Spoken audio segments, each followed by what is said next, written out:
to Black Men Unfiltered. What's up, my brother? Oh my God. Listen. My man, Black Man Unfiltered. Shout out to you guys. Go follow this smart man right here. This smart man right here. Black Man Unfiltered. Go follow him. It's a great show. It is an absolute great show.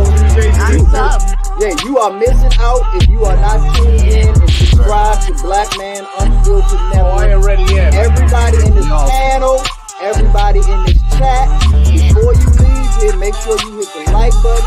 Make sure that you are subscribed, because whether you agree or not, you see that this is a higher level of conversation that we're having. So if you can hang with it, you're more than welcome to come on in and support Black Man Unfiltered and the messages that he's putting out here.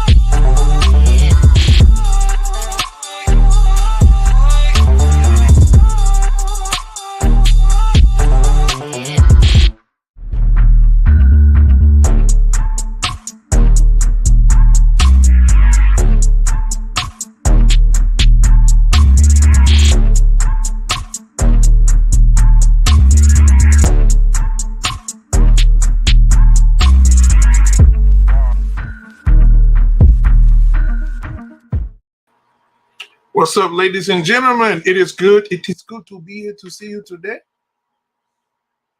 Yes, it's good to see everybody. Tommy, I thought I sent you the link, bro. I thought I sent you the link, man. My guy, Tommy. So it should be in the chat somewhere. I just put it in the chat. All right. So, guys, welcome to Talk That Talk Tuesday. We're gonna do some talking tonight. You see the thumbnail. You see what it says. Accountability. The good, the bad, the ugly. And we're going to talk about that tonight. I'm going to bring up a few guests here tonight that are near and dear to my good old heart here. But first of all, before I do that, we always have to acknowledge family.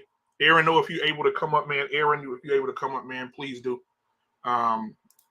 Just the link is at the top. Let's see who we got here tonight. Sitting in who's in the sanctuary tonight. All right, we got Aaron O. We got Don GQ. What's up? What's up? What's up? We got let's see. We got Mr. We got L. Williams in the building. Bolo, salute to you, Bolo.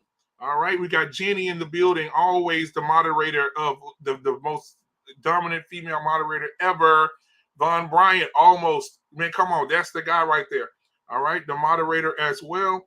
All right, we got Mandrell. He's in the building tonight. Let's see here. We got Tommy in the building tonight.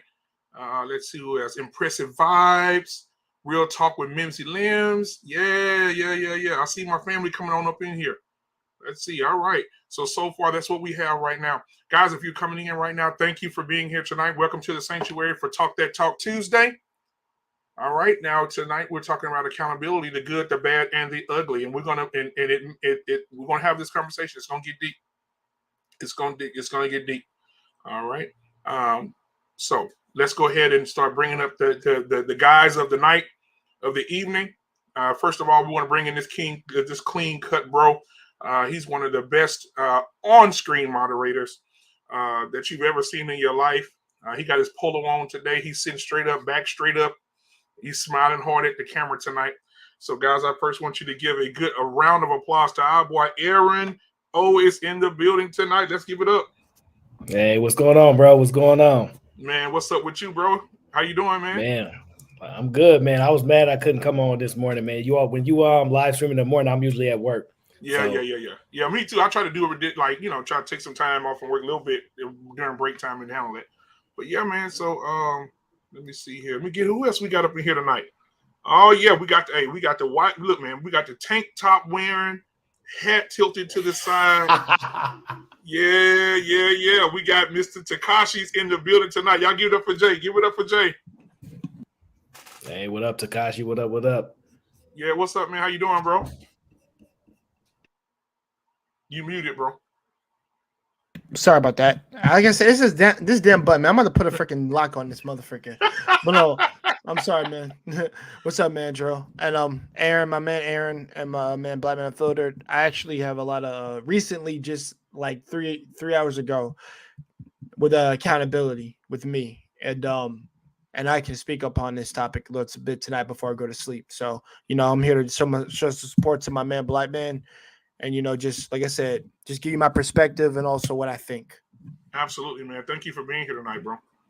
All right. Now, ladies and gentlemen, all the way from California, man, all the way from Cali himself, right? It ain't Tommy A. It ain't Tommy C. But damn it, it's Tommy B in the building. Tommy B, what's going on tonight, man? What's happening, loved one? How you feeling, man? How you feeling, brother? I'm chilling, man. Just, He on daddy duty. He on daddy duty, right? I'm just, I'm simping, not pimping out here. You feel me? Oh, okay. All right. Yeah. Hey, man. Hey, take care of them babies, brother. Take care of them babies. All right. So listen, and then we got the guy in the building right now, Rick James' nephew. We're gonna bring him in. Brian Jehovah is in the building tonight. Y'all give it up for Brian. Hey, what up with y'all boys, man? Man, what's up with everybody, man? All my black brothers looking good tonight, man. What's going on with no homo and pause. That's all love, bro. What's going on? Bro, we know what you meant. You don't worry, it's cool. You ain't gotta say that to us. We are. I just want to kill the tension. That's all, man. You know what I mean? Nah, Takashi, I'll pause his ass. Fuck that. Yeah, I paused. hey, Tommy was hating on me last night, man. Man, hey, I gotta get my thing, man. Hold on, man. Hey, Brian. So I watched. I watched that playback, boy. Them hoes they was on you, boy. They was saving the hell out you. I said, God, they love this nigga, boy. Shit, they don't let nobody talk down on you, boy. Now watch this. Now watch this. Here we go. Now y'all say Hey, listen, man. Y'all say, oh no. We say, oh no. We gotta go. When we hear this name right here in the YouTube streets, everybody give it up for Bolo TV in the building tonight. Yo. What's the dilly, guys? What's going on? What's going on with you, man? Chilling, brother. Philosophicer. What's up, my man? I love hearing Bolo talk. The dilly, yo. Yeah, Don GQ. Let me see you real quick. Hey, take your camera real quick. I'm just flash me for a second. I ain't gonna put you on. Just flashing for. There you go. Hey, my boy Don GQ is in the building tonight. Give it up for Don. Give it up for Don. Big Don, what up, baby? All right, doing, Don? So man, last but not least, he ain't in jail. He raised a lot of hell, and I hope he's doing well. Let's give it up for Mandrell in the building tonight. Mandrell, what's going on, baby? Said hell.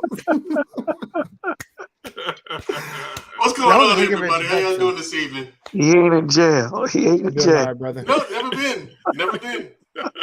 Don't Neither plan on here. going either. Never. Oh my goodness. Oh, Brian, is that thumbnail from City of God? Oh, man, boy, Mandrell. Mandrell, that's my guy, man. That's my guy. And Joe was giving fire over at SB, boy. Listen, yeah, hey. I heard it. Bolo, listen, sometimes they need a firm hand, Bolo. You can't be nice to all of them.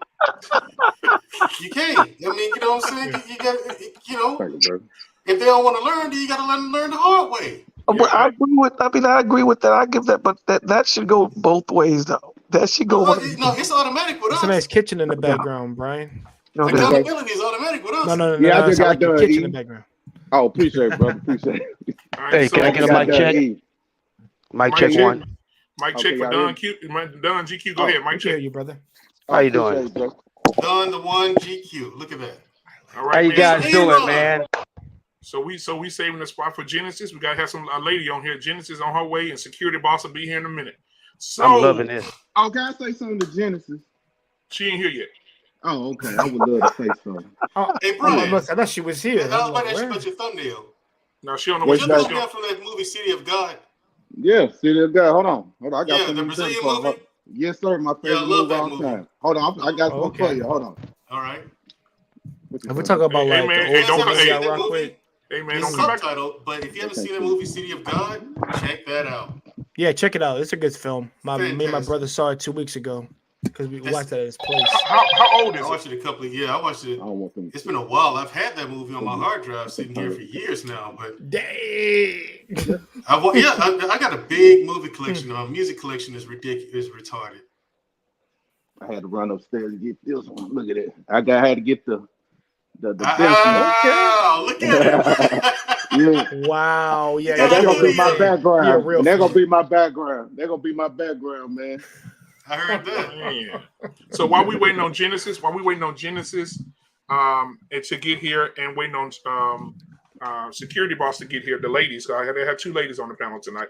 While we're waiting on them, this guy that I'm about to bring up here, you all know him, and I'm gonna bring him up here until they get here, and because he don't mind getting switched out a little bit. So I'm gonna bring him in.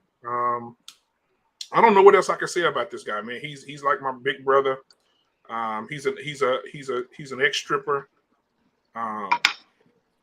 and he does bar mitzvahs. He does wakes. I mean, you guys know. I know who you're talking about. Let's get him in. Let's see if we can get him in here. Ladies and gentlemen, coming to the stage, your oily, dark-skinned brother from another mother, the dancer, the stripper of all that is good. Give it up for your guy, Canadian-born Nigerian, Black David.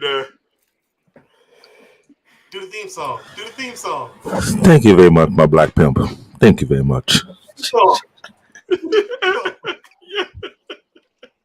I should ask you that on my interview. Oh, Lord have mercy. Okay, so guys, You thank you. know, black man always got jokes. I had to get him back for that. I want him the pimp. If I'm the stripper, he the pimp. Then hey, it's what it is. A pimp, I can see it like a stripper. I'm like, bro, you have to be working overtime. Oh Lord, all those things. Yeah, the all black man for he trying to kill me. Hey, Jenny already got us ready. Jenny said on sale the Nigerian Magic Oil tonight only on Black Man Unfiltered Network. There we go. All right. So thank you, Jenny. I thank you, Sugar. You're just amazing, Jenny. Thank you for reminding us about the oil. So, guys, thank you guys for being here. We're gonna go ahead and hop in on this because this is a great conversation to have. Tonight we're talking about accountability, the good, the bad, and the ugly. So I want to go around the room and check the temperature on accountability for you guys. And so we'll start with Canadian-born Nigerian first. We'll start with Black David first. Black David, accountability to you is what? Define accountability. Holding yourself responsible, keeping yourself in check, not making no excuses, for failure nor success. Be able to walk a straight and narrow path. Pretty much that is. I might be wrong, but hey. All right. Hey, so Aaron O. Yeah. I'm glad you picked me next. I didn't want to go last on this one. They're gonna take all the good stuff. When I think of accountability, for me, it's power. You take the power out of everybody else's hand and you put it in your own. I think it's some of the most power you can have. I also think it's one of the ultimate levels of respect, not just for other people, just for yourself. So when I hear accountability, I think of power. I think of respect. I think it's a maturation thing as well. And that doesn't mean you're young or old. I just think it's a maturation thing that comes with that. So those are the first thing that come to mind when I hear accountability. All right. Appreciate that, bro. Hey, Jay Takashi, accountability, man. You said you had something on it, accountability, brother. Yeah, I do. Because technically this happened to me earlier today, but I'm going to give you my things of what I think accountability is. Accountability is taking responsibility for your actions and you holding yourself accountable for those actions. And the thing is, as you learn from it, you grow from it, you're able to bite down and just, I'm not going to say take the L, but normally if you did something wrong, then you improve upon it and you build yourself from it. That's how it's supposed to be. And you don't make excuses. Later on someone's stream earlier today, I literally said I'll take that L because I allowed somebody to get it to get me out of my frame, which is really rare for me to even be out of my frame. So, and I told my brother, and my brother's comforting me and stuff, and I told him, no, I said, don't do that. I appreciate that, and you actually knowing that, and like I said, and you actually knowing that, whether it was a new person or not, I just can't. I'm not going to stand there. I don't take kindly to people who throw insults or guilt at somebody. That's just not cool to do.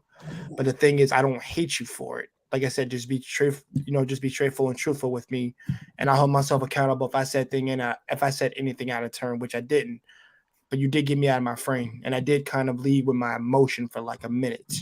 So other than that, I apologized, and then I held myself accountable for anything that I might have done. But other than that, that's what accountability is: owning up to your actions. All right, ladies and gentlemen, we just had the first lady bump up here tonight with her socks hat on. She looking real cute tonight. What's going on, Genesis? Looking good, Genesis. Look at her. Hey. Yeah, she looking real cute tonight, girl. What you been? She just came off. What you been doing, girl? What you been doing? He said, what you been up to? Some days I look like this. Okay. I just figure out the other side first. Oh, okay. All right. Okay. I'm thinking you came from a game right now. That's what I'm thinking. Nah. Yeah, okay. So anyway, since you're here and I just called your name and welcomed you in, what does accountability look like to you, Genesis? Accountability looks like saying what you mean what you say, stand on it, and being open to correction if necessary. Exactly. All right, and so we'll go to Don GQ. What's up, man? I want our guest tonight. What does accountability look like to you, man? Well, I'm gonna keep it short and simple and sweet. Do unto others as you would have them do unto you. Exactly, bro. Mandrell, I think Mandrell disagrees, so we're gonna let him go next. Mandrell, what does accountability look like to you? It got nothing to do with doing to others. Depending on what you do to me, I'm gonna do it way worse than you. Okay, but I'll go low. I'm saying, Brian, speaking my language. See, I go to the dirt. You'll find me down in the earth's core somewhere. I should be in the military. I'll be right there knocking on the devil's door. That's how low I'm gonna go. But anyway, to answer the question. Calm down. Aaron, go ahead, answer the question. You're right. He's right. That's me holding myself accountable. Perfect example right there. Still letting the steam out, as it were, from a little while ago. Still letting the steam out. All right. Exactly. Anyway, accountability is much like Genesis said.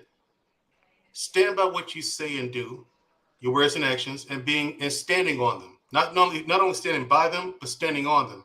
And ultimately, accountability is the willingness to pay the price for your actions, whether that price be good or bad, whether it be verbal, financial, or whatever. Paying the price. Are you willing to stand there in front of a tribunal and receive your gifts and your praise or your punishment. And take it like a man. Goddamn right. Or a woman. Goddamn right. It's being willing to pay the price. That's what accountability is for me. All right. So Tommy B, you there? Tommy B? Well, Uncle Tommy B at? He probably dealing with the babies right now. We understand that. Bolo, accountability, what does it look like to you? Take us on, Bolo. Accountability to me, it's maturity, man. You know, everything that you guys said was on point. However, all of those things that you said comes with maturity. Accountability is something that we grow into. Accountability is us looking into the mirror and learning from what life's experiences was given to us, right? Because life is meant to be lived forward but understood backward.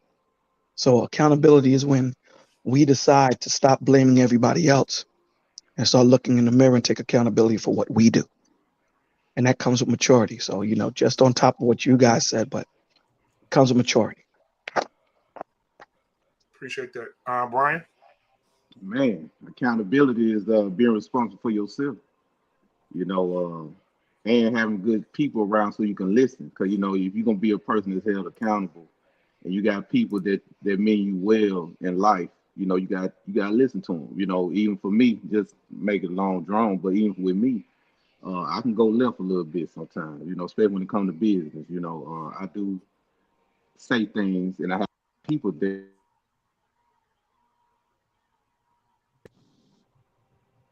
Yeah, my bad. Are you good? Oh yeah, he'll be back in. So as God said, stop lying. No, I'm just kidding. Y'all hear me? Tommy B, what does accountability look like to you, bro? What does it look like for It's simple for me. It's just taking responsibility for your actions, good, bad, or indifferent. Taking responsibility and willing to suffer the consequence, good, bad, or indifferent of that of said actions. Okay. Now let me put this other question out there that just to spark the conversation. As a whole, anybody want to hop in here first? Well, I want to. Go ahead, Don Q. Go ahead. Since Mandrell didn't like what I said, I want to say accountability is an acceptance of responsibility for honest and ethical conduct towards others. So, Or unethical. Unethical. Mandrell. I done some unethical stuff that I stand on, and I will live by it. Yeah, this is not a shot at you, Mandrell. I'm just clarifying some things, you know, brother. Right. I know. I got you. I'll just add a little to it. Unethical too, because we all done some dirt that we stand by, depending on the circumstances. Yeah. So let me ask this question. So I want to spark a conversation here. So do we, as a culture, we're talking just our culture right now, do we hold? I'm gonna start at the bottom. Do we hold our children accountable? Do you feel like as a culture we hold our children accountable? Sometimes, some of us. Anybody can answer at any time. As a culture, I don't think we do, but as individuals, we do. Do you think do you think there's a problem in our community? Do you think Go ahead. I don't think it's a problem with our community. It's a problem nationwide. It's not just particularly to our community. It's nationwide, and it starts at the top. The politicians take accountability for shit, and it goes all the way down. Perfect example, these motherfuckers will send out a tweet, oh, my account got hacked. No accountability. And it's something as simple as that. And it trickles all the way down. Somebody sign a bill or whatever, and it go bad. Oh, I didn't sign, or it's nationwide. It's not specific to our culture, and we're in this nation, and so our community being inside this nation, that's why I say it's nationwide. It ain't particularly to our community. This is a huge problem in this country. Is nobody wants to be accountable for shit they do. I agree with Tommy B, and Tommy B's right in my opinion, but that's why I also agree with both Genesis and Don the one GQ. Tommy's right in the sense that it does start at the top. We see the politicians and our so-called leaders not dodging guilt, being cowards, not taking accountability for their actions, and passing the buck off on someone else. You know, and then they goat people into voting against their own interests. You know what I'm saying? And it comes, it starts there. And Genesis is right. She's right. Some of us, some of the time. You know what I'm saying? That's a fact. Some of us do, some of the time. I'm gonna try to answer the question. He's right too. Because y'all jumped all over the place. I'm gonna try to answer the question. Do we hold? Did you want to go ahead, Bolo? Go ahead. Yeah, Bolo. Yeah, I think it definitely starts at home, man. You know, a lot of the times we can't teach our children something that we're not. So if we don't hold ourselves accountable, damn sure we can't hold them accountable. So I get the point that, you know, the fellas is talking about the politicians, but the politicians don't affect your home. It's you. You know what I'm saying? The reason why our homes are out of order is because we're out of order. And that's a way of escaping right there by saying it's the politicians. Politicians ain't in my crib. My children get out of order, I'm checking them. I'm not going to send them to Newt Gingrich to go get checked. No. You know what I'm saying? No, I said that. I said that I as an understand. example is it starting at the top. But if you No, want to I even go understand. into y'all world, it starts in y'all fucking churches, all that shit. Yeah. Like it's everything. all around. Hold on. Let Bolo finish. Like I said, even if we're going to go, and again, I'm not a religious man, but I get the point. Even if we're going to talk about it, you know, accountability starts in the churches. It starts at home. Starts at home. Doesn't start from a man that's opening the book and telling you what to do. You run your home. You and your wife run your home. So accountability starts with us, and that's the problem. The problem is we're pointing accountability to everybody else, and we're not taking responsibility for our accountability. I rest the mic. I agree with Bolo 100%. Well, to answer the question, are we holding our children accountable? I think, honestly, children are probably some of the most held accountable people that there are. If you think about parents will yell at them right or wrong, and whether they're held accountable in the right or the wrong, they're still held accountable by some adult. They got to go to school. They get graded. If you think about once we get past school, who's holding people accountable? That's why the adults will be running wild, because they no longer in the accountability stage for the most part, because they've graduated to the adulthood, and you can't really hold adults accountable for the most part. You can try, but I think children are some of the most accountable people that there exist. Now, whether they acknowledge the accountability, I think they're held to it more than adults actually. And you be making a lot of sense, bro. At first, you just didn't make no sense to me. Now, boy, you be speaking that game, boy. I like that. Look at it, boy. You getting better. I appreciate it. So what about you, Brian? What do you think we hold our children accountable? Oh yeah, most definitely, man. Because I always say charity starts in the home. So if your children not in order, then your children can go out into this world and be disorderly or do wild stuff. Don't get me wrong, kids gonna do what they do, but at least as long as you put something in their mind and foundation, man, you know. But at the end of the day, man, I blame everything on white folks, man. I do believe white people, if white people left us alone, we will be good. That's just my opinion. So cause listen, we talk about the family, let's just keep it, we be forgetting about the crime bill. We forget about the redlining. We forget about the lack of resources we get to the schools. All that plays a factor in what? The breakup of the Negro home. So that also, politics also plays a major part. In my opinion, in my world. That's all. Too much. I blame it on white folks. Is I'm wrong or right? Or right or wrong? You're right. I agree with those. I agree with. You can't say he's wrong. I get what they say. You can't say he's wrong, Aaron. Republican. You can't say he's wrong, Aaron. Come on, man. Aaron, come on, Aaron. Come on, Aaron. What you thinking, Aaron? Go ahead, Aaron. Get out of California, Aaron. First of all, listen, y'all get out of California, Aaron. Y'all better. The world different out here. Y'all better be grateful that these white people give y'all money so y'all can feed y'all family. Y'all better be lucky they employ y'all. Y'all better be lucky they let you on there. Y'all better stop Oh, that playing. ain't me. Oh, not me. I ain't Listen, influenced. y'all better White stop. daddy. Look, I don't work for white y'all daddy. better stop this. Y'all Yes, better sir, don't work for Bo. white daddy. Thank you for I the don't work for pennies on white the daddy. dollar that you Yeah, give hold for on, this, hold on. for me breaking I my do back not at your work for job, white boss. daddy, Aaron. I Yes, do sir, not Mr. work for white Tom. daddy. Let me say this, fellas. White Let me daddy say don't this. pay these bills. Hey, You know, Nathan may want to come up, but You wanna Nathan said we blame want everything Casper? on Oh my Casper. word. What you know about Casper? I don't need white folks to survive. Knowing damn well you need them to survive. I don't give white folks credit for nothing. Hell no. Look here, man. Look, Listen, I fellas. can't say nothing like that, man. Wait, Aaron, I'm not fellas. into that. You got one I'm not brother. into that racist. You got one stuff, brother, me from I Alabama. don't like them, so I can I'm not admit into that. it. That's why I can't work Ruckus? for them. That's why I can't work for them or nothing, bro. You know what I Look, mean? you I can't got knock brother about me. that do. Look, Aaron, you Yeah, gotta also I give you can't some do it. perspective, I Aaron. feel I'm you, from man. Alabama, Brian from Mississippi. Our Yeah. perspective on white people is going to be different from yours in Yeah, California. y'all are That's you all true. in the Delta, That and I'm is from They true. living and that I'm MLK life out there. Hey, man, Zay, they living that MLK dream in California. What, man, you in Louisiana? so hold on, watch this. So we got all these down south people. So Brian's from Mississippi, Mandrell's from Alabama, I'm from Louisiana. Anybody else?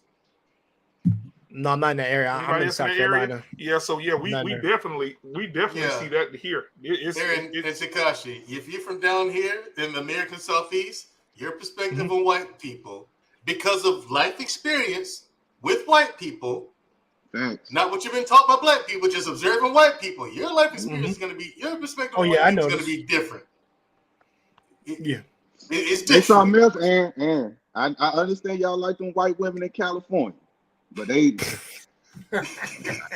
Look here, I'm not gonna limit myself in no capacity. I'm not telling you to limiting limit myself yourself. in no capacity. I know. Hey man, listen. If you like the mutts, I okay, can't Tommy? knock you, my brother. I cannot knock you, man. I don't knock nobody. Listen, my cousin You like gonna the be okay, mutts, Tommy? man.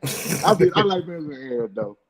Look, I'm not listen. Let me be clear for anybody. I'm not limited to nothing. White, Asian, Indian. Like I'm not limited to nothing. Man, You I know, ain't big watching the dog. Yeah, Listen, hey, Brian, he feel that way now until he get that wake up call. Yeah, then he gonna be calling me. Hey, black wake man, up, nigga. calling me next. Wow. Look out, me. I just want to say, wake up, nigga. That's what you gonna get. You get that nigga wake up call. Right at the door. Hey, you gonna say, black man, can you get in touch with Brian? Cause he connected with a lot of Negroes that don't like white people, and I need them. We connected with lawyers and everything, sir. We got your back, Aaron. Tommy B, what you got, bro? Having your lawyers. No, I get what y'all saying because I when I went to boot camp, I seen that. When I got with my boys from the boot, they definitely had me taken aback. But I mean, I now with that being Nathan, I'm gonna drop said, the link, Nathan. with that being said, my thoughts don't necessarily mirror Aaron. I am from Oakland, California, the home of the Panthers. Don't get it fucked up. Yes, sir. The home of the Panthers. That's my spirit, So brother. our outlook on shit is a little bit different than a lot of the Solidad brothers, man. They it's a little bit different than the Bay, than the Bay in general. But I don't blame everything on white folks. And honestly, because I ain't about to give them that much motherfucking power. Just my perspective. Ain't no motherfucker gonna have that much power over me and mine. Period. And to be honest with you, because me and you started that discussion, Brian, I think that's why it's a difference between California and the South in the way that shit is handled. Oh yeah. I think that's why George Zimmerman was able to act the way that he was acting and didn't get touched. And that's why Johannes Merheisel can't be found right now because that nigga had money on his head after he killed Oscar Grant. Hold on. So you saying hold on? Listen what to me. Oscar killed in Oakland, right? Listen to me. Okay, Johannes Merheisel was a cop that killed Oscar Grant. Yeah. Go Google him and try to find him. You can't find him. You know why? Because there's fucking money on his head. Because if he pop his fucking head out, he's getting smoked. Hold on. Don't act like LA. Hold on. Don't act like y'all just y'all let a lot of stuff slide. All them black people that being hanged in LA, no money on their head. Aaron, when that boy, Aaron, hold on, when that boy black people got getting hung in LA, Aaron? Now, Y'all that niggas was- watch too much TV, dog. I'm just going by what they Y'all say. niggas watch too much TV, dog. And listen. It's a lot of stuff happening. Like, especially It's in not LA, a lot of y'all stuff let the- happening. Y'all I'm let the telling- white boy and the Mexican. Y'all bow down to the white boy and the Mexican out there. Aaron, we bow down Based to white upon boys what? and Mexicans. Based Aaron, upon The white what? boy- But Aaron. y'all politic with the Mexican gangs. Okay, look, you talking With the about Mexican gang, politics. y'all. Hey, Nathan Daly, you want to come up? No, man? but I dropped see, the link. Brian, about when the Mexican gangs come, Brian, niggas give- get Yeah, that- Brian, Nathan Daly hold talking on, a lot of Hold on, trash. don't make it seem like down south folks scared of white people now. We I didn't don't say come that. from that. No, We didn't stop. say you scared. Y'all not? Okay, that's what I Nathan took Daly, you from. got a lot to say, man. Let's stop. Y'all What you not. trying to say, Tom? No, Come I'm up, asking you. Nathan Y'all Daly. not. To a I'm certain not. extent, y'all not. I'm not. Y'all No. You're not. My As a people not. whole. Black folks out there in LA is scared of white folks. Y'all on the street out there in LA is homeless people. Brian Jehovah, let me explain something to you, Brian Enlighten Jehovah. me, and I can enlighten you. Even we can just compare it easy. This is easy, right? It ain't no the prison comparison. system. Yes, it is the prison system. A white boy and a Mexican come to a southern prison system, they gonna get ran through. White boys and Mexicans out there, they run y'all. The Aryan Brotherhood run y'all out there. The Mexican gangs run y'all out there. Do you even know what the black You gang talking is? about one in the prisons, Hold bro. on, Aaron. Brian, what's the black gang out here? Crips and Blood. No, you don't even know what the fuck you talking about. No. What gangs out there then? Tell me what gangs out there. What gangs That out ain't the there prison gang out here. You don't even know what the fuck you're talking I'm talking about. about That's when you what I'm asked me saying. what are the black gangs out there. And I I'm named telling the no, black gangs. no, Brian. there's You no spoke Crips and Brian, Blood. There's Crips and Bloods in LA. Brian. You I spoke said it's on Brian. You spoke on prison. That's different politics. You Because don't know what the all fuck the black people got to come together because that white boy and that Okay, Mexican so boy what's the got gang y'all then? behind What's the gang back. called? We whooped the white boys down What's here. the gang That's what called? I'm saying. That's what I'm saying. I What's don't know the the name gang? of the gang. I just know. Then you don't when know what y'all you're talking bang in about. the You street- speaking on shit Hold you don't know what you're talking I'm about. telling y'all niggas bang in the street when y'all getting in the prison. That's when y'all come together because that white boy and that Mexican boy whooping y'all up in there. And that's a fact. Now, you see, that's a fact. Everybody I know from LA that was in the feds, they say the same thing. They say the same The feds thing. ain't even a. That's I'm why I talking know about you don't when know what LA you're talking niggas about, come out nigga. here. When You LA don't niggas get. come You out don't here, even they get say put this. in your same state in the feds, nigga. You get Listen to sent what out I'm of saying. state. The LA niggas come to the feds out here and they say the same thing. They how y'all get away with whooping these Mexican boys down here? We gotta go through politics. We gotta make a meeting with them boys. That's what I'm saying. I'm talking about what I heard from my ear. Nobody ain't told me this. Now, All right, now you can say us niggas down here scared of white folks. Handle your business. All right. Talking about some goddamn Tell games. me that the Fuck outta next here. time you see a motherfucking Trump flag flying through y'all neighborhood and y'all I not don't gonna care do a because goddamn thing about all it, them nigga. Trump supporters, hold on. All them Trump supporters that came down there to LA, y'all didn't do nothing. Come on, man. It's video of them niggas getting their ass whooped. And this videos of black folks whooping white folks asses down here, dog. I want to see it. Cause I've been down. Cause I'm telling you, I've been down there, and I was told not to And fuck with I've them been- motherfuckers where it was hella Confederate flags out there. And I Why bent go that to the U-turn to enemy? go say something. It's places in California that's the same way, bro. Nah, it ain't, bro. California got a And when I lot of say, racist hold people on, out there. hold on, See, no, y'all and niggas think explain. y'all niggas out there on the West Coast think y'all know Aaron, everything, Aaron, bro. you Y'all couldn't still stop under the system of white supremacy under there, brother. I never said we wasn't. Down south, bro, we handle white boys down here. And I'm standing on that. And that's why Zimmerman was able to do what he did. All them people, all them Chinese folks killing y'all babies, whooping on y'all babies, y'all don't do nothing. Aaron, is that happening out here? What is this nigga talking about? I'm seeing it. I'm seeing the articles, bro. All my life, I This seen nigga said he's seeing articles. What are you? Articles, news articles, CNN, nigga. That's what I'm talking about. Nigga, they literally just had a movement because black people was fucking up Asians, and now all of a sudden they fucking. They ain't fucking up no Asians, man. That's propaganda, dog. That shit propaganda.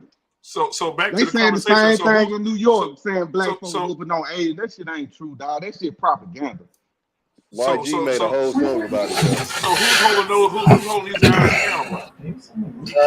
accountable? Hold on. For the record, though, California is the gangbang capital of damn near argumentatively all of America. Yeah. So when you talk about politics, Hey, real Nathan coming to get you, Brian. It would kind of make sense that there is He politics. said he'll be up in a involved. minute. But bring his ass on. Shit. But I won't fuck. argue with you, bro. I'm not gonna argue with how y'all move down south. That's how y'all move. That's how y'all move, bro. But I'm just listen. When you come to California, most likely you're gonna check in. Wait, nobody ain't checking in when they come down south. Let's get that clear. Ain't nobody checking in when they come down south. Ain't no check in. People know when they come to California, they gotta check in. They know. Wow. They know that. Y'all some bullies. No, I got one question. I got one question. Hold on. Don got a question. Don got a question. Go ahead, Don. What happened to the topic of conversation? How did this go way over into left field? So we were talking Talk about my country people like we some country bumpkins down here. That's all I'm saying. I love. Look, But how did we get on the topic of beating up white people? Tommy just be talking shit, man. So Don is keeping y'all, holding y'all accountable. So let's go to Don anyway. So Don, shout out to you, Tommy. I rock with Tommy. No, you know what it is. Yeah, we it's a down south thing. Hey, Don, I'm just up here simping. And Nathan in his feeling, I got Nathan in his Don, what do you think? Do you think we hold our kids accountable, Don? Of course, man. Me speaking for myself, I hold all my children accountable. I'm a businessman, so I deal with a lot of customer service, things of that nature. So I have to hold myself accountable in a lot of situations. So I teach my sons the same thing. So, like you say, it all starts at home. You have to start with yourself. You have to look at the man in the mirror before you can point the finger at the politicians or anybody else. If your house is fucked up, then you fucked up. Right. Exactly. I agree. So Genesis. Oh, can I say something to Genesis right quick? I just want to say something. You sure can. Genesis. What you want to say? Genesis. Yes, Brian. What is it? Man, everybody was messaging me the other night. I told you they love this nigga, dog. And what they message you saying? They talking about you check me. Now, did you check me for cussing? I did not check you for cussing. On Black Man Show before, you said something. We were talking about something. For accountability. You referred to women. You said the B word. Okay. And I was like, what? And Black Man stopped you. He did? He stopped you and said, like, what did you say? I can't remember exactly what he said.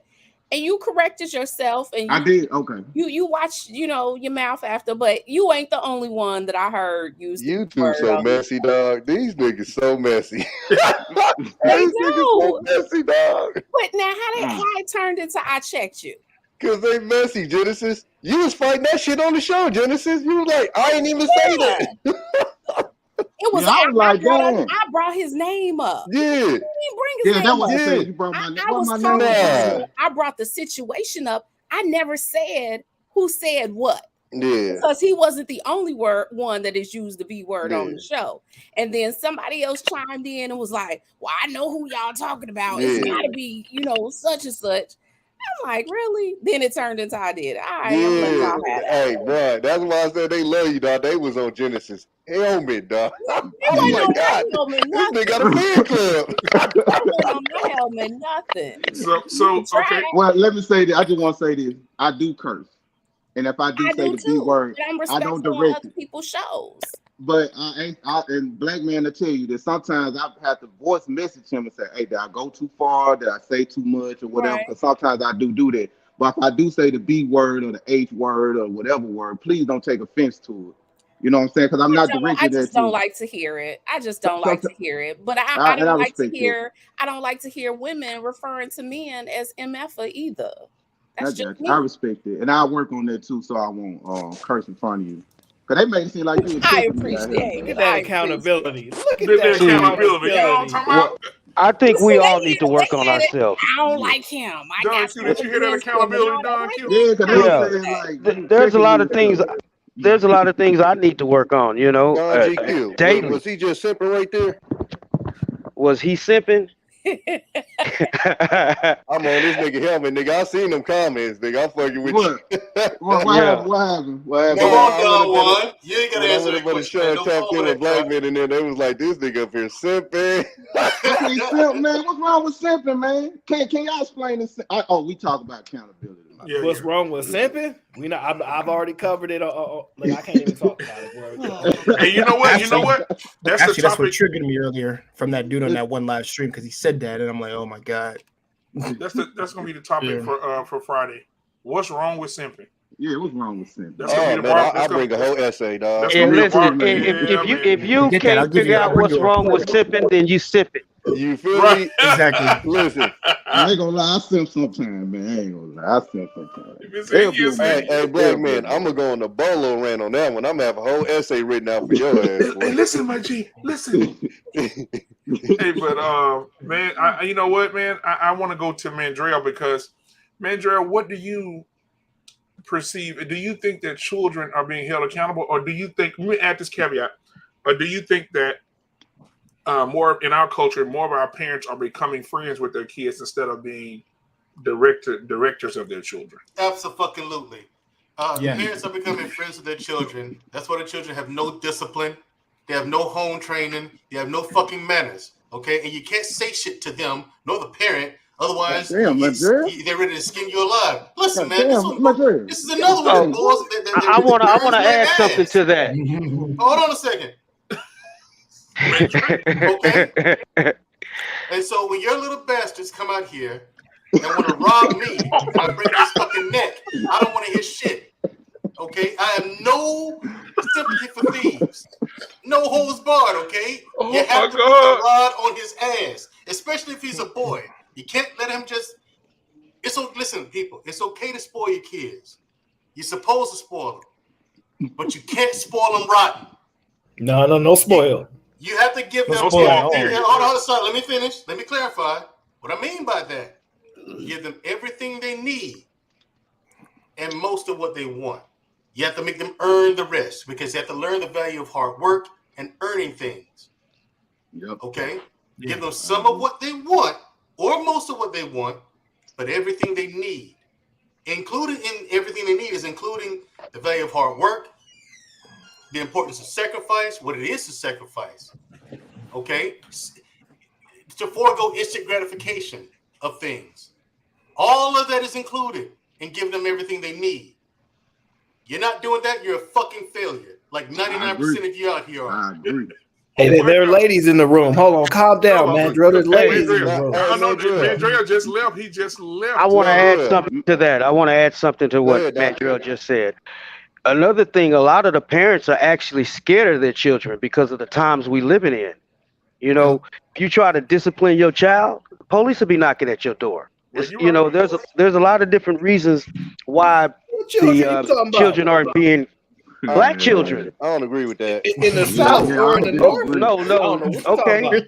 Y'all ignore it if you want to because a lot of these children are bad. Hold on, guys. Done. Where you from? I'm from all over, man. I'm worldwide.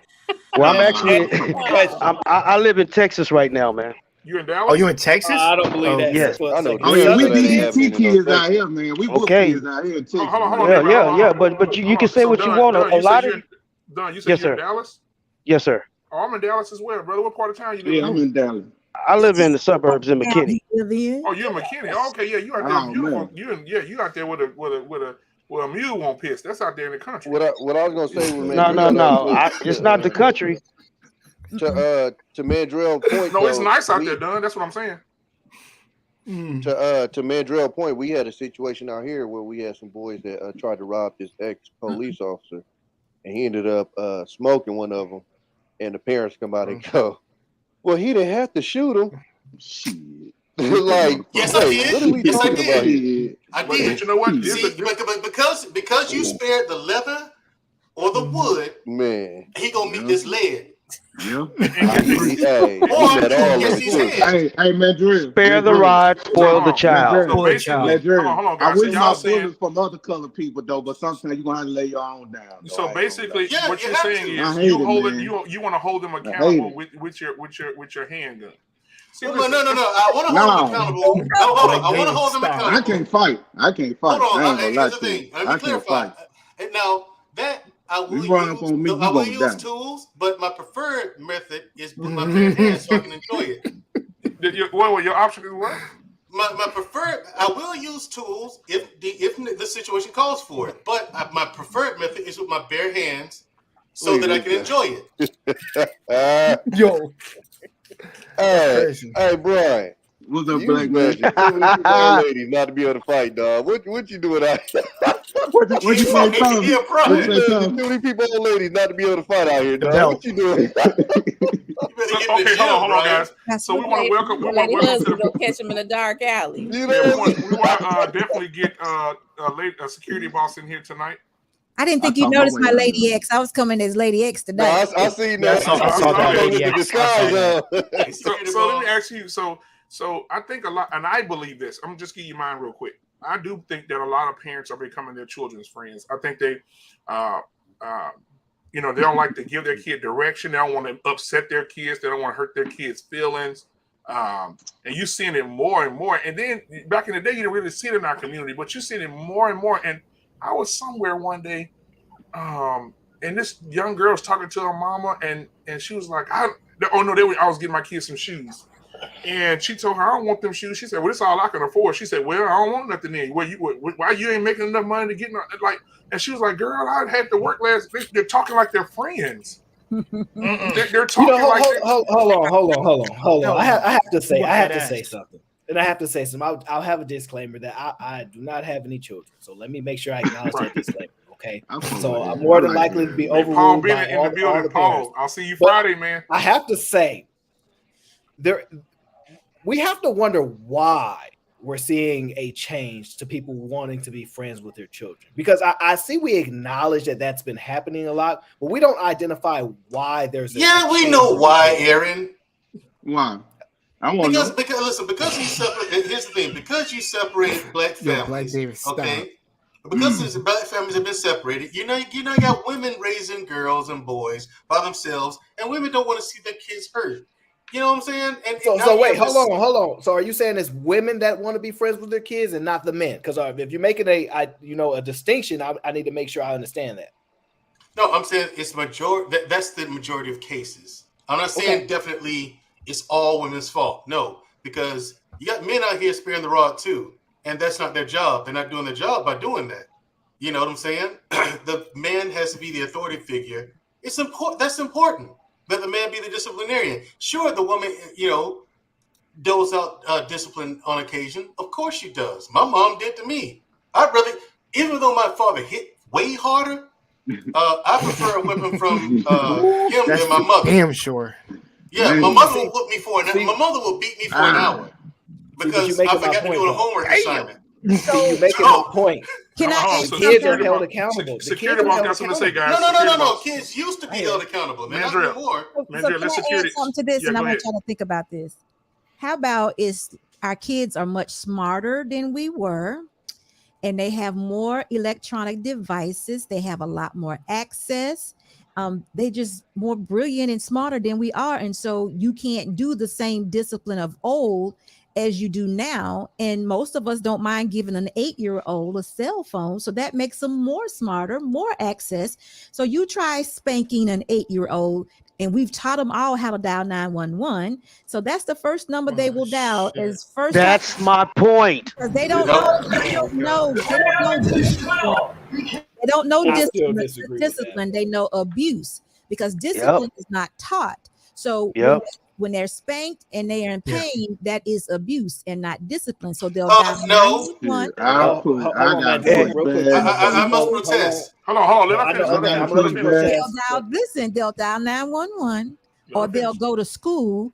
And I don't know exactly how this part goes, but I do think some kids may be even targeted. Teachers may say, well, how are you today, little Jimmy? Or did you have a good night? And he might just say, my mama spanked me last night, and y'all already know that's all it takes, right? Yeah, real quick. You can come over to my house trying to take my kids. You want to? You gonna listen? Y'all see Training Day? Paul, give me the bitch. Let me shotgun ready. Mandrell, you can go there for a night. It's okay. I'm blowing everything. Listen, Hold on,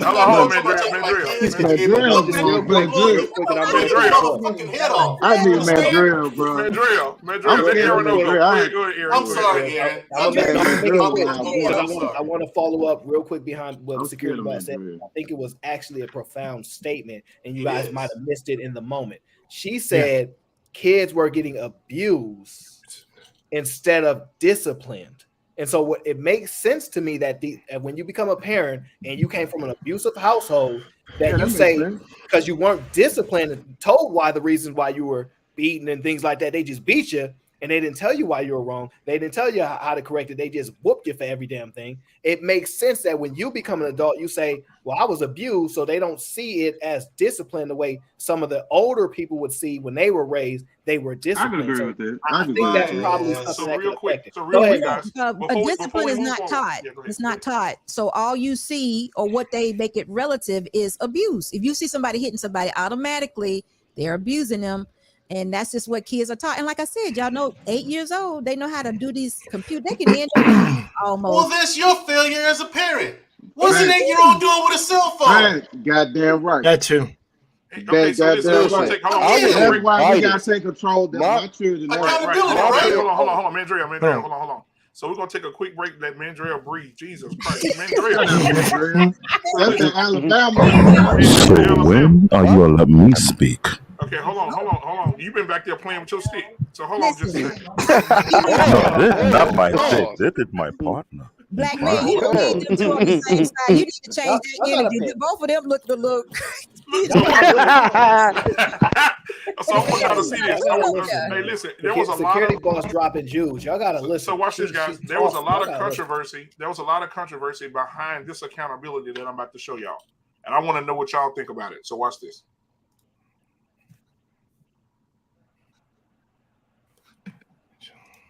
Ooh, that was in the 80s or 90s. Yeah, I remember this one. Maya. Oh, thank you. And first, I'm Miss Angela. Miss Angela. Yes, ma'am. I'm not Maya. I'm 62 years old. I have lived so long and tried so hard that a young woman like you or any other you have no license to come up to me and call me by my first name. That's first. That's first. Also, because at the same one more time. Yeah, I wanted to ask Maya her views on interracial relationships. Oh, thank you. And first, I'm Miss Angela. Miss Angela. Yes, ma'am. I'm not Maya. I'm 62 years old. I have lived so long and tried so hard that a young woman like you or any other you have no license to come up to me and call me by my first name. Now this time I want y'all to look at the white lady's face. Look at the white lady's face. She didn't know how to handle it. Yeah, I wanted to ask Maya her views on interracial relationships. Oh, thank you. And first, I'm Miss Angela. Miss Angela. Yes, ma'am. I'm not Maya. I'm 62 years old. I have lived so long and tried so hard that a young woman like you or any other you have no license to come up to me and call me by my first name. That's first. That's first. Also, because at the same time, I am your mother, I'm your auntie, I'm your teacher, I'm your professor. You see? Yeah, I want to respond to that first. I want to respond to that first. Go ahead. Because I like to add context to a lot of things. I want to say that young lady was extremely well mannered. Yes, she was well spoken. Right. Yes. You can tell those kids raised back then, boy, we need that back. Because the first thing I want to say is she probably was nervous because we don't never want to, acknowledge that they're on national TV back then. She on live. It's possible that she kind of slipped up because it was clear. Yes, ma'am. Yes, ma'am. She corrected quickly. She did it with a smile. She wasn't disagreeable in any way. So it's possible that there, a little grace could be given to her because she could have been nervous to be live. Let's be honest. When people came on the panel, look, I had to correct Mandrell one time because he has horrible mic etiquette. He don't know when to pause his mic, and once I did acknowledge it, you start to see. No, I'm just saying though. So you held him accountable. No, it's not about holding accountable. It's just he didn't know because he wasn't used to being on live. He's new to the panel, so it's the same thing. Once she got corrected, she immediately addressed it. Like, okay, I understand. But Aaron, white lady, go ahead. I don't think the issue was with her. I think it was the response to. It was everybody else's response to that video. What was everybody's response to? Well, a lot of people drug Maya. They thought that Maya Angelou was rude and all she's rude. I never heard about that. She should have corrected her. Yeah.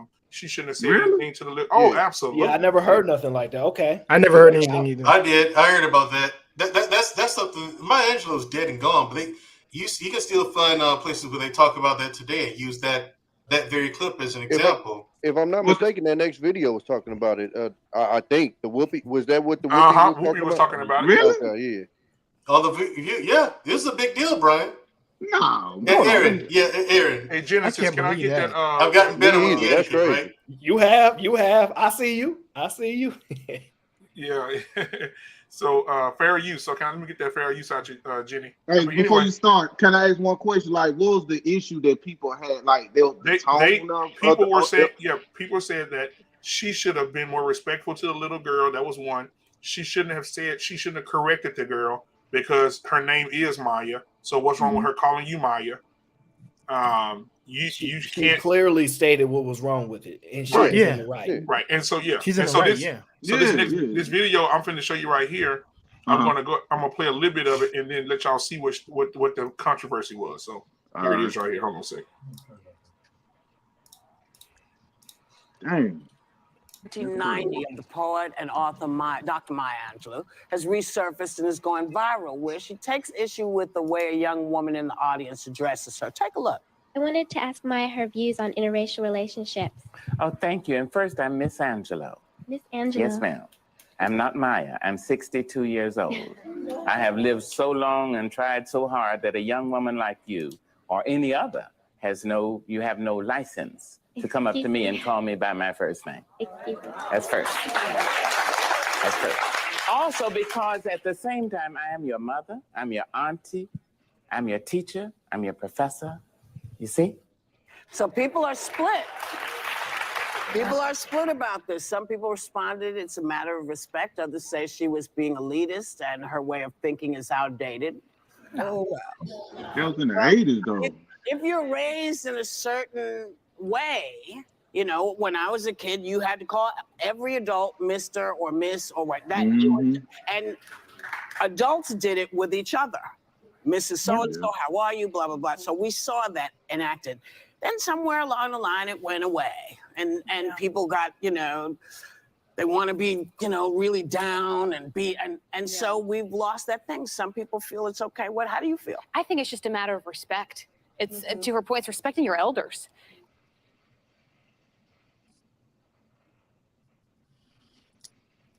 Seemed pretty open and shut.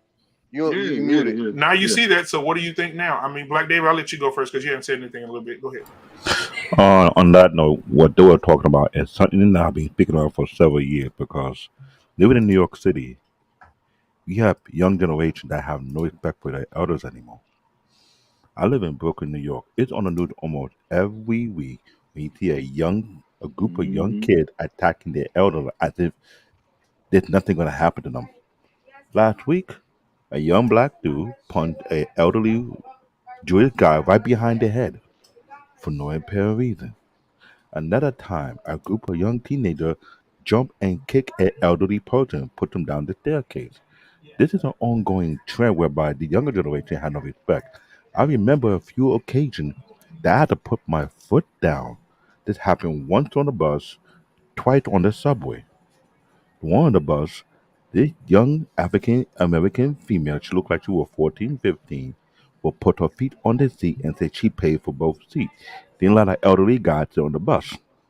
What I told the girl, if you love your legs, you remove it, or when I throw you to the bus where the bus is moving, I'm going to count how many times you bounce off the ground. And I told her I would do it with a smile on my face if you want to try me. The girl think I was joking. I give her that devilish look in my eye, straight to her face, and she moved her feet.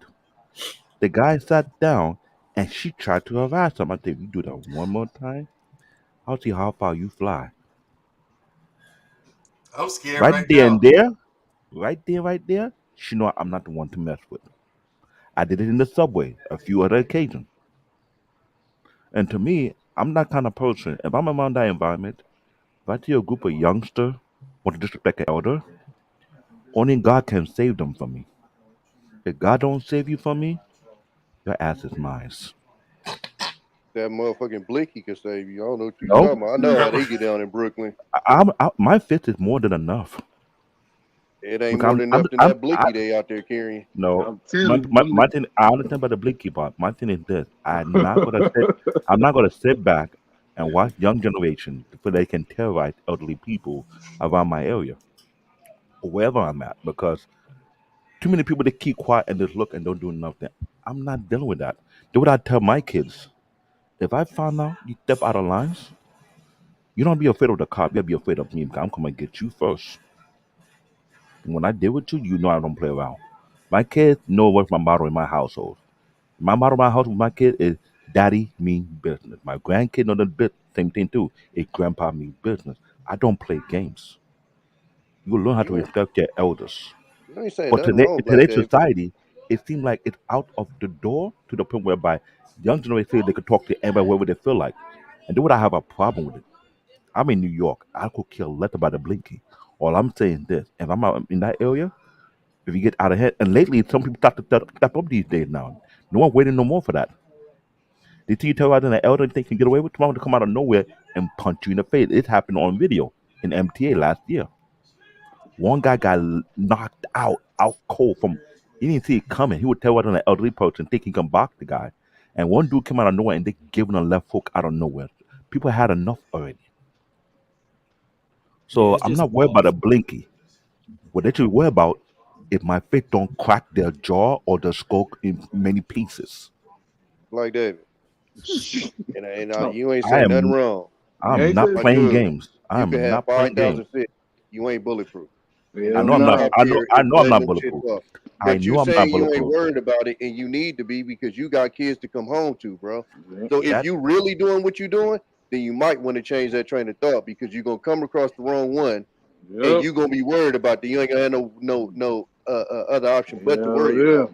I get that. I get that. I know how to plan my attack. I don't just Plan your out of attack. nowhere. Plan your attack. Why do Hey, you You let thinking that this is attack on somebody else's equalizer, Black kid? David? I live Ain't no. no- Let me play like, this. I come live on, in the y'all. city for over 30 years.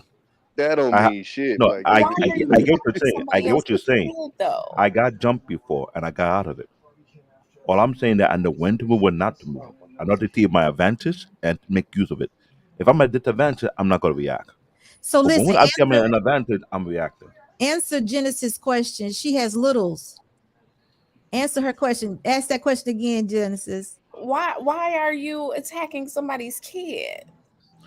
Why that kid disrespecting their elder and feel like Okay, she can do whatever but she that, you wants? don't have a dog in that fight. Like I Yes, he understand does. holding. I A dog in a understand fight. holding the kid accountable. But once you start trying to discipline, And I didn't want to. physically I wasn't trying to This is the discipline. somebody problem. else's I was This is not what I'm kid, trying to talking about. discipline. no, I was trying to let the person know. it's gonna be smoke in No, the city if you put your hands Genesis, on my we kid. in New York City. Then you Nobody can owns get the an ass I don't whooping buses. care too. what Nobody city you owns the in. subway. You pay It's for smoke it. in the city if you put your Period. hands on my You don't kid. pay for 2 seats. If you Both go of be on y'all a gonna bus get to locked up. terrorize somebody, if they can get away with it, guess what? I'm gonna You'll gladly do find the that right time. one. Your Honor, Both of this is y'all what gonna I get did. locked up. So, Both so, of so, y'all so, let me, got so let me, locked up. so hold on. So let me ask you a question. What's the limitations on that though?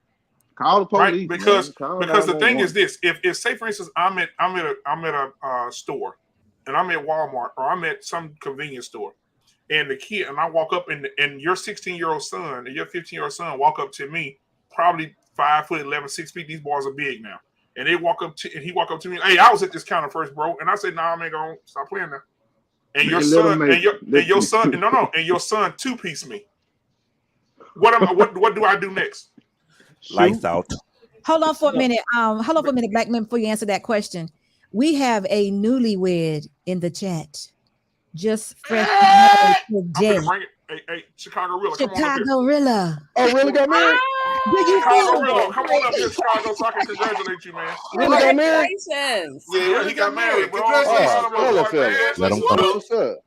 Chicago Well, Rilla. here's the thing. If I may, see, Genesis, I love you to death. I really do. But that ideology is the problem. Okay. No.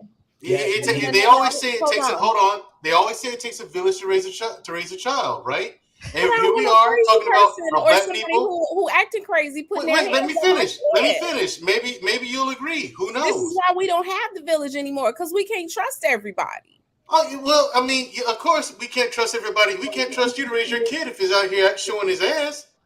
And you're telling me a black man. I do agree that the behavior needs to be I corrected. tell you what I'll do then. Understand Next that. time I see a kid out there However, acting as showing his ass. I'll call the cops and have him arrested and put him into the system. I call the cops. You rather that than me whoop him? You rather that than me discipline him right there? Hold on. Just So, getting a hold on. little So between you confrontation. two right now, We got to hold make on. sure we're hearing each So other. you're saying, so Mandrell is saying you would rather, because Mandrell was, well, he's, I don't know who pissed him off today, but Mandrell. So you're saying that you want her to believe, well, she's making you believe that you would rather call the police on this child than to whoop him. And sentence him and put him in the system than for me to sit there and discipline this child right there. Because once I discipline him, it's over. It's done. Lesson learned. Right? I'm not saying you take up your belt and beat the kid to sleep or nothing like that. Stranger, but though. corrective action is he don't know You're you. not a part of the village. No, I'm a black man. Looking out for a your black village kid. is a All skin trusted folk group ain't my of kin folk. individuals. Now, Brian, hold on. Listen, hold on. Listen, guys. Remember can't this. satisfy him. But remember, this is not a real thing. This is just Yes, it is. Yeah, No, we just talking. So Yeah, Brian, yeah, come on, Brian. So Brian, you know, Brian knows. Man, that's Brian, I disagree with that. For all the people on My the mind is platform, blown. for all the people that's in the platform that's from the South, you know that a stranger will walk up to you and whoop your kid ass right in front of you. That never happened to me. Man, I'm My trying mama- to tell you, bro. I seen it, bro. I never done seen happened to me. it. My Like, uncle I was done like, seen kids get out of line, bro, in a listen. store, and I done seen a woman come up and grab a kid up. Hey, stop treating your mama like that. Don't talk back to your mama. I mean, snatch them up. Mm-mm. Listen. I grew up in a neighborhood where that was okay, but those were trusted individuals, friends, neighbors that my parents were familiar with. If a stranger came up and is physically disciplining my kid, no. Okay, so listen, let me give you a scenario. Let's add a little something to it. Yeah. I'm not with it. Maybe I we hope take that it a don't little happen to bit. me. Aaron, Maybe Go ahead, security. Hold on, Mandria. Hold on, Mandria. Go ahead, security. Maybe we're taking it to a little bit of an extreme. Now, I don't know what age kids we're talking about, but I'm gonna give you two stories. First thing, Genesis. If there's more than one way to discipline, I would tell the kid, to come follow me. We need to go talk to your mom because we have to do it a lot. Wait a minute, though. We have to do it a lot in our business. And the thing to do is when you're doing that, you never have a kid alone by yourself. You always have two people. But the parent has to be called before law enforcement is called if the parent arrives, right? But this is the second part of it. That's one way to handle it. But the second way, if it's not handled, let's say you got around of a 17-year-old. I have known one case in particular where a 17-year-old would not stop breaking into this woman's house to the point where she, went to the mom, did everything she could possibly do, and to the point where she went and got a alarm system put in the house that would notify her when the young people were coming in. They continued to come in and steal everything this woman had. So one time the alarm thing went off and notified her on her phone. She went back home to, catch them, to stop them or whatever. She caught them in the house. And instead of those young people running away, they attacked the woman and started fighting her. And she shot and killed them. Amen. Praise the Lord. Let me add some context. That woman's doing the Lord's work. Let me give you the whole part of it because you're not gonna believe it. She shot and killed him, and you had people protesting this woman said she ain't have to do that. How else was he gonna get money to buy his clothes? Y'all can catch this lead too. Yeah, I saw that. Yeah, I saw that. That was in Florida, wasn't it? I'm not lying to you. They did it. Agree with that. I believe you. So, and the thing is, I remember that. I'm telling you the truth. It happened. So there's a thin line because his life could have been saved because they did go to his mom several times. Right. And mom could not control the situation. Some kids need jail or death at that time. He was only 17 years old, though. I deal with 17-year-old. A lot of these kids are too far gone. But no, he wasn't. Gone. What I'm saying is he wasn't 17 the whole time. This was over a period of time. Now, and this was the bad thing too. They all live in the same neighborhood. It ain't like they was going across town, like per se, to get the good stuff. They were all in the same neighborhood and probably knew the woman to some degree. I mean, this was a thing that they do. Yeah. And my point I'm trying to make is if a man would have beat him, he wouldn't have been killed. Is it? Yeah. So real quick though, because Chicago Rilla said something to Tommy B, which I do want to say something.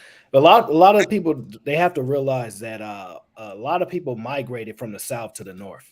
So there is actually some old school culture. You're right. Like I actually understand. Like we were just transitioning out when I was growing up, but my grandparents old school. You could get whooped by everybody that's in that neighborhood if you did something wrong. So like there's still a small group of us that still have a little bit of understanding of where that happens in the North. Like it doesn't exist anymore, obviously, because we're very far past that, but some of us are still just old enough to have a semblance of what that is like. So, and that came from Alabama. It went from Alabama to Chicago. From Alabama to Chicago. Yeah, Alabama right here. That's right. Alabama to Chicago. But you know what? That saved a lot of people's lives to get that whooping with that belt, or even that get roughed up, because the alternative was going to be somebody that didn't care about you was going to shoot you. Yeah, but the city life's different though. Life's different now though, because let's be honest. If you ask most people, how many of them know their 5 closest neighbors? Yeah, you would find out people don't know them. Oh, you know, and you know what? To Rilla's point, because he made the comment, I understand that, and that's why I was speaking to Blake David, who was in the city. And this is my thing, because we gotta get back to reality. You ain't walking around like a fucking blank man stopping crime. Like, let's just stop the cap. Hey, get him. If I'm in New York right now and you see some Trey Bloods, you's not going over there and stopping for shit, bro. Like, we gotta stop First the and cap. foremost, let me clarify what I just said. No incident happened in the subway and the but wasn't like I'm walking around. No, I get that, but what I'm saying no is incident happened when I'm on my way to work or coming Look, back Tommy from work. too street right now.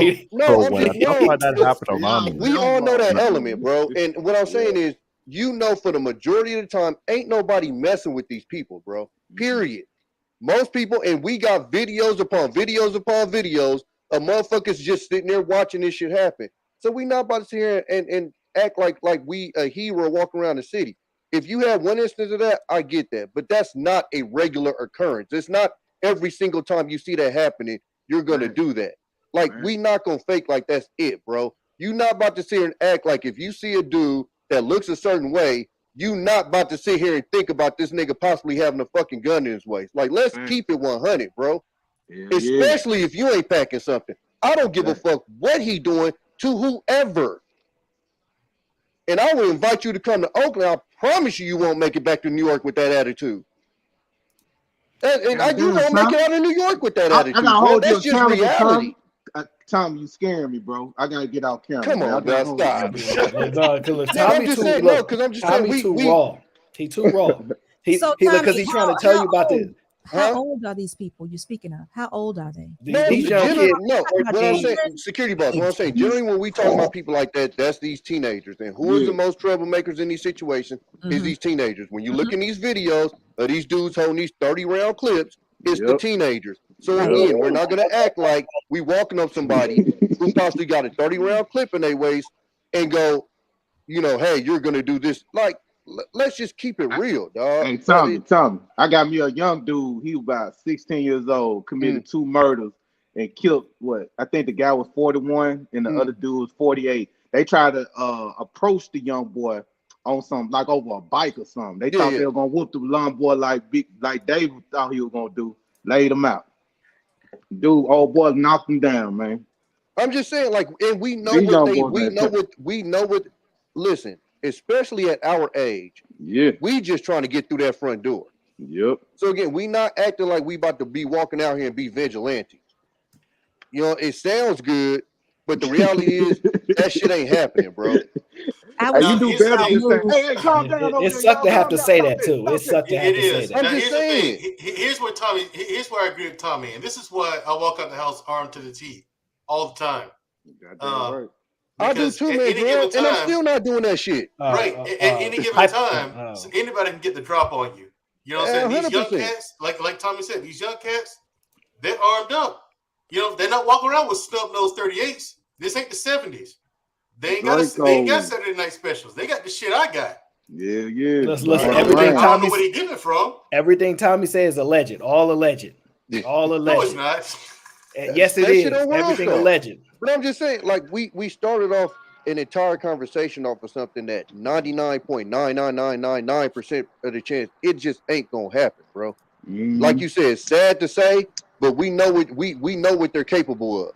And for the most part, we're trying to walk through our front door. So we're not about to act like we walk around here being vigilantes. And just because we see this, that, and other, like, stop the cap, bro. It's cap. Now here's the thing. Here's the thing, Tommy. Now here's the difference. If it's a little kid, Absolutely, I that's see Black completely David's different. point. Yeah. The thing is, I see his, but if it's one of these teenagers, I'll tell you this: I don't talk to them. I don't approach them. You're a teenager. I look at you as a threat, and I'm ready to go. 100%. I'm one of those people who walk around ready for it to go down. Yeah. Oh no, At all times. Manziel. Because like I said, at any given time, these little young Manziel. cats that you're not paying attention to, they go around, they're around here unassuming, and they'll catch you off guard, man, and then they put you down. Hold on, let me I'm trying not hop to in let for that a be me, second. so I Let me don't say hop in nothing for a second. to the teenagers. Hold on.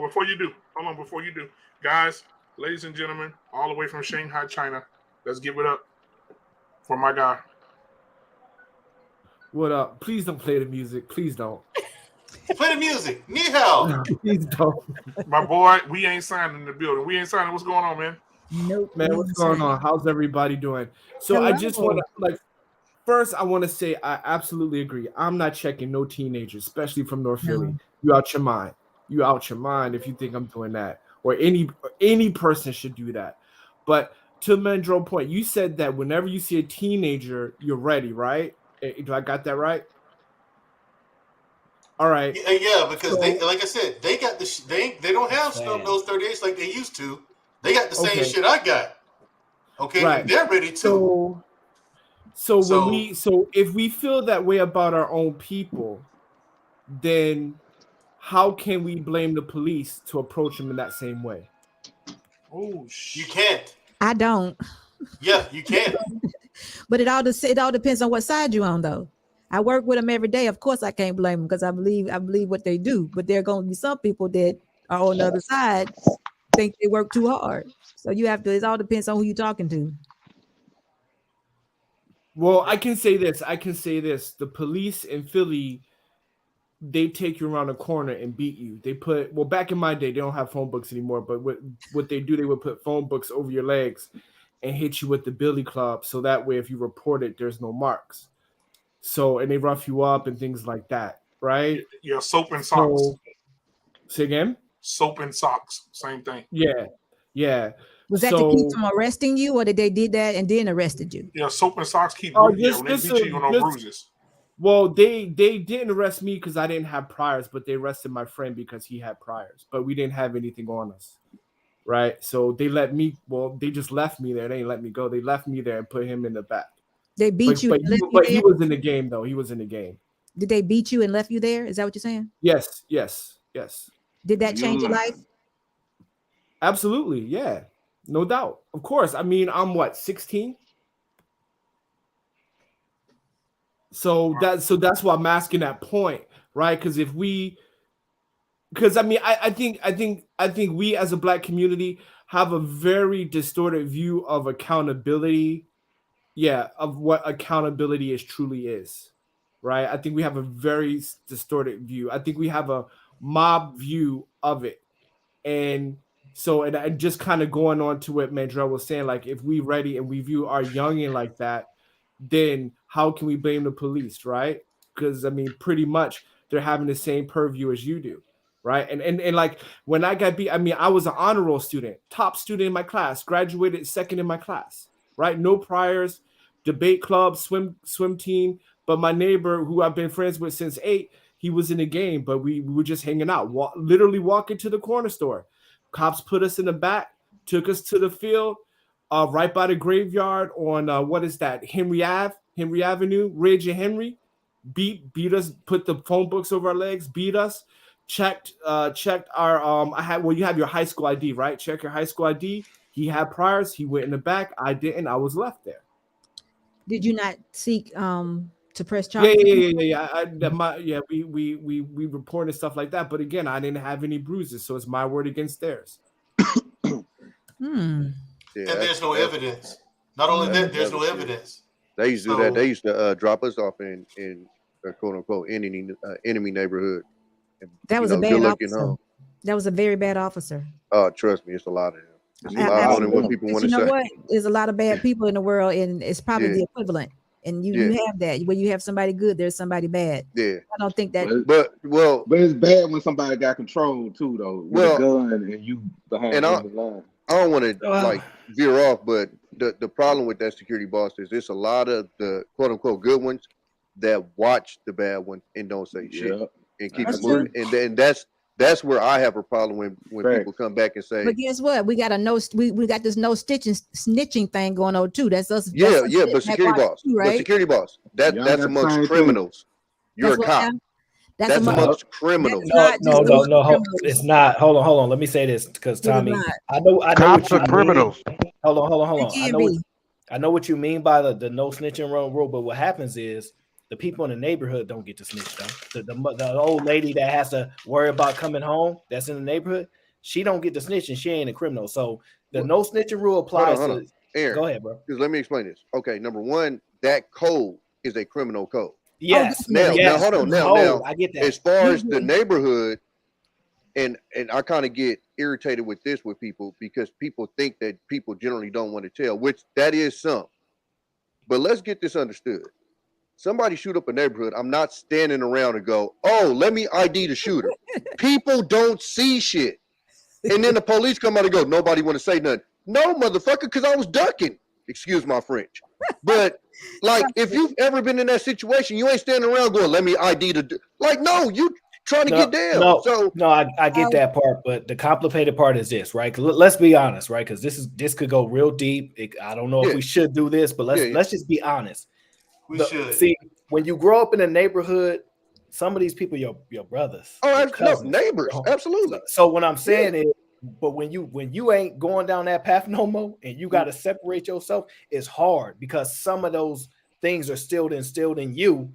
And so what happens? No, hold on, real quick. Let me just get this out. I'm gonna let you go, bro. The problem is you're supposed to get rid of the gang members in the community. You're supposed to get them out, even though some of them are seen as good people because you know they true heart and you know it's not always their fault. So it's a lot of variables that's involved. So when you got these detectives and these officers are told by the older people that go to the community and have the conversations that actually talk to the politicians, they're trying to do whatever they can to get these people out of the community. So some of these tactics, although it's not fair, they look at it as we can't play fair with criminals because they don't play fair. So it gets really complex. But Aaron, you ever heard of something called discovery? I'm familiar with it. It's a lot of people that have been knocked down because of a discovery. Yeah, and if most of y'all don't understand, when somebody go to jail, they get what's called a discovery package where they show them all the evidence against them and who's a witness and all this and that. Exactly. I can pull up articles where that discovery then came and people that disappeared. And again, the police act like that shit don't happen. So it's a lot deeper than no. When I say that, I'm saying when they go, the community don't want to snitch. It's like, yeah, because this dude is my neighbor, and if he find out that I did, he's gonna be in my house tomorrow. Saying. Yeah, so it's deeper than that. But my overall point with that is, yes, if you're a cop, you're held at a higher standard than the public, who, even if they're holding this no snitching thing, you're held at a higher standard. So, even if the public, they're supposed to be. They should be. There you go. Yeah, there you go. But and that now is my only point with that is and I get what you're saying, Aaron. Yeah, that you can't play fair, but it's stuff that they do that. Like I said, when you taking cats and you taking them to like the rival hood and look, I'm not making no excuses for it. I'm just saying that's a wrong thing. That's a bad person. Oh yeah, no, I know exactly what you're talking about. That person would be bad even if he wasn't a police officer. Yeah, 100%. Yeah. Facts. Oh, listen, Sean really had a comment, y'all. I mean, had a question. He said, I saw what he said. Okay, y'all go ahead. I'm sorry. Yeah, you should abandon the community. Bounce if you can. No. Yeah, they go. Hey, that's the SYSBM, boy. No, so listen, save yourselves. Black men is a different thing. That's about dealing with women. When we talk about the community, see, it's complex, right? Because the problem is these communities are super dangerous, right? You need stronger men in these communities. So, for example, when we talked about, we don't have a community base anymore. That's why I say the black population, because I don't believe there is a community. What happened is The young people run the communities. There are no older people to police the communities anymore. So like because you don't know your neighbors, you don't care about their son. Like you don't care about their sons. like there's no community anymore. And so this is why it's so far gone, because we don't have any leadership there. Meaning back in the day, I remember when I was young, and I'm not that old, I'm 32. So let me just throw that out there. I remember I used to go visit family, and we used to have sleepovers. It'd be 16, 18, 20 of us in one house, head, feet to toe. It used to be, you know what I mean? And that was good old days. Good old days. Now you can't wait to get up out the house, so you don't have to listen to your mom's rules, and you don't have a grandmother in the home anymore, a grandfather. Like you don't have the family. People don't want anymore. leadership. The people do not want leadership. Well, you gotta let them be. A lot of, especially in the hood, a lot of leadership got locked up, and I say that because like when I was younger and we was in the streets, like I got checked. I got G checked. We used to do something on Aaron, you might know what it's called, curb tapping, where we would drive down the street 80, 90, 100 miles an hour, and we would go curb to curb with it. Stupid as fuck, I know, but we did it. But it was making the block hot. So yeah, they pulled my little ass over and was like, yo, you gotta stop that shit. The problem is they ain't got that type of shit no more because they locked up and they give them 100 years, whether they deserve or not. Ain't no reason to go into that. But I'm saying security, but I'm talking about the leaders, like the dudes that actually police the streets. Yeah. They lock these dudes up, and now you got the little young knuckleheads, like I said, the little dummy I was, and now I'm driving up the street like that, and ain't nobody telling me to chill. Right. Ain't nobody here to tell me what to do. And that's essentially. What Tommy is saying is this. So real quick, let me just jump in. Tommy. What Tommy is saying is this. I'm not approving any, criminal activity, but what I'm saying is the OGs in the hood, when they used to operate, it was politics. It was politics. So when they had to go and take care of a situation, it was handled within the proper context. It wasn't wild, wild west like it is now. So even though they did bad things, they still policed the neighborhood. Like, young homie, stay away from this dude. They were still doing bad things, but they made sure some young people would be like, "Now, let me make a phone call. Now it ain't none of that. Now the big homies ain't around. Ain't nobody really got big homies no more. Like, that's an old word now. Like, everybody the young like niggas the big homies now. The young niggas the big homies now. They got the money. The young niggas got the money. I want to hear what We Ain't Signing says, because I think he said that we're getting it wrong about accountability. And I've been hearing a whole lot of different accountabilities lately. And I didn't think it was that hard, but we had a lot of them when we first started too. It's not hard. I've been hearing a lot. So I want to hear, man. I'll be right back. I wanted to hear. All right. I wanted to hear what we ain't sure. Okay, so let's I'm going to use the Sir Hell Speak situation as a backdrop to explain it. All right. So whoever saw it knows that, people were asking black men to be held accountable, right? Now, which is fine, no problem with that. But black man, he's a thought leader in this space, especially in the kind of black manosphere, Christian kind of section. He's a thought leader here, right? Now, if you ever see other people operating, when you want to hold a leader accountable, the other leaders take him aside in private to do so. It's not done publicly because we human beings work on a hierarchy, and he is a thought leader here. So Uncle Stu, Sir Hell should have took him aside and dealt with that. But you don't do that publicly because that is called dressing down a leader. And when you dress down a leader, it ties one hand around his back. So then when he comes on other platforms, it ties his hands behind his back because that's a mob rule. Whenever you want to hold somebody accountable in public spaces like that, that is mob rule. Because when you look at other organizations, when you look at other organizations, the director does not discipline or correct the manager in front of everybody. Here's the thing, and that's part of the problem. That's why you still got people in these organizations stealing shit and all this carrying on. Well, these organizations hold on, listen. 500s. No, you cut me off, right? These organizations push your 500. That's what I'm talking about. I get you. I get what you're saying. And you're right. And you're right to a degree. The degree you're right. Absolutely right. Yeah. No, certain organizations don't operate that way. So organizations don't operate that way. So can Accenture, I Deloitte, but, Procter. wait. Hold on, no time out. Accenture, Deloitte, Procter and Gamble, right? Okay, They now, work that now way. the Department of Defense, Homeland Security, the CIA, the U.S. military, They don't operate that way. They are not Fortune 500 companies. Wait, You're hold right. on. They're bigger. Hold now, on. and for that, hold on. That's So, first. hold on, Second guys. of So, all, security boss want to respond to that. Go ahead. No, I just wanted to ask a question because I think what we are Mandrell on fire. Mandrell be on that, boy. Andrea, do you have any amount of liquor in your house that you can drink? Well, I do actually. Right on top of the refrigerator. I do. I've got plenty of it right there on the top of the Go get you a refrigerator. little bit, just a corner. And just because hold on, Mandrell, hold on for a minute. But we are signing. And while Mandrell getting his liquor, if you guys are just coming in, please hit the subscribe button. If you haven't subscribed, Y'all don't do hit the my boy like like button, that, please. man. Don't do my I boy like appreciate that. it. Hey, We don't do are my boy signing. Mandrell I like don't that. think Don't do we my are boy signing. like You're that. not changing the definition of accountability. You just said that to hold him accountable, it wasn't done correctly. Is that what you're saying? No, what I'm saying is that our idea, because our idea of holding someone accountability is a public castration. Because what I saw yesterday, it's not particularly. It's really not. It's just that's but just how what it I saw plays out. yesterday was more similar to a public castration than correcting behavior, in my humble opinion. You know what? Real quick. Real quick. I actually going to try to glean into what We Ain't Signing is trying to say, because as I'm trying, because I listen to people and I want to listen to them. I don't just want to fight what their statement is. So when I hear him say that, it got me thinking.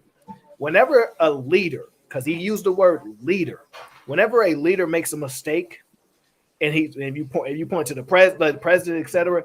You know what they do? They get with counsel behind the scenes, and then they come out with a well-written statement. So, for example, black men could have been counseled in the back by the leaders because he makes a good point. He comes back in a public setting, and he says, I had a conversation and I see where I went wrong. He doesn't debate with anybody else. He says he's directly what he needs to say about his own accountability and doesn't have a discourse with anybody. They normally don't take questions after they go and acknowledge what they've done. If you ever look back at it, they go and say, yeah, so, yesterday there was a unfortunate situation. After going to further understanding, I realized where I went wrong. I will correct those actions and you will not have these problems going forward. Like, honestly, it makes sense what he's saying, but I mean, I'm not saying that's right or wrong, but the way he's stating that when it comes to leaders, there's some truth to what he's saying.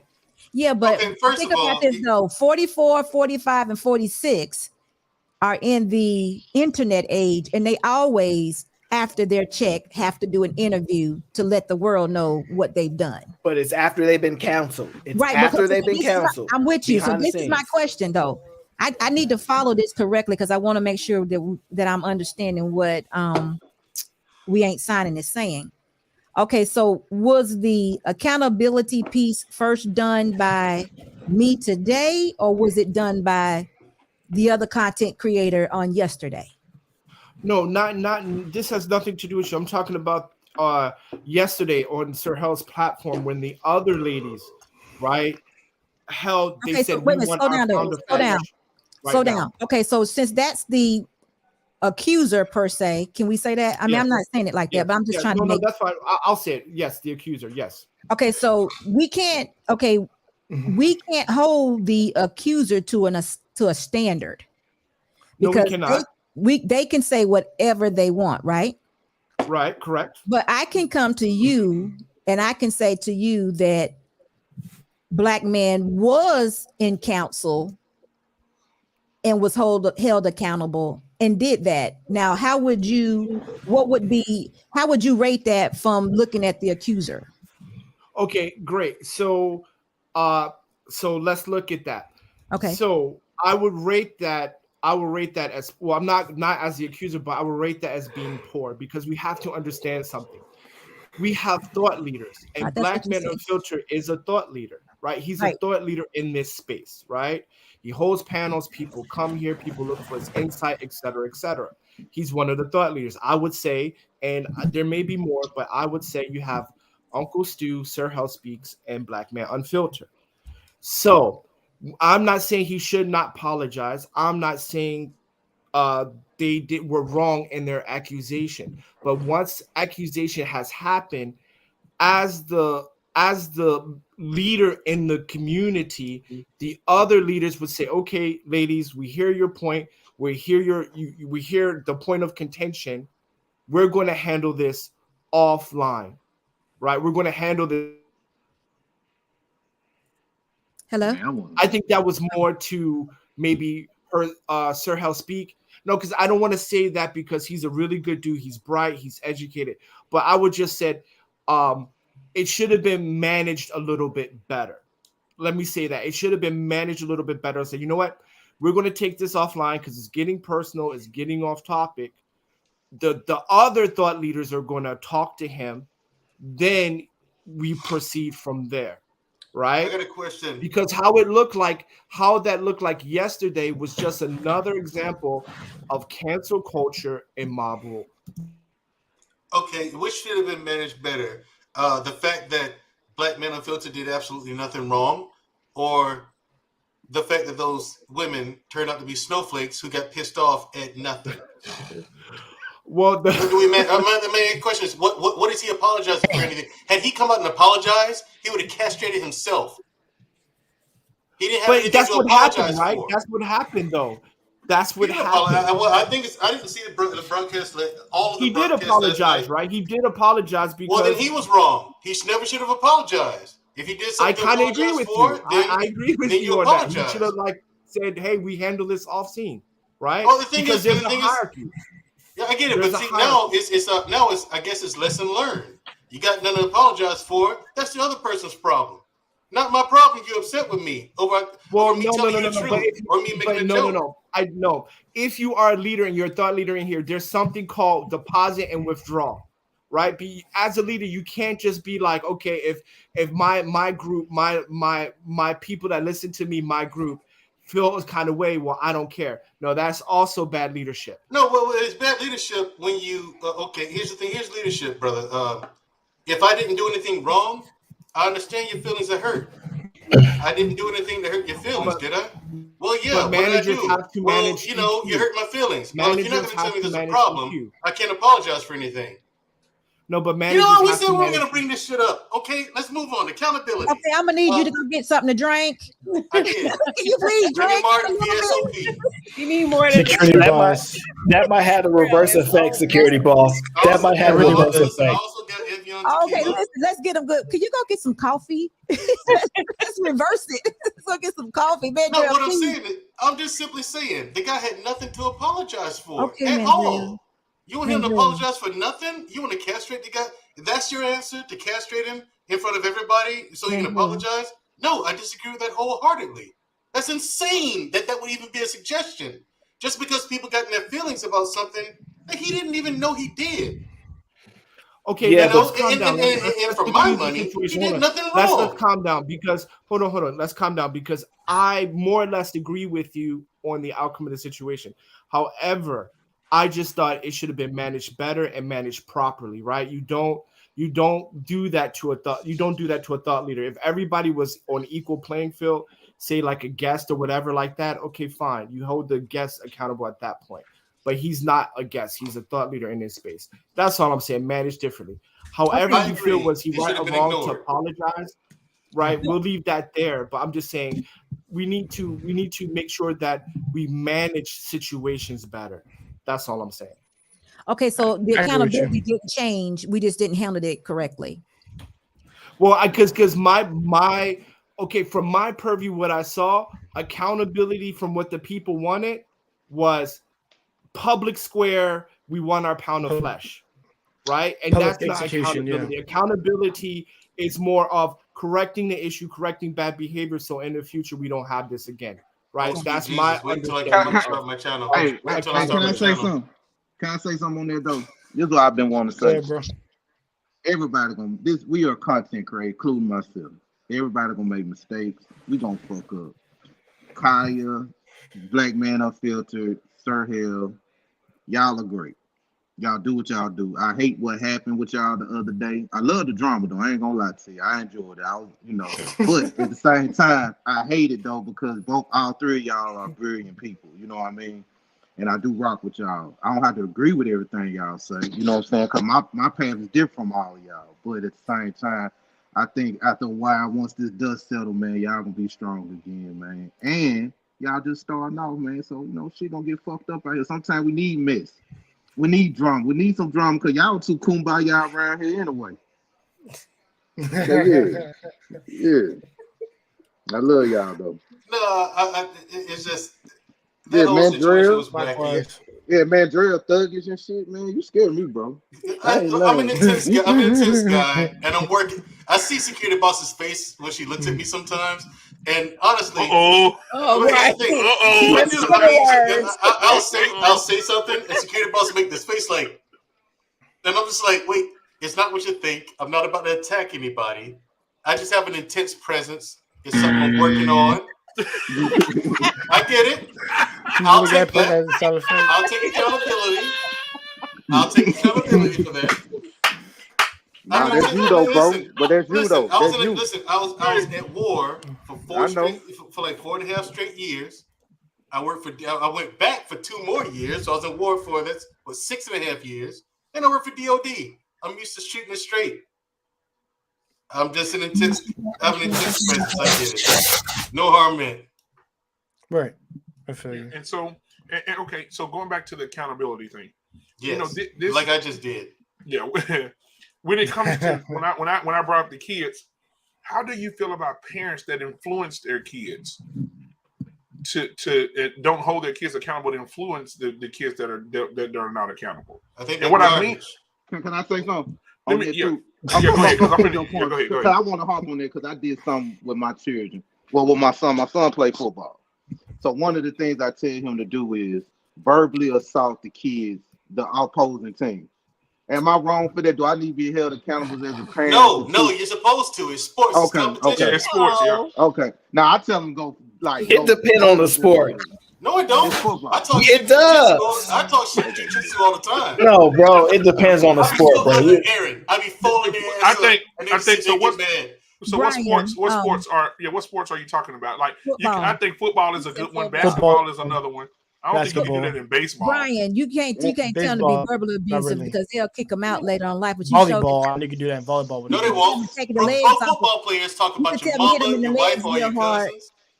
What you say, security boss? Football, they talk real verbally. You keep telling him to do it verbally as he grow up and he become a pro. Then he might lose or become fined for that. But you could definitely tell him to knock his legs from him and hit him real hard. Not or security like boss. that. Now that's why I'm in his life. That's why he lives with me because I teach him how to control his emotions. So if he does go to the NFL, he'll know what to do. He'll know how to calm down. But in the midst of combat, if you can get away with it, realize that. And you know what? I'm to say something to that. When I played football, when I played, the coach told us, right? And this was 4 years ago when I played semi-pro football. The coach told us, when you get out there in that huddle, he falls and hit that ground, you take a piece of flesh with you when you get up. So when he goes down, you pull at his eye, you pull his lip forward, you try to scratch into his skin, pull his jaw, pull his lip, whatever you can to disfigure him or to break him to keep him from coming back. You want him on the sideline hurt. And I mean, we would get up, man. I said, damn, I don't want to do this because I don't want nobody to do it to me. But it got to a point, man, you just put your hand through their helmet and pull their face and put your finger up in their nose. It was horrible. That's why some football players wear those visors in their in their helmet because people try to gouge their eyes out sometimes. And Aaron, you're shaking your head. I guess I do that when I'm trying to fight somebody. Well, you know what? And I did that. Remember, if you guys watch my shameless plug on my channel. If you guys watch my morning show, I do at 12:15 every day. I did a story about the first black football player in Iowa, and that first black football player in Iowa, as he was playing, he went to a hotel with his friends. He couldn't stay in the top rooms; he had to stay in the basement. But the next day, he went over and to play football at the stadium, the college game. And during the game, the boys, after he fell on the ground, the white counterpart, he's the only black guy on the field, the white counterparts fell on his shoulder and dislocated his shoulder real bad, dropped his shoulder. And they picked the shoulder back up. And he said, no, I got to go. I got to keep playing. They put him back out there. On the next play, he come around. He played defense. He played on both sides. He played defense to come around and hit the white boy. And when he fell and hit the white boy, the offensive line stomped him to death. They all just trampled him to death over and over again. And the referee broke it up. He got up, walked to the sideline. He said, I can still go. He could barely walk. They took him to the doctor. They said he can make it back to Iowa. He went back to Iowa, and when he got back there, he was dead. He was gone. He died of a severe internal bleeding from them stomping him out. And so Iowa decided they wouldn't play that school. I forgot what school it was. They didn't play that school for 60 years after that. They didn't have no association with him whatsoever. And those boys that did it to him never were reprimanded for their behavior. Never held accountable. That's crazy. That's a lot. So I have a question to the women, because we have two beautiful women on the panel.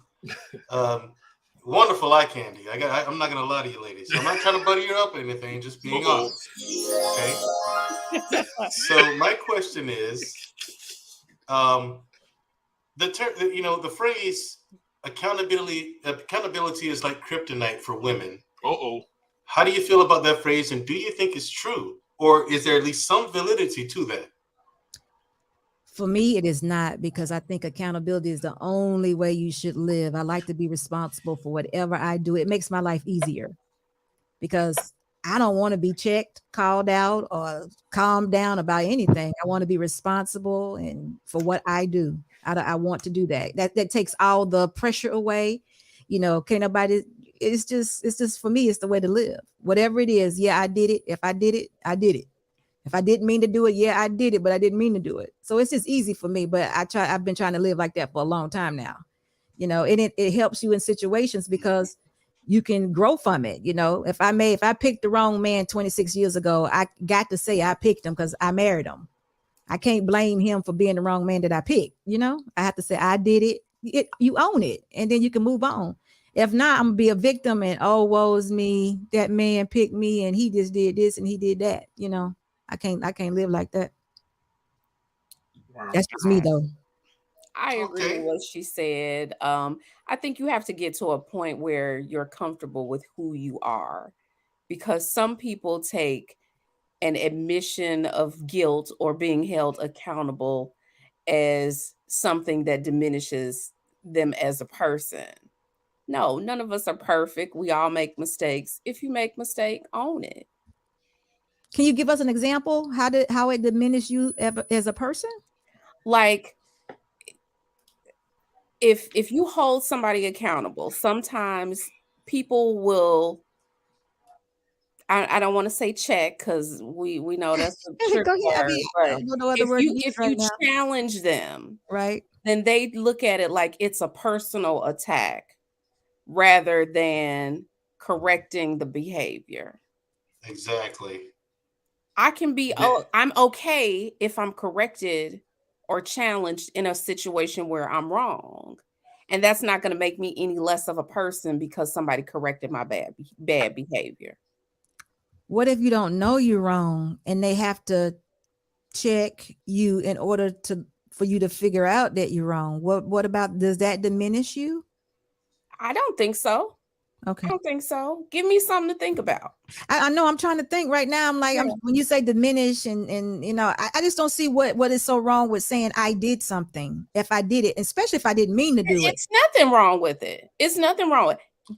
Earlier today on my show, I'm not gonna say you checked me, but when I was talking about my situation in Walmart, okay, and we had the discussion, and I said, well, that's just where I was. I'm trying to be better now, but this is where I was. Don't leave him hanging. Tell him how you was fighting in Walmart. Don't leave him hanging. I was fighting in Walmart. It just wasn't caught. Wait, physically fighting? Physically fighting in Walmart. Oh no, we can't have fighting Walmart. 5 Genesis fight. Get him, Aaron. You were physically fighting a stranger in Walmart. I was. Get him, Aaron. Whoa. Everybody mute your mic. Everybody mute your mic. Jason, they get ready She gotta tell us what happened. Everybody mute your mic. I was defending my kid. There was, and at the time my kid was, just barely an adult. And there were my littles were not with me, so they didn't see the behavior. Just put that out there. But yeah, my daughter, there was an altercation in a self-checkout line, and there was a gentleman who at the time I didn't know was a minor. He grabbed her up by the collar. Oh yeah, I'm fighting too. And we fought, and his mom got in, and stuff was flying all over the Walmart, and damn, they were of another race, and it was a typical situation. We were the angry Black women, so they protected her and the son, and they escorted me and my daughter to another area of the store to basically separate us. Like, you know, we were the aggressors. It was one of those type of situations. And yeah. So today, when I held you accountable, when I didn't know I was holding you accountable, what did I do? She said, you can't be doing that. You got too much to lose. And I acknowledge that I do. But in the moment, I went into mama bear protection mode. I got one question. I just saw a man with my daughter by the collar. Was it a man or a teenager or it was a teenager, but at the time when he's standing as tall as an adult male, he's got facial hair. I don't know that you're a kid. Okay. Well, Chicago Gorilla, you want me to come back to that? No. Nope. I got one question. Did you win? She's here now. That's a good question. That is a good question. I'm here now. So I walked away without a scratch. And so I mean, like, why didn't you say like, hey, let my daughter go, or it's gonna be some problems? I'm not saying we're not about to have no logical discussion when you got your hands on my kid. Oh, you just go full gangster on them. Oh my God. You just went out, you just swung. Listen, you got your hands on my kid. That's my keeping my kid safe is my only concern at that point. And I'm gonna do whatever I have to do, and that's what I did. Why did he snatch your kid up? She don't care. Like what she was saying. They were having the altercation and she was challenging him. And I'm assuming that, you know, he felt like she was getting the better. So, okay, I don't know what else to do. So let me use my physical force to snatch her up. And weak. You know, exactly. Hold on, Mandrell. We got to be careful here because just because Genesis is family, we still have to be.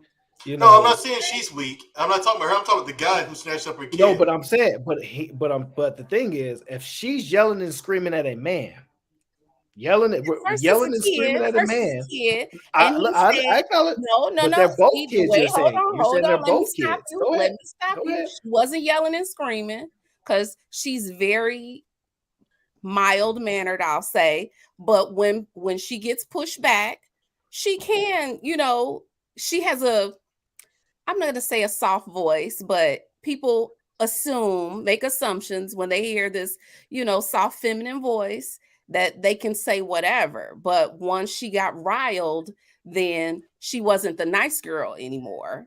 And he couldn't push her over and, you know, make her do what he wanted her to do. And they were going back and forth. I didn't say she was yelling.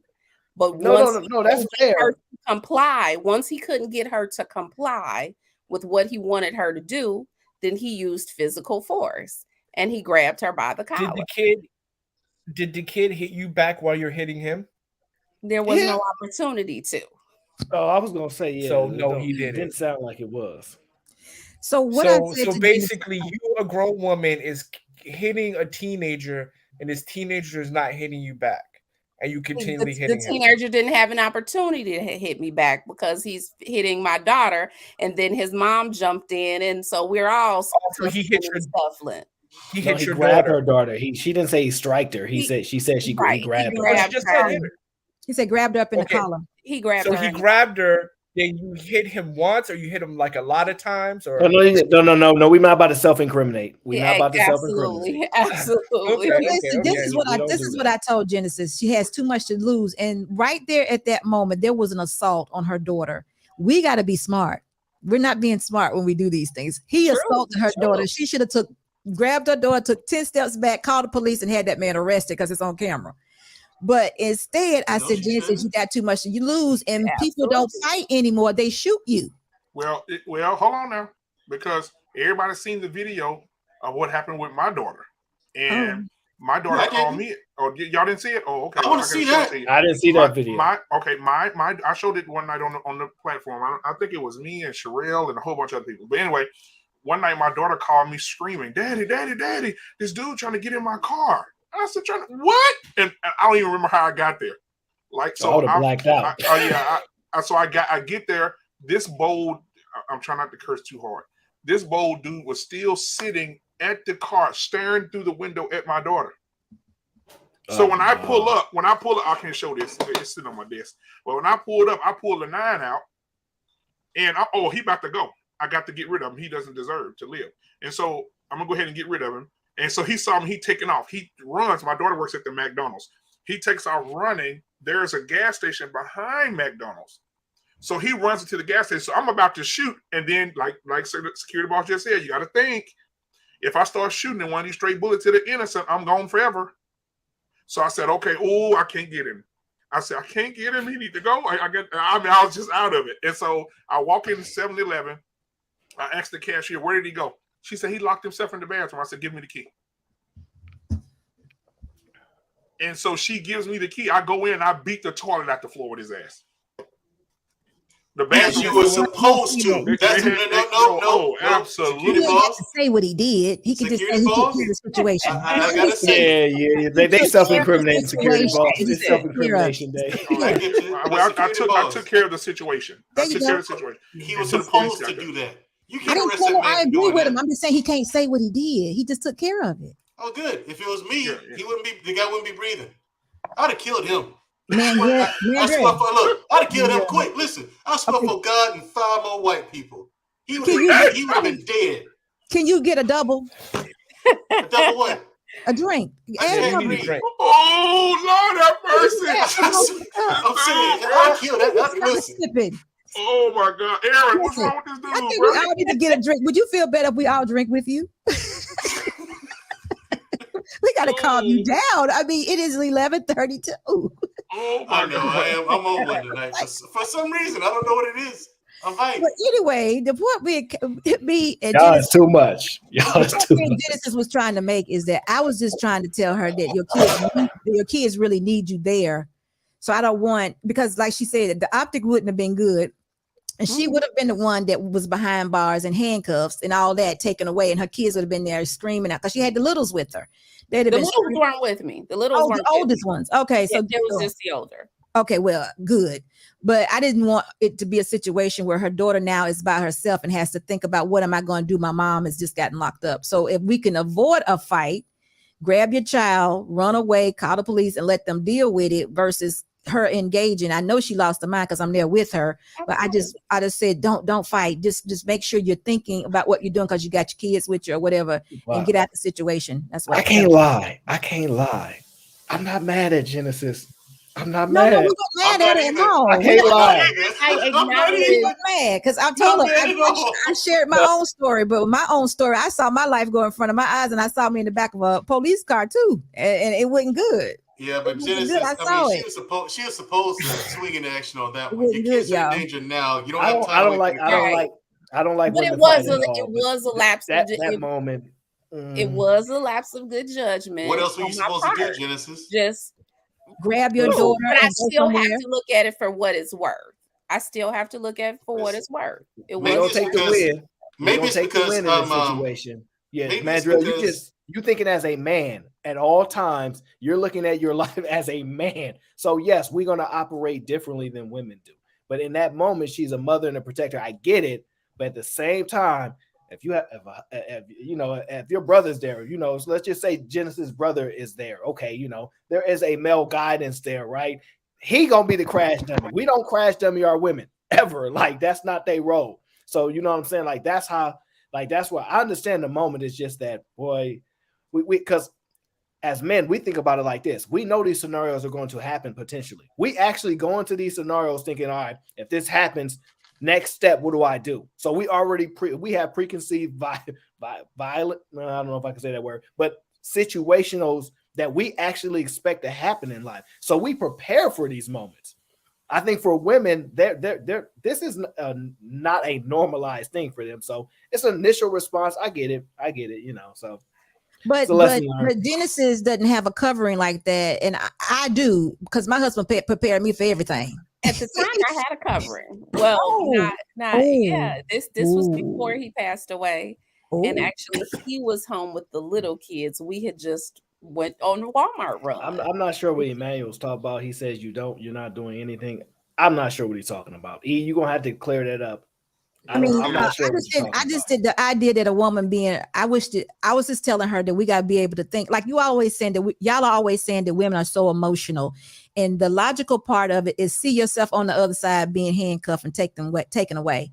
So try to see that, so that can keep you from fighting. Right. I tell you what, though, if a guy trying to get in my daughter's car, and maybe it's just come from me. I really want to be a father, and I just imagine myself being a father. Like if I have a kid.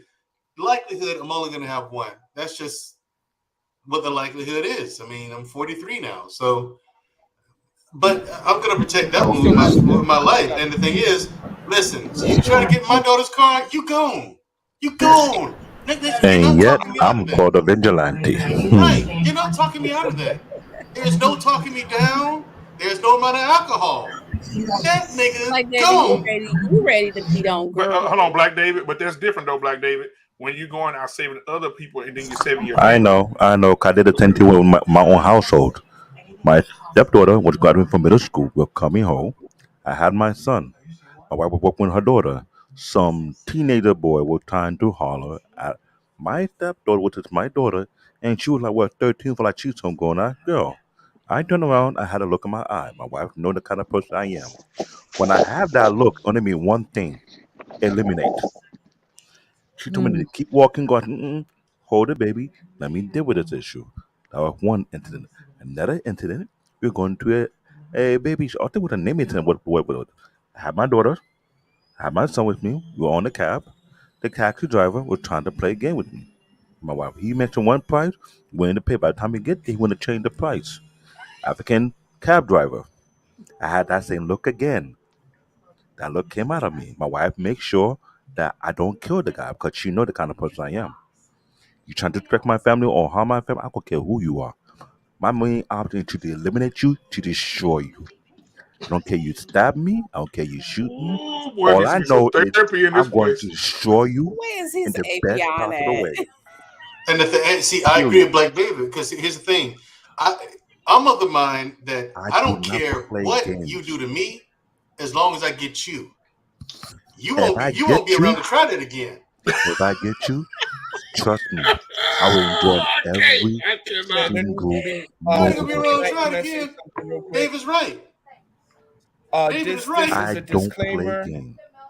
My wife is my restrainer for a reason. Alcohol, please do not listen to any of this We out nonsense together. we say. She there to make sure I don't get out of hand. If I get I out hope of ain't hand, nobody mixing may the that. Lord bless your soul. No, don't God bless his soul. Leave God out of it. It's for me. He ain't here to help. So now I'm going to handle it. Ooh, at that moment, I'm God. I must came at the wrong and I have time. your life in my hand. You live and breathe. You breathe because I allow it.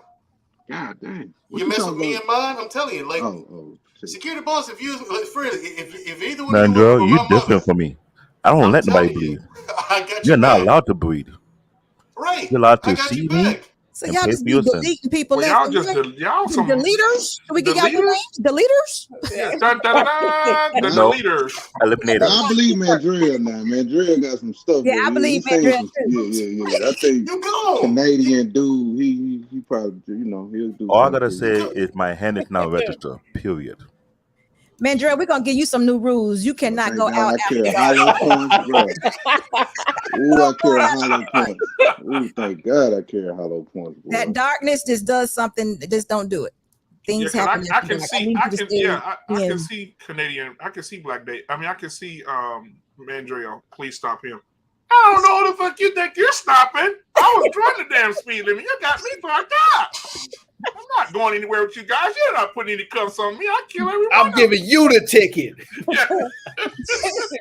He that person on the side of the road arguing with the police to turn around and go back, get in the car, and drive off. It's like, I'm not dealing with him tonight. Not tonight. No, I'm gone. Yeah, No, you but might. the truth is, when it comes to that, now here's the thing: when it comes to me being pulled over by the police, that is going to be the easiest traffic stop that cop has in his career. Yeah, no. Yo, E-Man, That's hold my on. E-Man goal. typing I hard wanna in the make him chat. He comfortable. gonna have to come up here. I don't like what E-Man's typing. I'm not sure what he's saying. Because here's why. Here's why I say that, security boss. Uh-huh. I know what I look like. I'm Okay. only 5'8", right? 5'8" tall. But at the same time, there's muscle all over me. Okay. So if I step out the car, the first thing the cop does is take like 3 steps back and put his hands on his weapon. It's happened every time. Why are you getting out the car? He tells me to. Uh-oh. Step out the car, You please, got sir. out to yell at him. You sure did. No.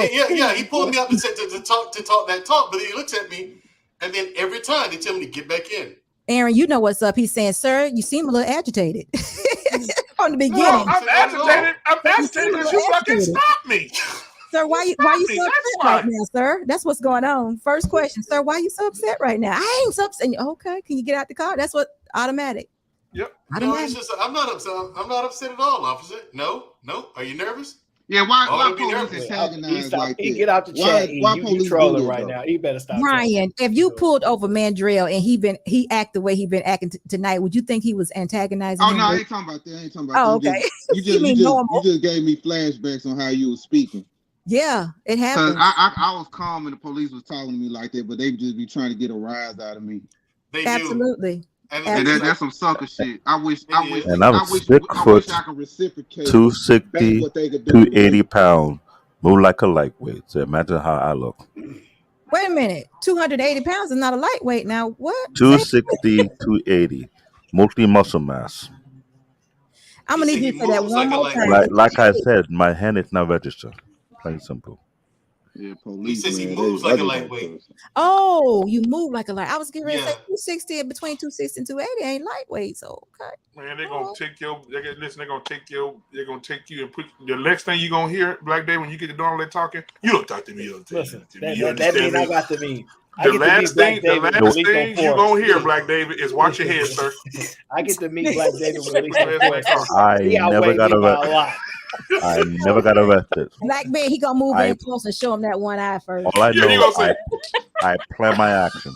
I never got arrested to this day. Like, what is you doing right Never. now? What are you doing right now? E is trolling the chat. I'm done with E, man. I'm not done with him. He Yeah, trolling. he's not coming up. Hey, Jedi David, Mike, what's going You don't on, talk boy? to me. You don't talk to me Out the that way. Jedi.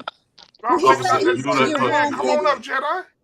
What? Wait a minute. He said you're wrong if the pig put you out of the car. What's the pig? Oh, the police. Oh.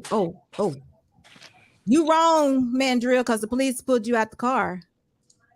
No, they do it just to get a rise. They didn't get a rise out of me. But then when he saw me, and then it's like you can see him take an inhale and put his hand on his weapon. Took like 3 steps back. I said, "What would you like me to do now, officer?" Get back in the car and go home. Have a good night. Exactly. That's exactly what happened. They That's gave me good. my credentials back, and I drove on because That I wasn't means- speeding. I knew he had no reason to pull me over. So it's like, all right, here we go with this. Was it dark I'm not going to give you outside? a reason to just shoot me and say, well, he acted belligerent. No, you don't. Was it I'm dark not gonna- outside? Was it light or dark outside? It was dark. Oh my. Okay.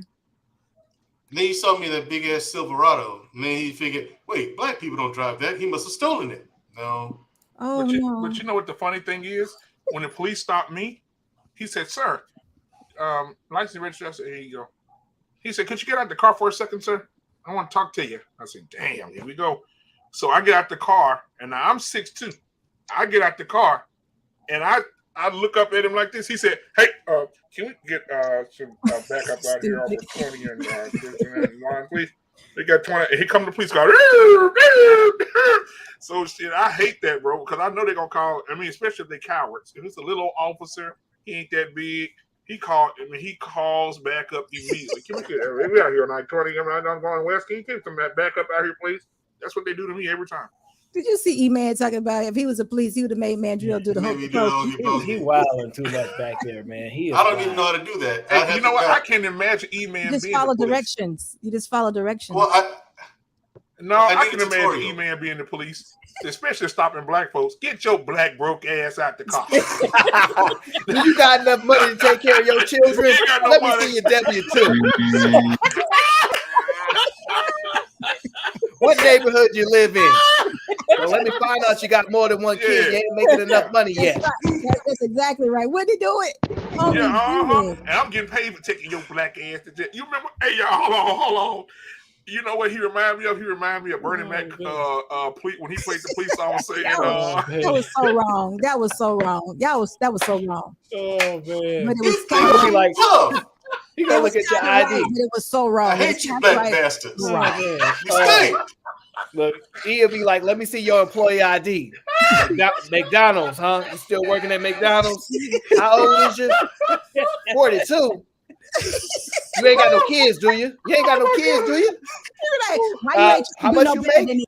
Why you? Who you surround yourself with? You going to jail?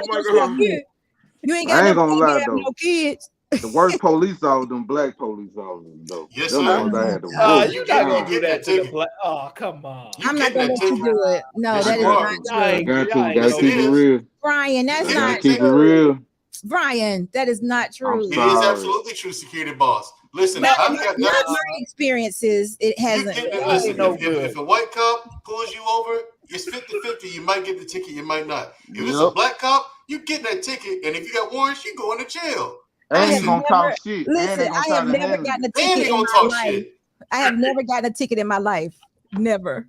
Hey, y'all, Congratulations. I'm You ain't sorry. even get a parking ticket? Off your looks. Stop playing. Hey, I'm sorry. I cannot get over E-Man, y'all. I'm sorry. Can No, y'all I imagine? have never. Can y'all imagine E-Man getting me and let's see who on the panel. A little dark. Me and Black David pulling us over, and he say, "I hate you, black bastard.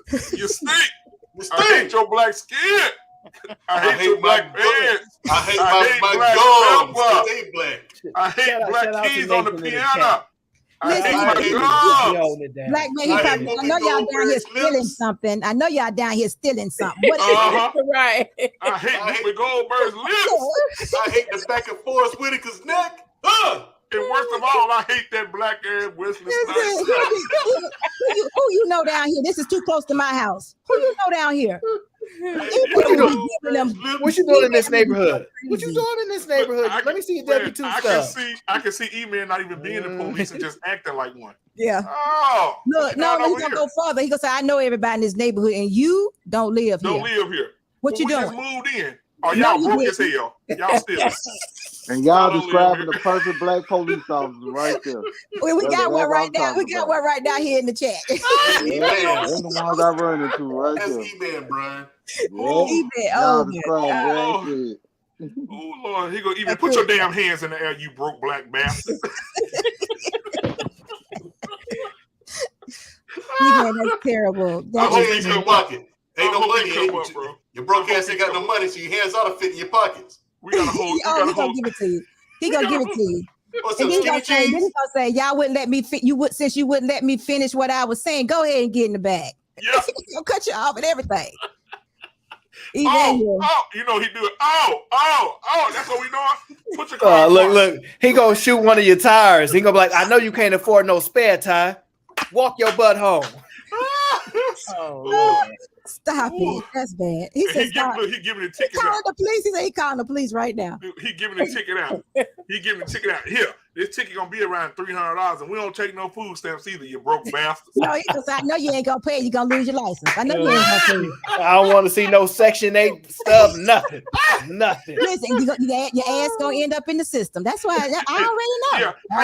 How you driving this 2020 and on food stamps? Give me your food stamp card. You don't need them. Turn it into the people. Hey, you know you can't make bail with EBT cards. You know that, right? Oh my God. Man, that's terrible. Can't make bail with food stamps. You know that, right? That's how they do you. Oh my God, man.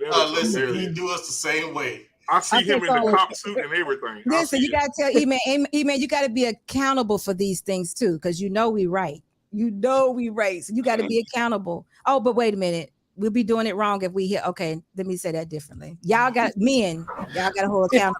You know you're killing Nathan. Nathan in the chat dying here laughing. Nathan is laughing his ass off. He's like, oh hell. Because he's a police officer. Bring him in there. You can take my. He can take my He spot. the worst. Okay, hold on. And Nathan, the nerve of you to have something to say. You're a cop. Get mad at him before he even come to the chat. That's mad at right. him. Nathan, you shut up. Don't What's you up, even man? show your face. Thinking Man podcast in the building, bro. Hey, Nathan. Man, we up here talking about your boy E-Man. Uh-oh, hold on. Let me see. Hold on. Hey, Zoe, hold on, Zoe. I'm gonna move you right quick, so I'll bring you right back, I promise. Here we go. I want Nate, and the thing is, I'm talking all this trash, but I want we got a Nathan's real police content all the officer. time. We got a real police officer in the building now. Nathan, what's going on, brother? Y'all gonna give him a hard time before he even came up. Yes, sir. Yes, sir. You gotta have it. That ain't right. He's just saying. He joined the dark side of the force. He locking us all up. Man, all y'all going to jail. Every last one of y'all. No. Me and Genesis, I'm keeping Genesis out of trouble, and I don't play like that. So I ain't going to jail. All the rest of them, you can take. The last person said that to me. He about to do 40 years right now. That's the dude that drug you in the car. That's the one that drove me down the interstate. Dude, did y'all see that video? What happened?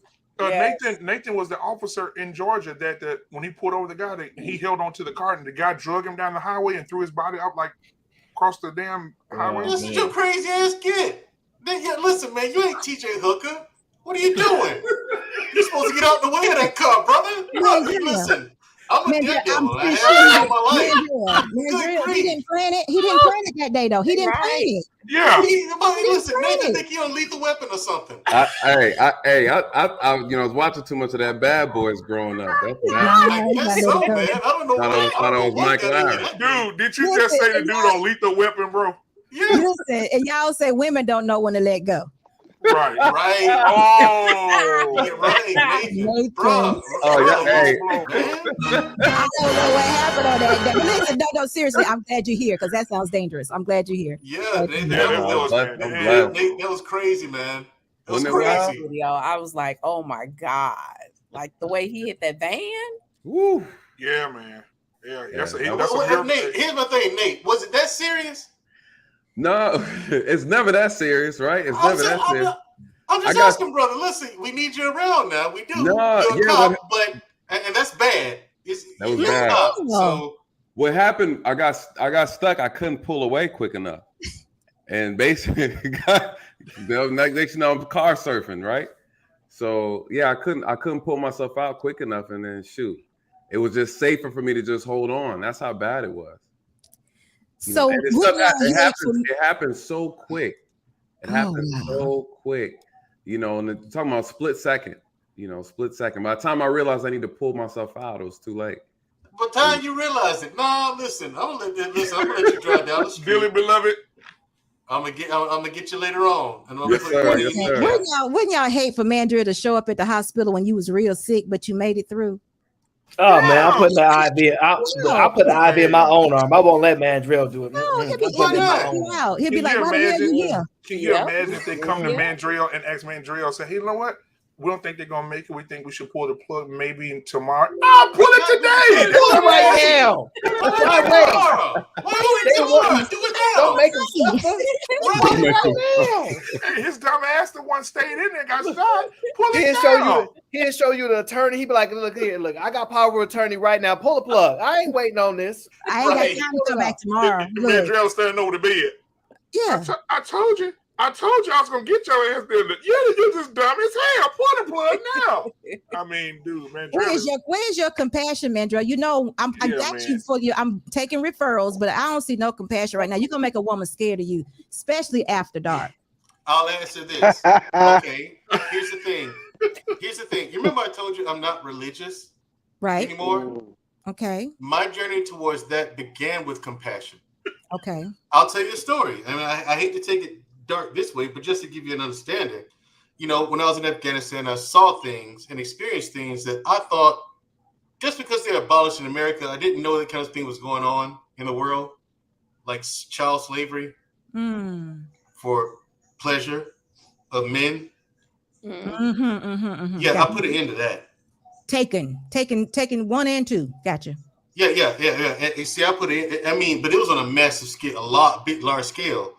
I had compassion, okay, for these kids, and I wasn't supposed to stop it, but I felt a certain kind of way about it. The rest of my team felt a certain kind of way about it. Since I was in charge, I said, "Hey, why don't we do this? What if they say? I don't care what they say. We're here, they're not, and now we make sure that didn't happen again." Damn. So when you see that kind of thing go on to children, you got to question God. Why would you sit around and let this happen? That's powerful. Why? If you're all powerful and you're all good and you're all knowing, what the fuck are you doing? Yep. Did you ask? I did. Did you ask and wait for an answer? I did. I'm still waiting. He told me the same thing he told everybody else. Nothing.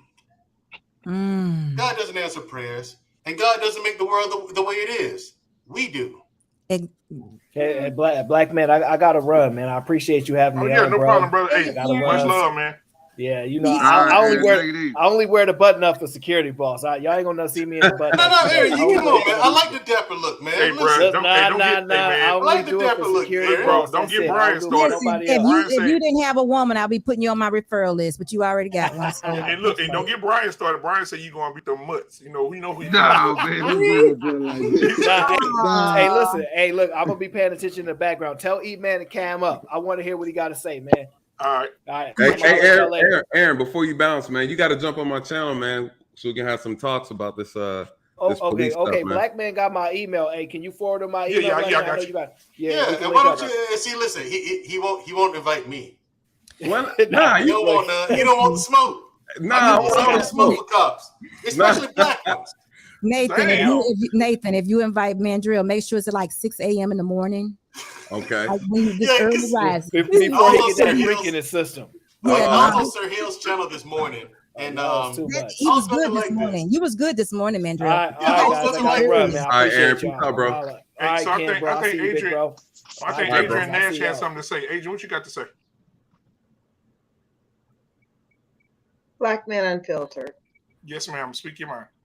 How are you doing this evening? I'm sunshine, partly cloudy. How about yourself, Shield? I'm sorry. What country twang? What? I said I'm sunshine, partly cloudy. How are you today? Sunshine and partly cloudy. That is correct. Yes, darling. Yes. Yes. How can I help you today? How are you doing this evening, ma'am? Wonderful. How are you? I'm doing well, thank you. That blouse top, that's lovely. Thank you. That's the gray with the silver. Yes, darling, do that. Somebody's fabulous. Homage to Jim Carrey in The Grinch. All right. So what you got for us? This is going. Recall, Black Man, we had kind of a quasi accountability on Mr. Real Estate's platform when we met. Yes. You remember that time we met, right? Yes. Okay. So, who do I owe a duty of accountability to? And I'm gonna sip my tea while you tell me. Oh, I'm sorry. Wait. Let me give the caveat, security boss. I am a single woman, never been married, no children, no pets, no plants. Damn. And how old are you? I'm plenty good and grown, honey. Wait a minute, Miss Nash. I'm taking referrals. These are some good men on these panels. I'm plenty good. Look, and she scared him all the way. Wait, Black Man Unfiltered. Do you remember you asked me that question? Do you remember what my response was, Black Man Unfiltered? Yeah, I remember. I'm plenty good and grown. That could be anything. Yeah. No. 18-year-olds say that. Look at thinking, man. 16-year-olds say that. So that doesn't mean anything. Yeah. Referrals for some good men. I don't know. You haven't said you want one, but I'm just saying. Do you want one? I can't hear you, security boss. I'm sorry. Let me get my volume up. I'm sorry. It might be me. Oh, okay. There you are. That's better. Sorry. Yes, I said we're taking referrals for these good men.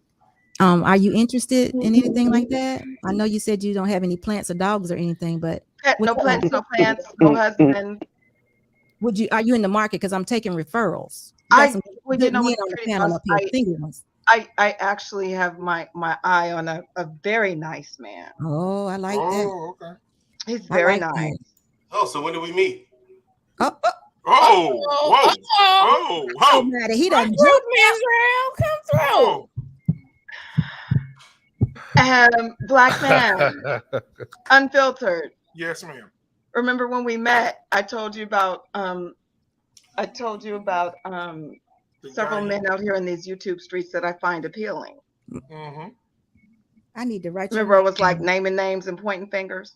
Yeah. No, don't do it. I'm finna write your name down now. Though. I don't know if you remember. I got you. I do. Go ahead. Anyway, this guy. I think he's one of those. And what's his name? Oh, I can't hear. Are we still here? What's his name? She went out. What's his name? Oh, I think I'm buffering. Yep, that's that Cricket Wireless. Adrian, black man, you need to recall this situation. Do you recall? What's up, CJ? Yeah, What's happening, guys? Y'all all right? What's going on, CJ, man? Yeah, she was Thank telling you, us man. about this guy she moved in with. I wasn't here. And it was all for the money or whatever. And she said when I'm she out. got in, she said she came in and they were supposed to be roommates. He didn't supposed to try nothing. She said she came in and he was in her shower butt naked and said, this is still my house, my shower. And so he's walked through the house butt naked, and she said he tried to he wanted some of that fruit roll up. Of course he did. And cheeks. Yeah. And she said she didn't give it to him because he didn't ask nicely. Right. You supposed to ask nicely? Listen, let her tell her story. Let her come back and back. what she had. Hey, Adrian, they want to hear your story. Oh my God, are you going back with the Black Hercules? The Black Hercules, that's what she I called it. can't. Oh, wait, I know. Yeah, clearly not. But Thank neither you, man. can I'm I sorry. now. Thank I you, mean, man. I'm sorry. he can be pawned off to someone else. You making decisions. Wait, like that, I'm sweetheart? sorry. I I'm dropped sorry. off. I can't didn't do hear it. some of. I need to be recapped. I dropped off for about about a minute? No, we was talking about Black Hercules. I was It just doesn't matter. updating We're you. all caught up anyway. Thank you. I couldn't hear. What? Can you hear us? Probably Yes, best but that I you didn't can't hear. that. Like I can't hear multiple people at a time. Which one? What? We was talking about Black Hercules. Hercules. Adrian, I don't think your mic is working. Can you hear us okay? No. No? That hot spot is a mom. Hello? Yes, Adrian, we hear you. Hello? Yes, Adrian, we hear you. What was the question, please? We was just asking, can you hear us? Because we can barely I can hear you. I can hear all of you now. I can see all of you now. Okay.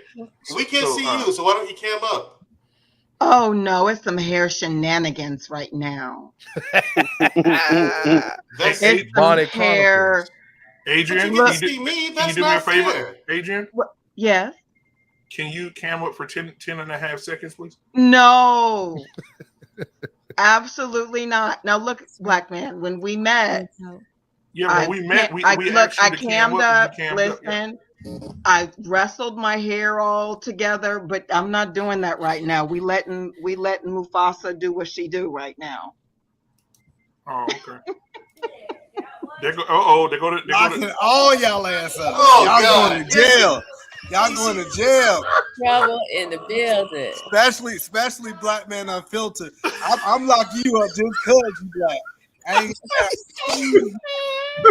I want to make international news. Oh my God, bro! I ain't playing with you today, bro. No. Nate, get your partner, Nate. Hey, Emmanuel's my road dog, man. We locking all y'all up together.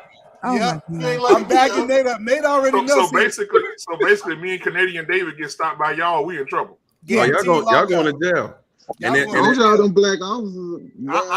I don't care. I don't care if you're right or you're wrong. If Nate say you go to jail, I'm You're backing gone. my partner up. We going to court. We gonna say it all. I'm telling you, going to jail. Right? Here we Nate? go. Those black So officers, Nathan, let me ask you a question. Black officers, bro. A real serious question. So a few minutes ago, somebody said that it's the bad cops that make the good cops watch the bad cops do all the crazy shit, right? Mm-hmm. So when you were a cop, and you had a partner or whatever, Did you ever have a partner with the time that you were with the force? Did you have a partner that you had to hold accountable? Yeah, absolutely. So they was doing some dumb, like racist stuff, or what was it like? Nah. You know what happens is like-minded officers hang out with each other. It's no different than like if you have friends in high school or friends at a job. You know, you're not going to hang out. If you're a Christian, you're not going to be best friends with a Satanist. You know, you're not going to walk around with them and up and down the job. So it's the same way in law enforcement. So a lot of like-minded officers would actually interact with each other because we didn't get along with those who weren't like-minded. So if you had anybody who was shady or they were doing things that were questionable, they didn't do it around officers who were of quality because we call them out, we hold them accountable. And so you'll be surprised though how corruption actually works in the police department. It's not that simple. Well, I mean, no, we're not surprised that it happens. I'm talking about how it works, you know, how they get away with it. And so it's not as simple as what people think. You know, if you watch Training Day is a good example. Training Day is very, very accurate, right? You have an officer who's a supervisor who's in charge of a small little unit, and they're away from the eyes of any other supervisor. They're away from any other uniformed officers, and they have a lot of autonomy and free will. And if you have one person at the top who can cover for someone at the bottom, then that unit is essentially protected. So you can have a large department and have one or two cells of people that operate in that department that are you know, corrupt. They're hard to identify. You know, they're hard to locate. You know, they have to mess up really, really, really bad to where no one can actually cover for them because the exposure is too great. You know, and so that's why it's so hard to catch the corruption, because unfortunately people used to take the word of officers regardless of how crazy it sounds. But now since we have video, people are looking at this stuff and like, oh no, this is suspicious, or no, that person planted evidence. But this stuff has been going on all the time, you know. And now they're not taking. It's just like the Army then. Yeah, but depends on who your leadership is. But I want to say this right here. I had a chance to be attached to a military police unit for, I want to say it was like 9 months. And I'm just tell y'all right here, real talk, y'all civilians have no clue what officers go through. That's true too. When I say civilians, you have no clue. So we do this training. So this training is you walking into, I'm pretty sure Mandela is used to this training because the Army does it too. You walking into like, it's this big screen and you got like a gun, right? And you have to react to whether that person is a threat to you or not. And if you ever go through this training, you realize that you only have a second to make a decision. And people say, well, why he didn't rationalize it? You don't really have that much time to really rationalize. It's really a reaction. Right. And I'm not saying that it's not cricket cops out there, but I do want to say that, like I said, you have no clue. The pressure we put on police officers to make decisions in half a second, and then because it's easy to judge them after the fact, what you would have did. But I'm telling you right now that it's not as easy to make those decisions as we think it is. That's all I want to say. It's not. I see. That's the part that I do empathize with police officers with. When they're in situations where they have to make snap judgment decisions, that I get it. I'm kind of like, all right, let me see what happened before and after that, because that incident there, if the other person had a weapon, all right. I mean, I get how that gets hate. I get how messy that is. That I totally understand. So let me see what happened before and after that.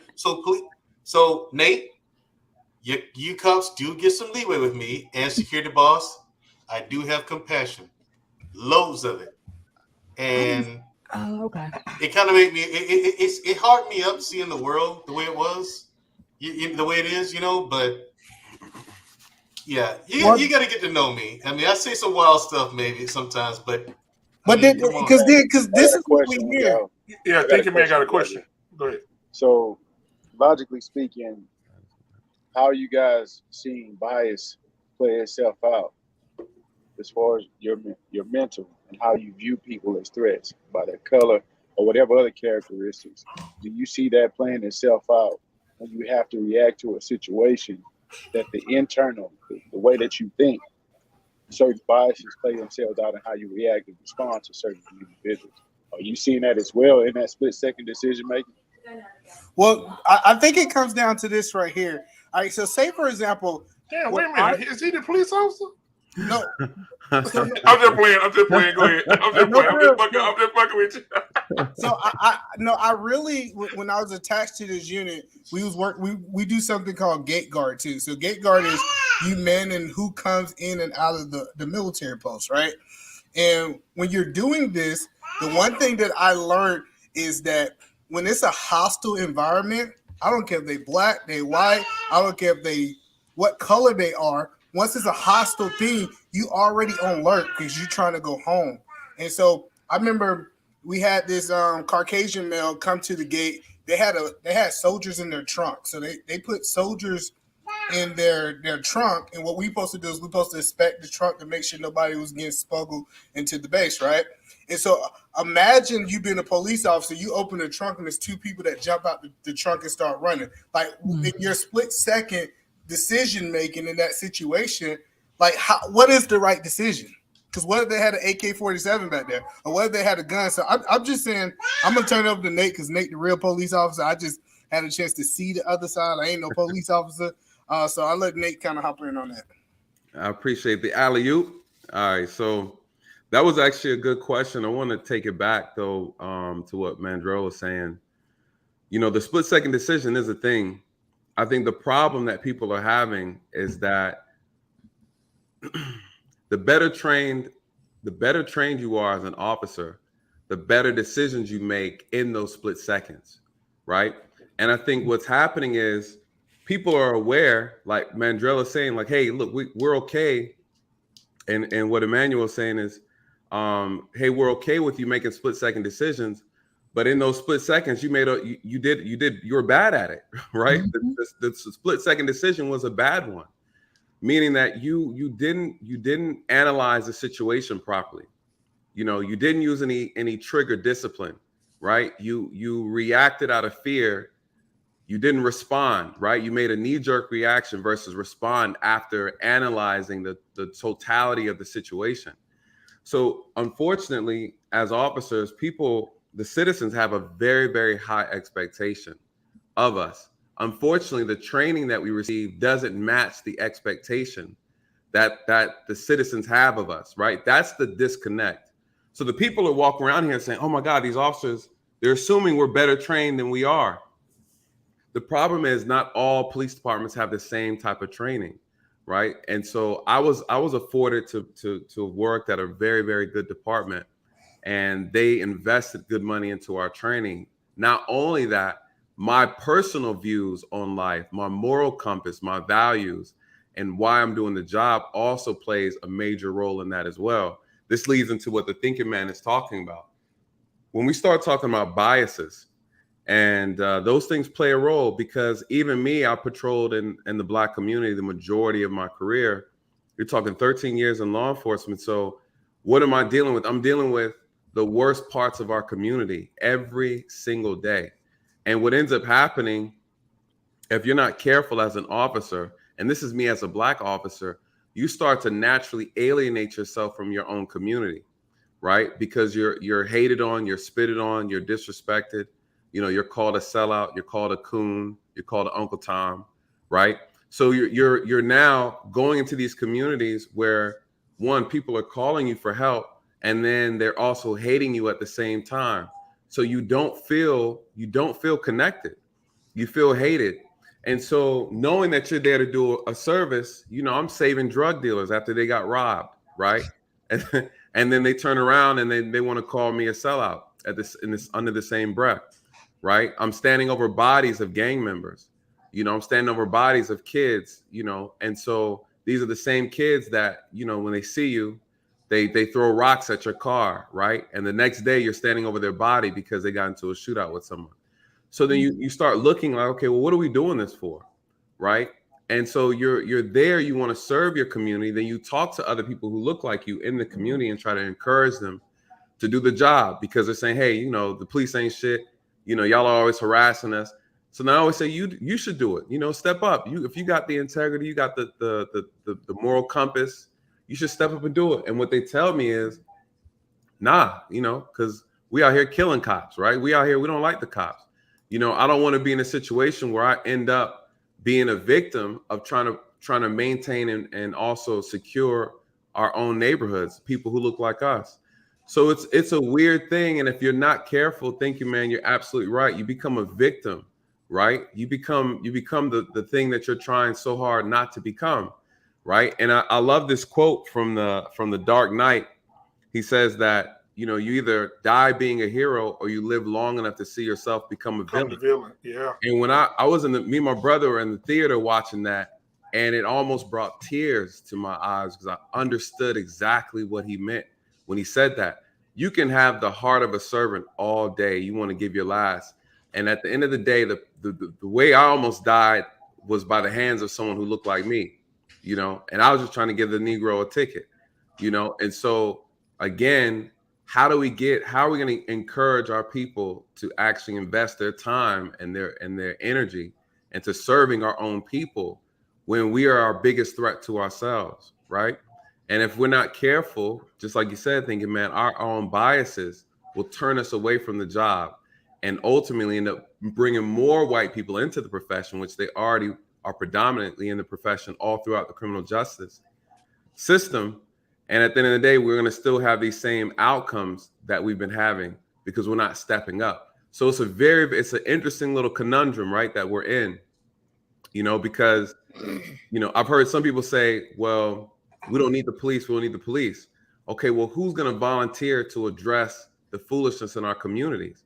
Because it's dangerous in our communities. There are some pockets of our communities that are 14-year-olds will take your life. Matter of fact, case in point, Amir Locke's cousin, the one that they're looking for, he was 16 when he allegedly committed that homicide that they're looking for him, you know, that they arrested him on, right? He was in a stolen vehicle at the age of 16. He has guns with extendo clips at the age of 16. He was in a shooting prior to this one that they arrested him on, right? As a juvenile. He's a menace to fucking society. So the question is, we go and look around and say, okay, where was his parents at? Where's his father at? You know, and again, we're raising the poison in our community. So who do we point the finger at? How do we address that? You know, this is a perfect title is accountability. When we talk about our community, who are we holding accountable? We can't get that. We're stuck. We're stuck at the A. And Right. we haven't been able yet to figure out, is it okay to even be accountable? It is. Oh, I know that it is, but I'm saying, you know, for yourself that we're stuck Right. at the A, because it's not a group thing. It's an individual thing. Right. And, And we're anti-police too. And you're anti-police. That's the mentality. some of us are anti-police. I told you. I mean, you know, I'm speaking in general. Well, I know you I said this in the chat, and I want to make sure y'all hear me loud and clear. I am a law-abiding citizen. I have no problem calling the police. You come to my house, I'm calling the police on you. I'm letting you know right They're now. gonna whoop your ass before the police get there. Nathan, I want to ask These men, they're Nathan gonna whoop your ass before they get there. I want to ask Boy, you Nathan a crazy. question before we go too far. Hold on. Let me tell black man this. No, 'cause You are You're crazy. being funny. You're being funny. So No, listen, this is a serious question. Okay, go ahead. Nathan, when you ask the question of them not wanting the police there or not wanting to be policed by the police, do they admit to themselves, are they sincere about, we have a real problem? Oh, absolutely. And that's why they don't want to do it. I would talk to people in our community, young men specifically, about doing this job, and they'll say they don't pay y'all enough to put up with these clowns, right, in our community. Again, we know, we just don't want to be honest, right?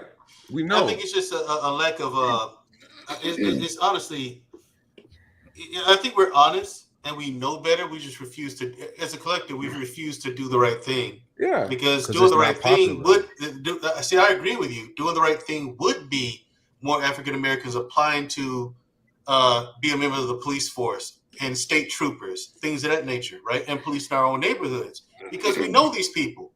Correct. We know Miss Johnson's grandson who lives here, you know, and his cousin down the street. You know, we know these people, and we can snatch these kids up if we see them going in the wrong direction. Take them to their parents, take them home, and let the parents deal with it. So we know these things, and a lot of times it's not parents, it's parent. And I'm gonna tell you, every child that I've arrested, every juvenile arrested, was never a father in the home, never a father. And I can count. I can't even count on one hand. I would say I can count on one hand how many houses I've been to in our community where there was actually a father present. All right, and so that is, you know, we talk about the single mother thing. And I hear people talk about it on different platforms, but they don't have a clue how bad it is. They don't have a clue. You know, these kids, these juveniles, they run away. You know, the girls are escorting, they're prostituting at teen ages. You know, they're in college, they're escorting. They're strippers. You know, they're the boys are out running the streets. You guys, this is like it's an epidemic. And so, Nate, can I ask you a question? Mm-hmm. So my question to you is: law-abiding citizens having a problem with the police, or these people that is doing criminal activity? You know, I think criminals have a different problem with the police. The law-abiding citizens that I've seen in the community are having issues with the police, the ones who are bored. The officers who are afraid to do real work are the ones that the law-abiding citizens have the biggest problems with. For example, it's 7:30 in the morning, you're on your way to work. Black man unfiltered is trying to get to work. He get pulled over by that cop on the motorcycle, right? He get pulled over by that cop on the interstate. Gotcha. You know, and now officers like me and others like me are like, how about you bring your ass over here in the neighborhood where we're having all these robberies and these car break-ins? You know, so you have some cowards that like to play outside the crime area and harass people. You know, those are the cops that law-abiding citizens have issues with. Those are the ones where you like, damn, you know, they broke into my auntie house yesterday. How come you over here outside the street? Why are you sitting out here by the stop sign? And all the crime is over here 3 blocks down. Those are the ones. See, I was always the type of person. If I pulled you over, you weren't who I was looking for, you're not a criminal, I send you right, get your ID and send you right back on your way. Because by them 10 minutes it takes me to write that ticket, someone's kicking in somebody's door. Mm-hmm. And so I was the type of officer that focused on crime suppression. So I dealt with areas where it was high crime, a lot of drama, because that's my job. You know, why am I messing with people who are trying to go to work? You're not the problem. The problem are the ones who aren't working. The problem are the kids who are not going to school. You know, and so you have those officers. Let me tell you, I had a case one time where there was a robbery in progress at a gas station, and the owner ended up getting shot. He got stuffed in a in the cooler in the back, and then the suspect ended up shooting him, right? Shot him in the head. Across the street was one of my coworkers. He was a known coward, you know, and we're on our way over there, and he sits across the street, and he's saying, okay, I see the suspect, he's getting in the car. We're like, okay, you got him at gunpoint? Nah, he's whispering on the radio, whispering. So I'm thinking that he's trying to sneak up on him, you know. So we're flying down there, try to get to him. This Negro is across the street looking at the whole thing unfold. He never addressed the situation. He never went over there. You know, you guys don't know it, but there's officers that hide behind buildings, you know, when things are cracking off. You know, they're not present. They wait for the real cops to show up, and then they come afterwards, you know. And so, again, that's one of the biggest problems with law enforcement. You have too many people who have no business doing the job are in the profession. And these are the ones that cause the most problems. And so I don't blame them. I blame the departments for allowing them to get in the first place, right? Like there's not a good vetting process when it comes to this profession. So the question is, how do you filter?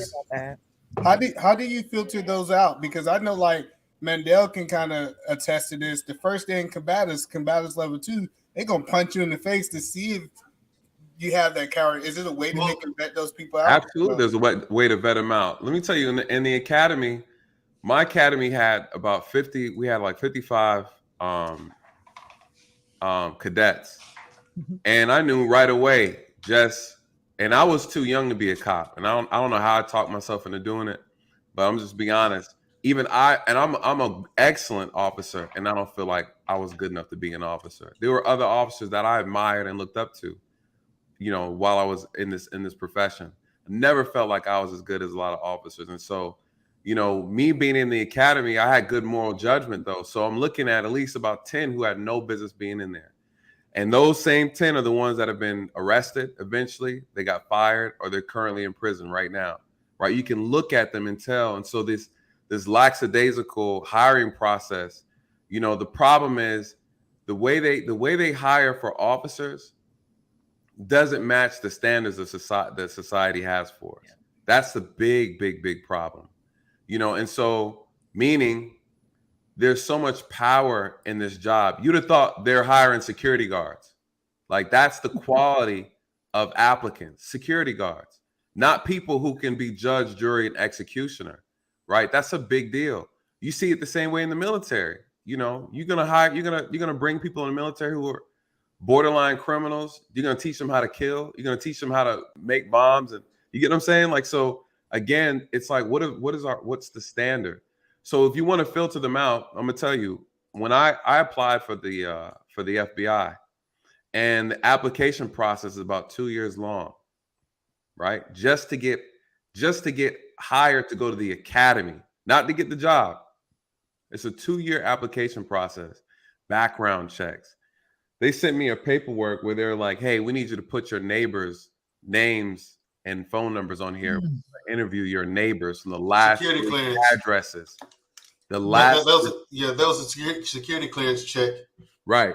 Yeah, right. I can speak to that because the people, what you're saying, I can relate to it. And I joke around about cops all the time, but I've got family members in law enforcement. I mess with them too. I had one cousin who died in the line of duty as a police officer, right? But on this topic, as far as the quality of candidate, right? I was in the SF community in the Army, which is Special Forces, right? Special Forces, yep. And I get a question all the time. Is it like is Army Special Forces like the Navy SEALs? And I don't answer the question directly. I give them perspective. I'm like, for Army Rangers and Navy SEALs, Marines Force Recon, it takes about 10 months of training for that, right? That's after basic training and airborne school and things like that. I said for Green Berets, was what I did, is 2 years. So given that amount of training, who's the more highly trained soldier? And people don't realize it. They think you go to the Army, you go to boot camp, and that's about it. You just join Special Forces. I'm like, no, because the first 2 weeks was a selection process. Right. Most people quit. Like in the first 5 hours of the first day, we were down to less than half of the people who showed up. Mm-hmm. And it was weed people out. And by the time we got done, there were like 12 or 13 of us left. And they still had to choose from that group. They only chose 8 of us. And so when it comes to that sub community, I'm glad they vet like that. But even when going through something as strenuous as and now after that, then we had to fill out the security clearance paperwork, right? And with all this, there's some that still slip through the cracks. Yep. I personally know 4 soldiers who are in Leavenworth right now for trafficking drugs from South America to the U.S. You still get them through, even with a vetting process that's strenuous. Yep. They still slip through the cracks. I mean, and there's no way to catch them all. Correct. Sometimes it's not always they're slipping through the cracks. I actually am in the process of interviewing a friend whose husband, I don't know, in his mind, he was trying to be Denzel Washington in Training Day. I don't know. But he had a whole operation and he went from department to department. And as she's telling the story, it's on my YouTube page in episode 1. Internal Affairs came to their house in the middle of the night and came into their home, woke her up from sleeping. She didn't know they had him holed up somewhere interviewing him because of his activity. That was at his first department that he worked in. Mm. After that, he went to several other departments, and he's still moving up the ranks as he's going. How do you have internal affairs investigating you? You're caught red-handed. However, you're able to continue going to different places, getting hired. You had a number of grand jury indictments against you, but you made it all the way to chief of police. How does that happen?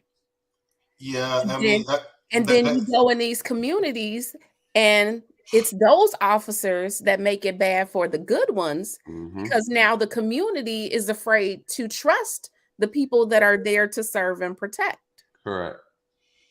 Correct. yeah, and What even in the happens army. is, Yeah, I'm sorry. Go ahead, Nate. no, I was gonna say, to your point, Mandrell, and then Genesis, I'm gonna touch on that. What happens is, this should be the most difficult profession to get into. You know, again, you talk about the power that officers have. You know, judge, jury, executioner, literally. You know, and what ends up happening, the vetting of the officers aren't good at all. You know, Mandrell stated, like, even with all of this stringent measures, some people still slip in. But what Genesis is saying is, you go on security, boss. You're muted. So mute. We can't hear you. We can't hear you. So listen, guys, I've been doing this like all day. I appreciate you all. Thank you so much. Y'all have a good night. Mandrell, All right. settle down. Settle down. I'm calm now. The alcohol did the trick. I got you. Nathan, it was good to meet you. Good to meet you. I'm here. Good to meet you, security boss. Adrian, I wanted to hear your story. You know, I was taking referrals, right? I'm gonna have to talk to you another time. But Black Man, we can talk. We for sure. Genesis, hold it down. E-Man, I just have nothing to say. Thank you. I appreciate that. Thinking, man, you got it now. Listen, y'all have a good night. I'll see all y'all soon. Good night. Where's her channel? Yeah, Nathan. Yeah. Hey, Nathan. Yeah. And like I said, when you were talking about that's how I knew it was a security clearance check, because they wanted to talk to my neighbors from the neighborhood where I grew up at. Yep. They wanted to talk to my neighbors at the neighborhood that we moved to. Yep. They wanted to talk to 5 other people who were not related to me. They wanted to talk to my grandparents. And they literally did show up at my grandparents' house and at my old neighbor's house. Like, they really do show up at these people's houses and ask questions about you. Yep. You know, like, they don't play. Could you imagine? And I'm gonna touch on Genesis. But could you? I always say touch on Genesis every time I say that. But what you're saying is true. Could you imagine? Right? You see the situation with the McMichaels. You have 2 men. One was in the military. One that was in law enforcement. You would wonder if they would have had that same type of strict, stringent vetting process. They would have known, right? If you guys didn't pay attention to the whole trial, or the federal trial about the hate crime, and they had coworkers who, you know, confessed and said, hey, you know, they've said a lot of racist things about Black people and things like that.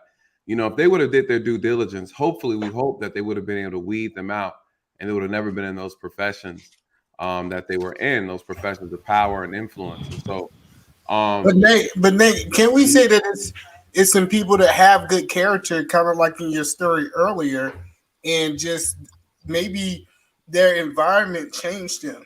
Absolutely.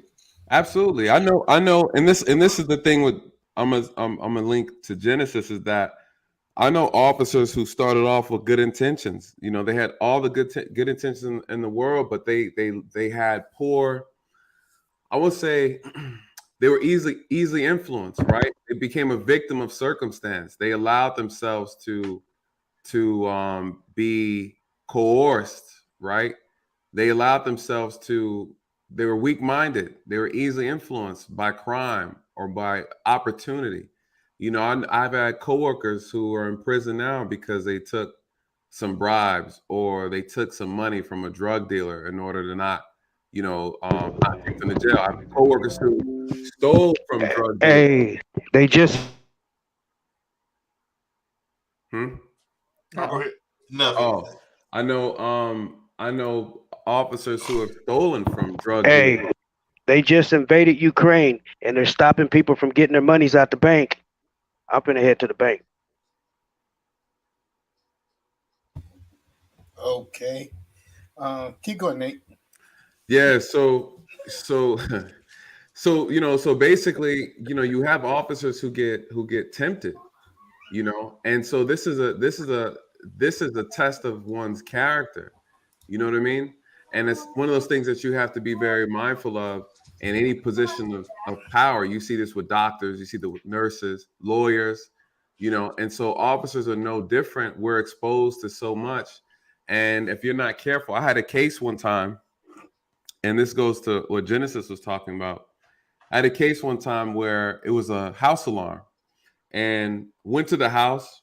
The window was open, and so as officers, we're supposed to check. So if there's any type of open entry, whether it's the door, forced or unforced, we're going into your home, right? Because we have a legitimate reason to investigate. So the alarm was going off. I'm thinking that someone snuck in through the window. So my partner shows up, we go in and we have our guns out. We clear the entire home, make sure no one's in there. We're like, okay, everything is good. When we walk into the home, there's bricks of cocaine on the table, so we're like, oh shit. Right? So you start thinking, we look down and there's a duffel bag full of cash. Now me and my partner look at one another and we're like, this is interesting, right? So we tell the alarm company to tell the homeowner that everything was okay, that there was nothing wrong. We didn't go into the home or anything. Well, we moved our police cars to the back of the neighborhood and walked back, right? We waited for the homeowner to come home. He came home. We had him at gunpoint. We arrested him. We called the narcotics detectives. They came by, got a search warrant for the house, right? Everything in plain view is good and golden for us.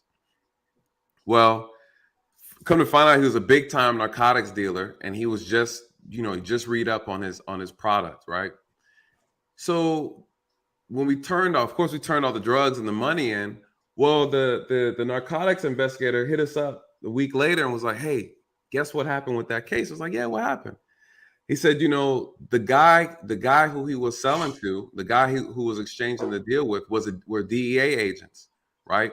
And we ended up busting them before they can distribute their drugs, right? But they had already bought the drugs from the DEA, or he was trying to sell the drugs to some of the DEA members. Well, the money was tracked. So if we had went in there and took any of those dollar bills, right? Because they're trying to track who he's actually giving his money to find the connect. If we had taken any of that money, right? That money always tracked. All the numbers on them, the serial numbers were tracked and everything. In that moment, I realized, I said, you know what? That was a test from God, because if I would have took any of that money, if he would have took that money, not knowing that was a Fed sting, a Fed investigation, we would have been done. We would have been in prison.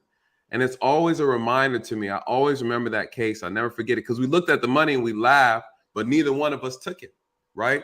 And so you think about those moments that officers have where we're in position. We're pulling over strippers. They got all kind of money. They're drunk. They're in no position to count. They don't know how much money they have.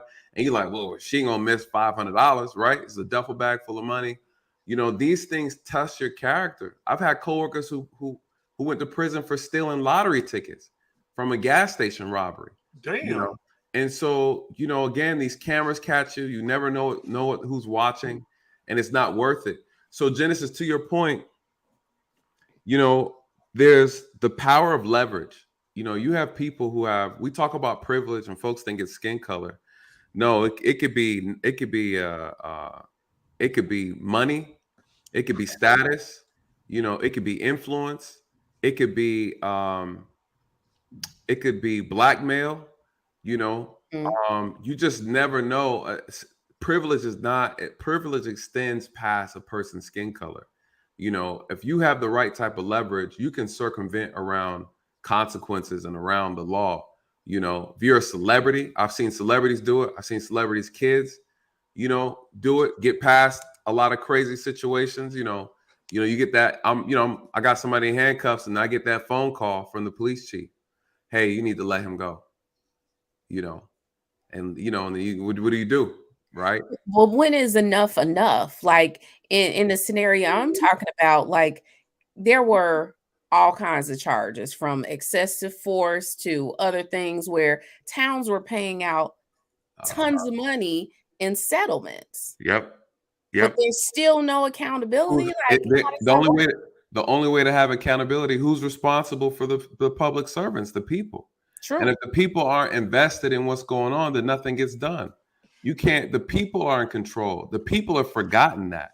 I'm a if servant. they're feeling intimidated, Then that's a personal problem. You've allowed one person to intimidate 30,000, right? What the most they powerful work in teams though. They were working in teams. The most powerful thing about the incident that happened 2 years ago with the march with George Floyd, it was a wake-up call to police officers that you don't control shit. You don't run anything. There's more people than there are police. You know, our job is not to fight the people. You'll never win fighting the citizens. You can't. You take a knee with the damn citizens.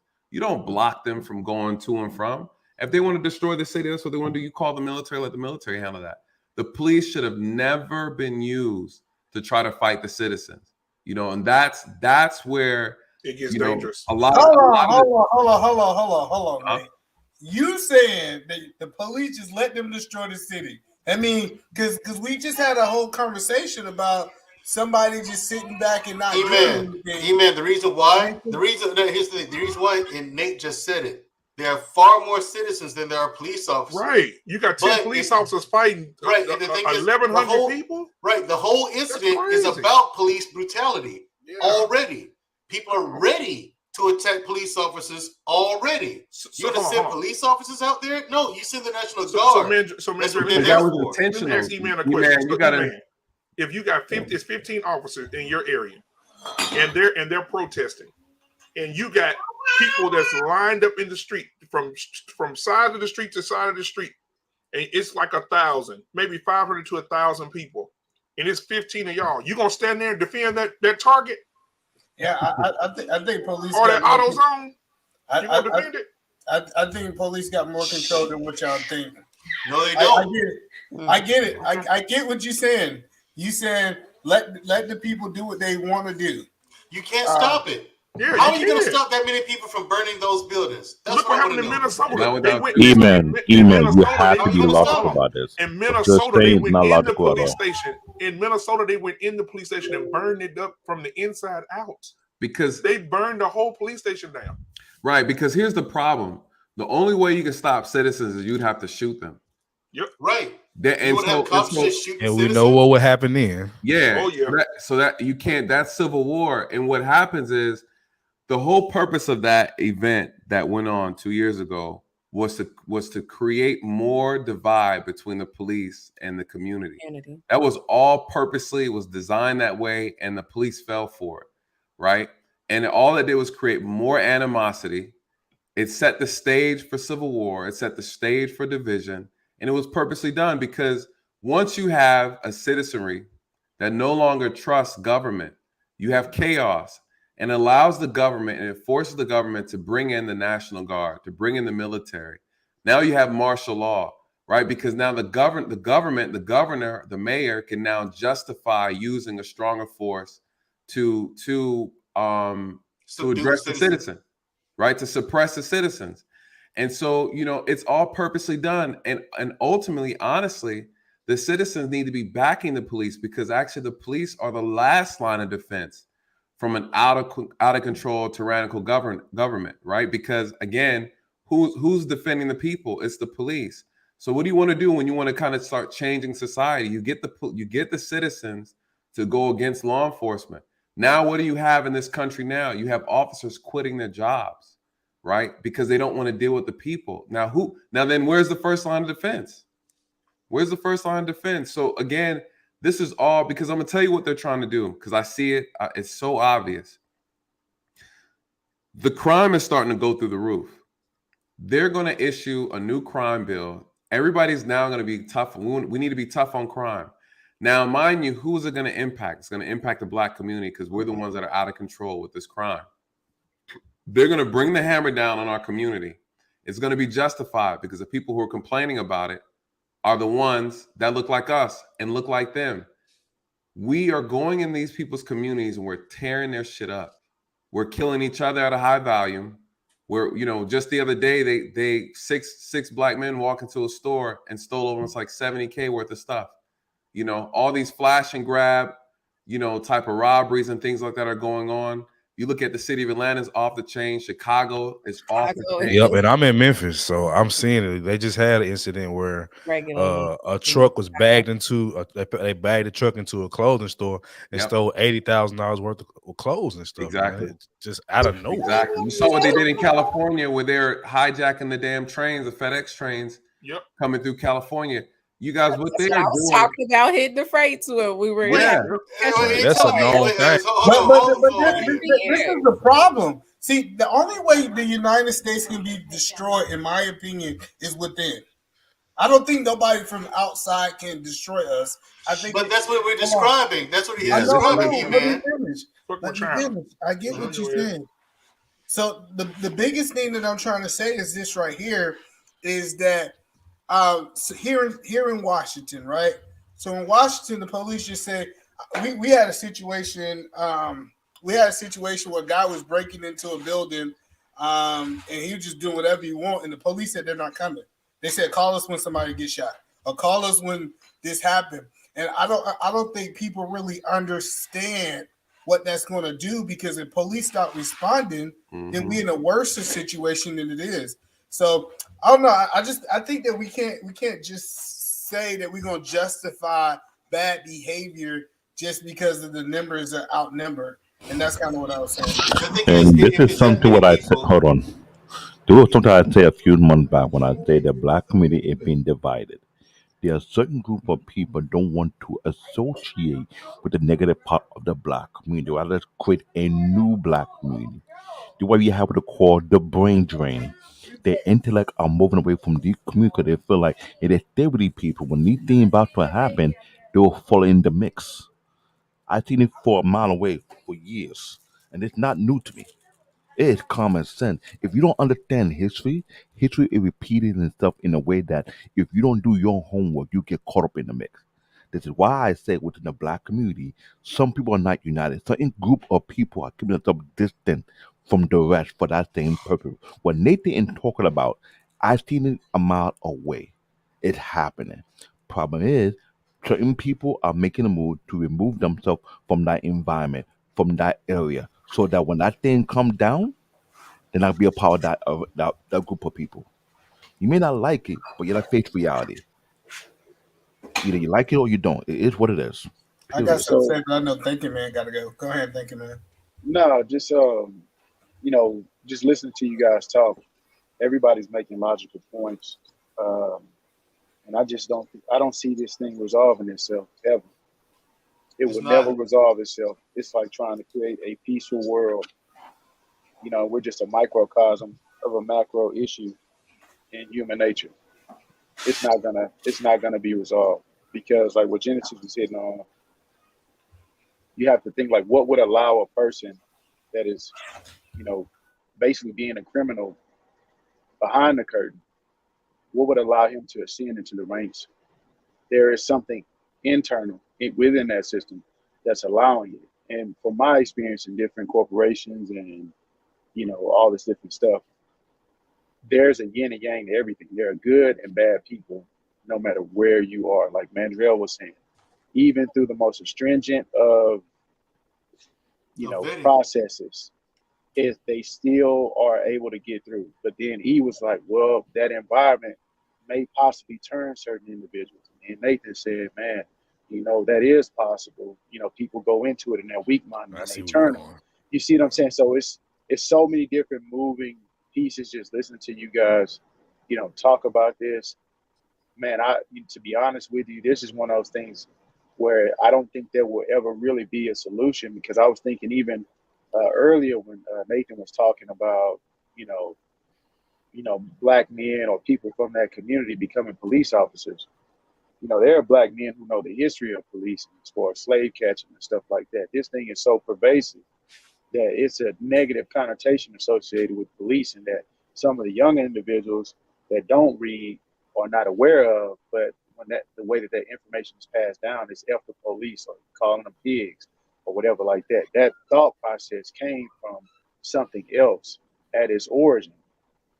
It's so many different moving pieces to what could possibly be a solution. I honestly don't. Even if all these positive factors were at play, you have people from the community, that went into police academies and then they are representing their communities and policing their communities. There will still be people within the system that will do things like bring drugs from certain areas and put them in certain neighborhoods because it's engineering. This thing is being engineered from so many different angles that it will never be solved. There are people that benefit from it not being solved. So can I ask you? Let me just ask Thinking Man a question. I can tell you this. Let me make this comment. And it's related to what Genesis said earlier. The guys that I know who was running drugs. See, I was in 7th group, and our AO or area of operation was the continent of South America, right? We went to the Middle East to help out 5th group because they were getting their teeth kicked in. But and they needed the manpower. So first 2 diplomas there, next 3 South America. And one of those guys, they caught him because they caught a truck driver with like 75 kilos in his truck. You know what I'm saying? Yeah. And they started questioning him. They followed that trail all the way up to a W5. That's warrant officer. That's the highest rank that you can get as a warrant officer. A warrant officer, right? This guy, next time I saw him, he lost 1 rank. He was a W4. He was doing like guard duty at a barracks. Like he didn't get kicked out. He didn't go to jail. And so the first thing in my mind is like, what dirt did he have on something? Who did he have dirt on to keep him out of prison? But it's not just that. Now here's the thing. Also, me and my team, we're around cocaine all the time, and we're around fresh, unmarked bills all the time. Didn't take $1. You know what I'm saying? We raid drug cartels daily, almost. But when you look at a chessboard, it's black pieces and white pieces. Yep. This thing will never. This thing will never go away. The thing is, like you said, there's too many moving parts, and it's too big to stop it all. And because if you want to stop it, you have to change the human condition, and that's impossible. So there's always going to be crime. There's always going to be a lower class. Okay, it just so happened that we were picked because we were the easiest targets. It's black people. So it's easy to take a group of people who's already subjected to this kind of behavior, throw out some propaganda to convince the greater populace that this is where they're supposed to be and everything like this. And we saw the propaganda to justify their actions and everything, and we were kept here. Now, a few of us made it through the cracks. You know what I'm saying? Now we're doing a lot better. However, the mission to divide us and keep us divided was a success. The mission to separate the black family was a success. It was so Thinking Man, you're right in thinking that it was engineered because it was. Like the security briefings that I've been in, there's no way in heaven or hell you couldn't pay me $1 trillion to talk about it in public on the internet. You know what I'm saying? Like the stuff the briefings I've read and the briefings I've been in, it's enough to. I was in one security briefing where if you didn't have a TS clearance, you couldn't even be in the room. Oh, in fact, there was one time where if you didn't have a TS clearance and we were the only ones on that floor, you couldn't be on that floor. That's how noise silent they wanted that meeting to be. And I was in there and I was boiling to the point where I was profusely sweating. I was so pissed off. So let me ask you this. When it comes to the military and the police, this is what Nathan and Mandrell. I was living in Louisiana when the hurricane hit, right? And so after the hurricane hit, a lot of people was, disproportionately people were everywhere, bro. It was sad, man. So my dad decided to volunteer his services to drive the buses in there to get the people, right? And so we walked in. I mean, we drove in from Sicily Island, and the smell, dude, just, I mean, so we got in there. And when Spike Lee made this movie later on, I'm like, damn, that's what they was. Like, you actually heard explosions. You actually saw National Guard, like, had people at gunpoint that were still in bread. You know what I'm saying? Like, the damn store's knee deep in water. And they're got these people at gunpoint. Put that down. Put that down. I'm like, what the fuck? My father was there. My father was there because he was a military MP, military policeman, right? Right. He was there, and at that time, of course, by the time, what was that, 04 or something like that? Yeah, he was an E8 at the time. So Master Sergeant or First Sergeant, one of them. But he was down there, and he said he had some guys, they were patrolling the streets, and some guys asked him, you know, what was that? Hey, don't be putting no timers on no military man. Like, no, they got PTSD. Right. He's about to blow up. No, but I was saying, like, he saw people. They would see people stealing bread and stealing food and stuff like that, and then these guys were like asking him, or like trying to go after him. He stopped him. He said, I stopped him because I told him, I said, I'm not going to arrest the guy who's just trying to feed his family. Right. So, you know, he was at that Katrina site. All right, guys. I appreciate y'all guys actually having me on. It was a really good conversation. Y'all guys have a good night. All right, man. Be good. But yeah, I'm trying to understand, because even when Spike Lee did the documentary and he took you back and showed you the hidden camera footage from some people that were actually in New Orleans, man, the military was still in the jewelry. They were still in the rings. They were still in the damn money out the damn vaults. They were blowing up vaults, opening up shit. I mean, they were just stealing everything, bro. Like, and they was telling these people, put the bread down there, and they're stealing $14,000 Rolexes and shit. Like, coming out of there, looking at them, putting them in their pockets, got bags, book bags full of just stolen shit, bro. And the other people, could nobody get no food. You couldn't go in the store. They had it was like martial law down there, bro. It was. So the way that all of this stuff comes together, and this is just my opinion, it's all about control. Yep. Control. So when you hear certain people getting away with certain things, trust me, there's some leverage being placed on them to control them to do certain things that need to be done for certain narratives. It's all about control, bro. You look at how people are placed in certain situations. You look at how people are, you're like, that's an easy solution. Yeah, it is an easy solution, but there is no solution, because if there was a solution, then somebody's pockets are going to be hurt. There you go. It always comes back to the money. So you see all of this crazy stuff, and in my personal opinion, I think a lot of this stuff can be solved, but there are a few of us who have the cognition to even think in these different layers. People are so surface sad.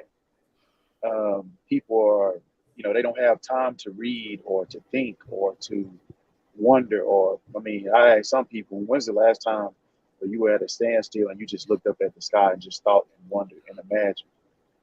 People don't have time to even think about the issues that we're discussing on this platform, because they're too busy. And I'm not saying that their actions aren't justified to a certain extent. They're worried about feeding their families, lights being cut off, trauma, it's all kind of stuff going on in their lives. So you have this fog over people. They don't have the ability to think, and that's part of the control, though. That's part of the control. Right. Well, you got to understand. You're in such a fog so that you can't wonder, so you can't think, so you can't read books, so you can't ask questions.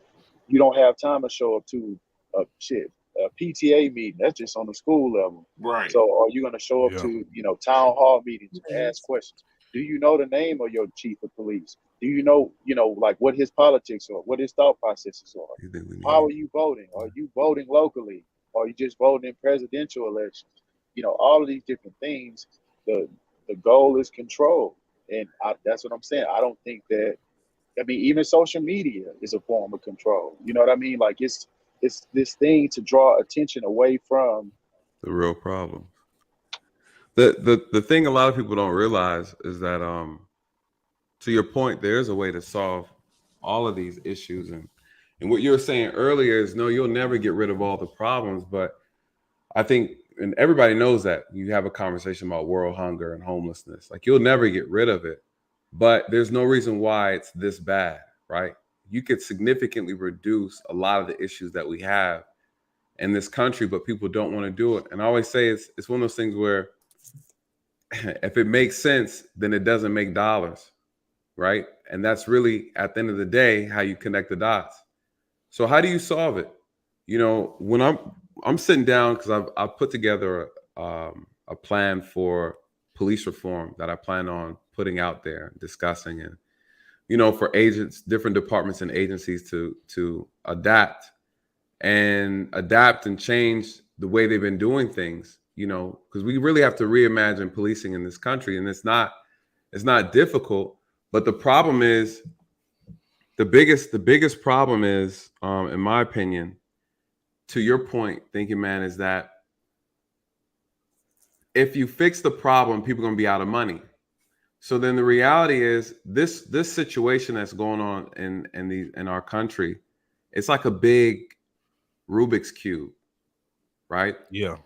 And it doesn't mean a Rubik's Cube can't be solved. It just means that it's very complex, right? How do you get all the colors on one side? You could do it. The problem is, the biggest issue is, what do you do with the people who are making money off of the confusion, making money off of dysfunction? What you do is you make sure that they still get paid. So then that's how you fix the problem. You fix the problem by ensuring that the corrupt people still get paid. So when I'm coming up with my ideas for police reform, I'm making sure that I'm still incorporating those most dangerous elements, right? Because those people don't want the problem fixed because it's profitable. But if there's a way you could sit down and ensure that they still get their money, right? Case in point, marijuana. Case in point, prostitution, right? Case in point, you know, prohibition. So it's not that they don't care about the issues. They care about the money. You just need to make sure they still get paid. Fix the problem, but make sure you don't fuck with nobody's pocket. That's the easiest way to solve these problems. And so I remember even looking at it from the situation with marijuana now, you know, this turning into a multi-billion-dollar industry. Yet you have people still in prison, you know, for these things. You know, I had a guy, friend of mine was telling me about they had did a operation on here in Georgia. He had trees, he had a grow house in his basement. The DA got involved and everything. And I'm looking at it like, idiot, you could have went 3 states down and did the same thing. Right. And so we're now making it legal, because I knew at a very, very early age in me doing this profession that they don't care about the crime, they care about the money. Yep. It's always been about the money. You know, they would make a lot of things legal if Uncle Sam got the tax revenue off of it. Right. I.e. prostitution, pimping. Yeah. You know, pimps paid their taxes. Could you imagine? Woo. Could you Can I ask imagine? you a question? Pimp Yes, sir. tax. Do you think that and this is it's gonna sound weird, but I'm trying to make sense of it. Do you think that we as Americans may have too much freedom, and that's probably one of the reasons why we Absolutely. can't solve this? No, the issue is not that it's too much freedom. The issue is you don't know what not having freedom looks like. That's the reason why our ancestors fought harder, worked harder, and more determined. And that's why after the civil rights movement, niggas threw their hands up and was like, okay, good, we can chill. You know, you can never chill, because just like my man Mandro said and Thinking Man said, the plot to keep you down is everlasting, right? Because what we don't realize as a community, some of us don't realize that this is competition. Yes, sir. I was going to say that. Yep. It's competition. You're competing against other races. This is a capitalist country. This isn't a unified kumbaya country. Nothing kumbaya about it. It's eat or be eat. It's kill or be killed. This is the people who founded this nation. It's all about eugenics, Darwinism, right? The strongest survives. They just decorated it. They decorate the country in this form of red, white, and blue, and the American dream. No, it's the American team. So it's the team. It's teams against teams, right? Every race plays on a team. It's a race against races. You know, we started late to the game, which is cool. Again, the objective is to keep someone at the bottom. Someone has to be at the bottom. Yep. And nobody's going to give up power. So again, you either stay here and fight properly, or you get on the boat and leave. Those are the only two options. I had a moment a few years ago. Well, it was more than a few years ago. It's when I think it was the guy in St. Louis that was killed. This when Black Lives Matters first, started. And I noticed when we were marching on the bridge, and I looked over at the police, and I looked after I left, I looked on the news, and I just noticed how we were allowed to do it.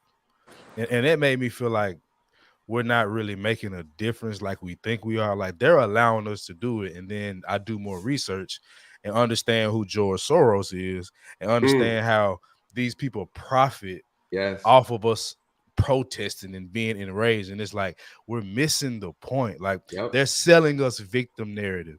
They're selling us that we're less than. I just want to come back up because Nate was talking that crazy stuff. I was rocking with him. I was rocking with Nate. And Nate just went off the bridge talking about we competing against other races and we on the same team. Absolutely not. I'm not going to let you get away with that blasphemy. No, what we doing is we're competing against people in our fields. Like, it have nothing to do with race. What are you talking about? So Nate was saying that it's so racism don't exist, E-Man. But the point is, when you say racism doesn't exist, it doesn't affect you getting to the bag. That's not what we're talking about. Yeah, we didn't say that's that. not. No, I'm answering Black Man Unfiltered question because he said, does racism exist? Just because something exists doesn't mean that it affects you from doing what you got to do. That's true. That's not what we're talking about, though, because Black people individually are doing really well. The majority of us are doing good. We're talking about group economics. We're talking about the group effort. Right. What you're saying, Emmanuel, you're absolutely right, because I'm doing well. I'm middle class. I think everybody on this panel is doing well. That's not the issue. The issue is collectively. Kind of heavy though, he said child support. Ooh, that child support motherfucker. I'm glad I'm not on it.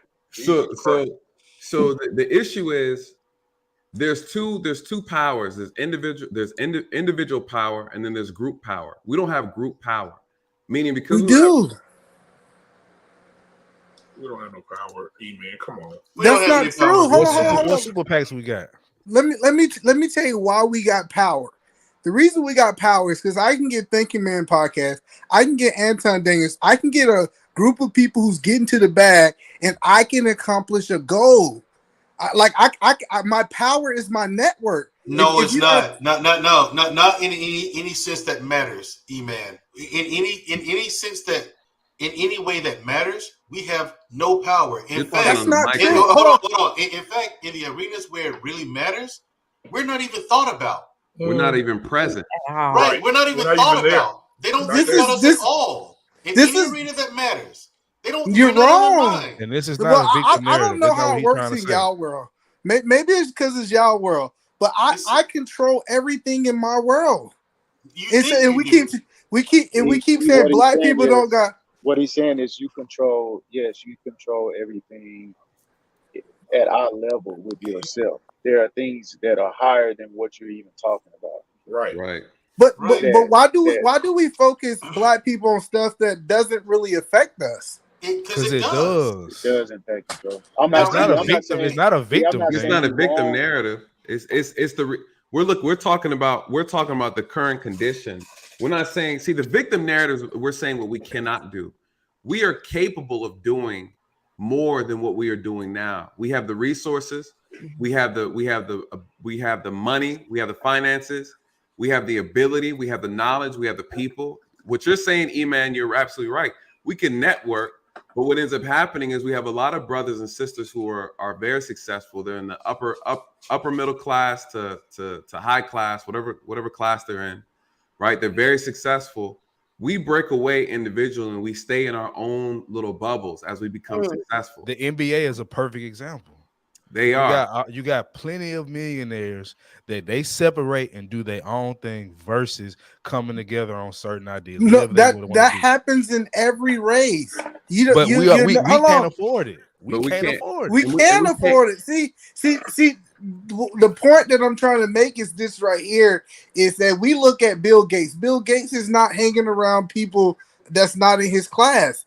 people hang around with who's in their class. And I believe, hold on, let me finish.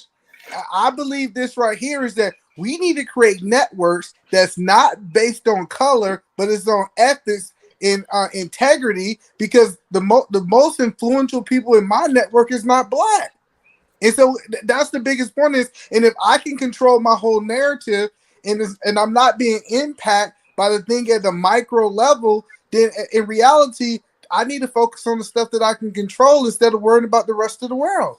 I would say this to you, E-Man. I think one of the most interesting things, anytime we have these Black empowerment conversations, I think, you're on the right train, but you're on the wrong track, right? In a sense that you're absolutely right. What you're saying is not wrong, because I feel the same way too. I have a lot of friends that are from different cultures, different ethnicities, and you could do business with them.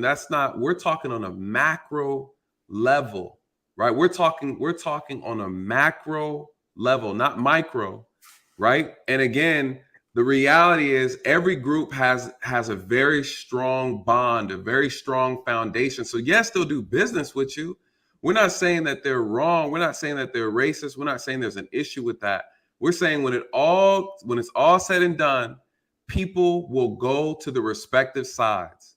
They have a side that they can lean on, that they will attract to when things go bad. We do not have a strong foundation of collective unity where we can actually rely on one another, right? The reality is we can't afford to waste our resources outside of our community because it's not strong enough.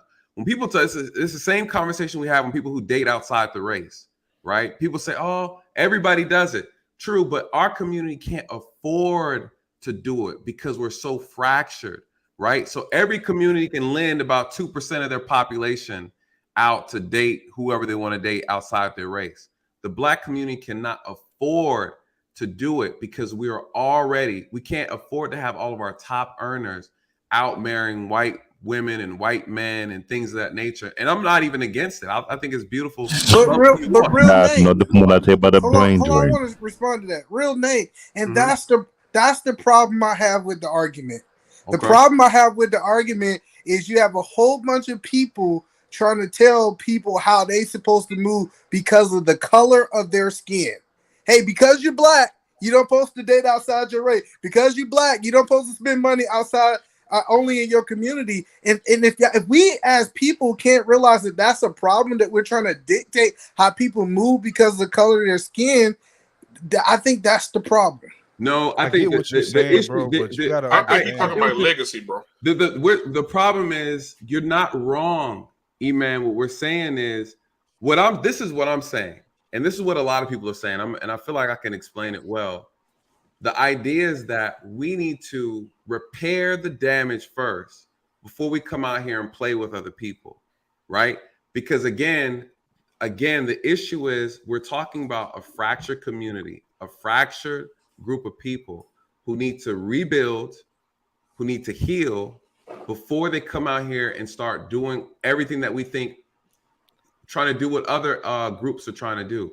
We don't have that strength. We don't have the same foundation as them. You can't compare the Black community with other communities because they're not the same.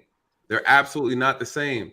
So when you say things like, oh, we could do this and we can share our resources and money and finance with them. No, they don't have any issues like we have in our community. It's like you in the NFL. It's like you can look at America like the NFL, but Roger Goodell is basically a subordinate to every NFL team, and every NFL team has its procedures. It has the way that they move, their playbooks, whatever you want to say. There's a certain way you have to move as a team, or you're going to be at the bottom of the barrel. I feel like, and I don't even feel like, I'm seeing it. We the Detroit Lions of this game. We're not ready, bro. Like I'm not against, like he said, we're not against interracial marriage. My daddy married to a white woman. More power to you. But I'm looking at our situation, and you can try to separate yourself. That's you. You can do that. I'm not knocking you for it. But the reality is, bro, we're at the bottom, and there's a reason why. And what he's alluding to is the reason why. We don't have a base. It matters, bro. And that's what I've been trying to say for the longest. It's That's not No, though. E-Man, no, E-Man. CJ. I know what E-Man. What you're talking about is fully understandable. But what we are discussing about is a whole completely different topic. Yes, you may have your network. How much political power do you have? You can make a certain pool for your own community. None. The Jewish community have political power. The Asian, especially the Chinese, Japanese, have political power. The Russian community have political power. Black community, none. And that's why they attacked our families. No, That's no, exactly No, why. no, CJ. Let me respond to CJ. No, E-Man. Let me explain to you something about me. I'm from a polygamous family where you have wealthy, powerful people in my society, in my country, who have connection with the government on high level. I have uncle and aunt who go back and forth with the president and the vice president of our country for decades. That's not new to me and my family. Back in my country, I see how they operate. I see how they conduct themselves. I see how they make the move. They're allowed to make the move because of the permission was given to them by the government. I see what the poor go through as well, who don't have no connection. My father's side of the family is that high up in there. My mother's side of the family is completely different. But I could fully comprehend what they were talking about. Because for anyone who have any kind of pool, you got to go through somebody with that political pool. Now you bring that ideology over here and you see what I'm talking about. The black community don't have that kind of pool as a collective. We don't. Yet you can network with people, you can make money, you can get the bag. That is great. You got the money. Now where is the power to go along with it? You ain't got no power. Well, You see, can get the bag. No, listen, you can get the bag all you want. That is great. But as long as you don't have the political power, your bag mean nothing. Because there are people who got Exactly. money and the power. Yes, and if you can help it, E-Man, what you want first is power. You want power far long before you need money, because if you have power, money's no problem. Money's easy to make. If you're why are you in a rush to get a bag when power is what you need? You know what I'm saying? So no, That's but the thing. this We see this. have no political power in this country. Well, no, this is the I'm with problem. David. Well, let me respond because Hey, like Courtney. four of y'all guys said something. So first, CJ was saying this right here is, so this is I believe, and I know this is gonna rub a lot of people the wrong way. You know, people use the black struggle or the black people not having power to stay broke and to stay poor. And when people diverse themselves from that way of thinking, saying that I don't have to be broke, I don't have to live in this narrative that I'm at the bottom, I can level up and I can change my classes. I personally believe your class is 10 times more important than your race. Somebody Out of your mind. No, you can get all the bag and think you Okay. change class all you want to, but Hey, without get that political nigga with that, power, though. wait, but without political power, you're still at the bottom. It's not about you. You have to get that, and see that's one of the big reasons why it's going to Exactly. be a difficult task for us to pull ourselves from this current state. It's not about you. It's not about you getting a bag. It has to be about us as a collective. Exactly. And we the problem is we've been conditioned. This has been the greatest achievement in social engineering in human history. Super It finesse has. game. I've Yep. been saying this since like when I Genius. was in the army and when I I've was been in in the this army engine for 20 years. right and when I I saw know what I saw Hold when on, I hold saw what I saw and I was like actually I was pissed off, but at the same time I was amazed. I marveled at it. I was like, this is the greatest achievement in social engineering in human history. They've convinced you that you're free. No, David, you get your bag because they allow it. You live in your neighborhood because they allow it. Exactly. Anything, everything you have, Let them go. you think Let you've them go. earned it. Well, let me go. But you have, See, hold that's on I'm a talking about second. you. I'm talking yes, about that you, I'm bro. talking Calm about down. I'm because talking about you. it's easy for somebody to cut me off halfway through sentence and I come let him go because I agree with him. No, the only reason you No, I say was telling you to go. Calm down, bro. He I was was telling telling you to you. go, E-Man.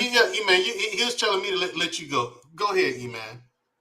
so this is the problem that I keep having with this argument. The problem that we have in this argument is they say you're not free They can take everything from you, and all of a sudden, it's gonna be like a magic pill. It's gonna be like a day. All black people rights are gonna be taken, and you gonna repeat history. We all gonna be slaves again, and it's just a reason to stay broke. It's a reason to be able to stay in these spaces. And what happened is we get so focused on things that we cannot control, and we do not focus any energy on the things that we really can control. And the one thing we can control is changing our class. And I'm gonna tell you right now, people in the upper class do not have the same problem as people that are broke. But here's the thing. If you're black, it doesn't matter what class you're in. Yes, go get your bag. Yes, be successful. Don't let our history and circumstance and your past circumstances stop you from getting the bag, getting to the bag and doing well for yourself. But understand, without political power, it can be taken from you. Not in a direct way and put you back into slavery, but in other ways. They can. The thing is, you're kind of making the argument now in the things that you're saying. Yeah. You know, so hold on, Mandriel. So you saying whatever happened or whatever you saw when you were in the military, or what things that you were privy to, you're saying that the way E-Man is thinking is the way they built it for us to think. Yes, he is. Wow. He is the direct product of it. Wow. They made it and popped out E-Man. I'm telling you, it is uncanny, and it's to the point where I'm sitting here now and my mind is blown because I'm looking right at it. Yeah, he's right, and I think what's dangerous about the thinking is that it created this illusion for some people to think that we don't need each other as a collective. That's where the biggest mind fuck came from. Is that you have people who they designed it to have a few people successful. All they did was take the same plan that they've used from the beginning with the Willie Lynch, right? The Negro outside working the field versus the Negro inside, right? They kept it's the same exact. It's so simple, right? The plan and the strategy is so simple. They keep reproducing it over and over again. They just make it look different, but the concept of the psychological brainwashing is the same, you guys. And if you're not really paying attention, you miss it. When we Nate, wait 1 second. We talk about what Bob Marley said is emancipate yourself from mental slavery, right? This is a whole psychological job that they've done on the black community. It has nothing to do. Listen, the moment you were freed, right? We're freed from slaves in this country. They had black codes. Then they had the Jim Crow. The black codes, the whole purpose was how can we get these slaves back into a place where we can still use them for free labor, right? The black codes came in for that same purpose and got people, they're locking people up, throwing them right in prison. And you're doing free labor before. Again, you're doing free labor again. The whole objective, they said, okay, well, now society caught on to that. We can't use that method anymore. How can we switch it up on them again? Use the same principles, but get the same outcome. And we're doing it. And you see it because we spent $1 trillion a year, $1.6 trillion last year, you guys. We spent more than the military spent last year. The military spent $700 billion. Our community, 13%, spent $1.6 trillion, but we own 1% of the damn wealth. You guys, that's slavery. But Nate, the point that I'm trying to make you is, see, I'm not trying to say I'm not willing to work with black people. Y'all trying to paint this narrative that I'm against working with black people. No, not at all. No, that's not at all. Not at all, no. Let me finish. Let me finish. So what I was saying is that I have no problem working with black people, but I'm telling you is that integrity is the most important thing to me. And if I'm doing business with a white man, an Asian man, a polka dot man, I don't care what color he is. If he's coming from a position of integrity, I'm not going to say, hey, I don't need to do business with him because I got to keep these funds inside of my community. No, because what happens, I think it makes the community stronger the more wealthy I can get and to be able to create more people wealthy. I'm not saying that wealthy is the only thing that matters, but at what point are we going to stop saying only reason we're aligning with people because of the color of their skin first? Nobody said that. E-Man, hold on. Let me say something. E-Man, Listen to my phrase. I'm going to tell you right now. Conversation, E-man, you are a very smart man. Yes, you are a very smart man, but you're not a wise man. There's a big difference. You are a smart but how man. you? No, How you listen. You are a wise? smart man. I Hello. give you that, but you're not a wise man. What Mandra talking about, what Nathan talking about, is beyond smart. But It it's not. comes from You're wisdom, wrong though. experience, What? understanding, getting deep insight. What But they explain to you, that's why. I get what you're saying, E-man. But you're I not hear clear. certified. You're not for certified to tell who's wise and who's not wise. E-man, trust me. That's the key, and that's why I diverse myself, is because I really believe that people in the black community is trying to control other black people in the community. They run around saying, "Hey, you ain't wise. You don't have any wisdom because you decide that you want to diverse your opportunities." I get it. You want to rebut, but that is beside the point. Here's one thing that I want to point out to you that I don't hear anyone talking about. I noticed it, and I talked to my sister about it, and got her to notice. I said, "Okay." I told her, I said, "I can never make fun of Tyler Perry again, ever in life." She said, "Why?" I said, "Look what he did in Georgia with that movie studio. You see, by himself. You see that?" She said, "Yeah. Look at all those marquee black actors that's coming to Hollywood that could have pulled that money together, bought land, and built the studio together, and give black people more opportunities. They could have come together and done that. But Tyler Perry, by himself, Thank you, Mandro. Get it. right? By himself. And he's opened up plenty of acting jobs for black people." I said, "I can never make fun of this dude again." That is the biggest fuck you to everybody who's ever made fun of him, including myself. I made the gay jokes too about Madea and him wearing the dress. Thank you, shut man. my You mouth finally up. get it. Yeah, the second he did that, he shut my mouth up. And my thing is, all these rich black people, look at that retard, Kanye West. He and Jay-Z, and Dr. Dre could get together right now and do something absolutely fantastic and get political power if they wanted to. But them niggas ain't interested in it. They're too wrapped up in their self and getting to their bag. They Look don't what give a shit LeBron about the James black doing also. community. Huh? Don't forget what LeBron James is doing. Not only Look go to at school, LeBron James, but he's opening up schools. He's doing things that's more impactful. What did Exactly. JD did for his community? And I live not too far from Marcy Take it easy, Project. man. Look at what LeBron James doing. Now, see, guys like that, those are the guys we should be putting on a pedestal if we're going to do that. And then and what gets me is that when it comes to political power, the only thing black people know is Democrats. But he just voted into the presidency the guy who almost single-handedly destroyed the black community. He And then said definitely put the final if you nail don't in the vote for him, coffin. you're not black. Right. And here's the thing. Before the election, I'm going to get your police reform. I promise. And what did we get instead? We got a George Floyd statue. What was the and we first got thing? Juneteenth as a holiday. What was the first thing he did with the Asian? That was it. Dude? The first thing he did. He didn't run on that. He did not run on that. His campaign was not focused around Asians. It wasn't. He but he promised it. We got a statue and a holiday. Why? Why did he do it? Because of political power. Right. Yeah. And what are we going to do about it? It's No, up here it March. is. Let me put into this. And that's another thing. We cannot fight for equal rights and the things, the rights that we need by marching and doing the same thing we used to do in the 60s and 50s. It doesn't work. They know that playbook. You actually have to go directly after political power now. Directly. And there's only one way. It's a one-way street. They made sure of that. There will be no blindsided. No. They're gonna see you coming. And they know they're gonna see us coming. Their old tactics are getting old, and they're starting to realize that black people are kind of waking up. It took long enough. They handed out, he's trying to hand the crack pipes out, things like that. Yeah, you see that bullshit, Nate. The problem with E-Man and you're right, Mandro, he's Canadian born, you're right. He's highly intelligent.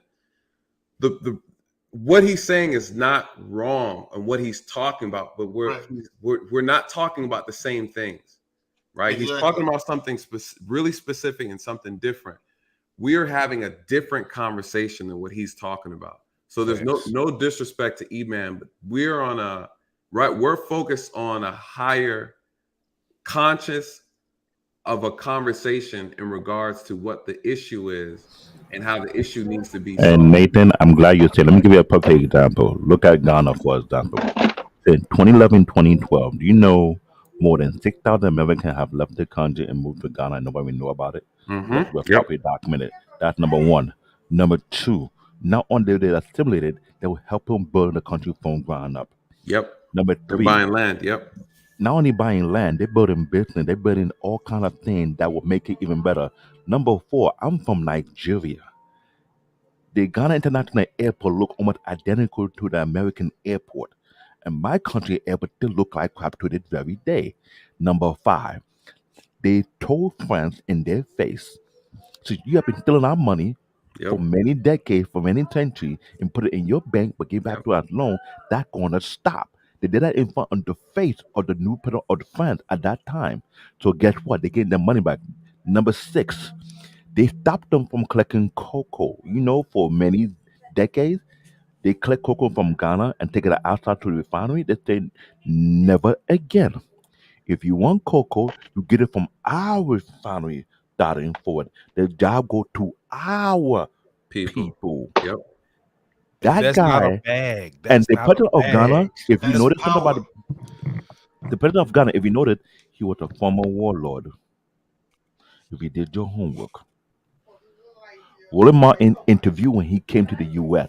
He was the only first black journalist to ever done that. No other black journalist ever done that. Now that guy is in Liberia finding more information. They got more dirt. The problem with people don't see the big picture. No, they That's don't. the problem. That is the problem. I've been seeing the big picture since I was a teenager. When you're exposed to political power at a young age and see what people can move and what they can do, regardless of money, then you understand the big picture. I'm not gonna bash E-Man. He's a very intelligent guy.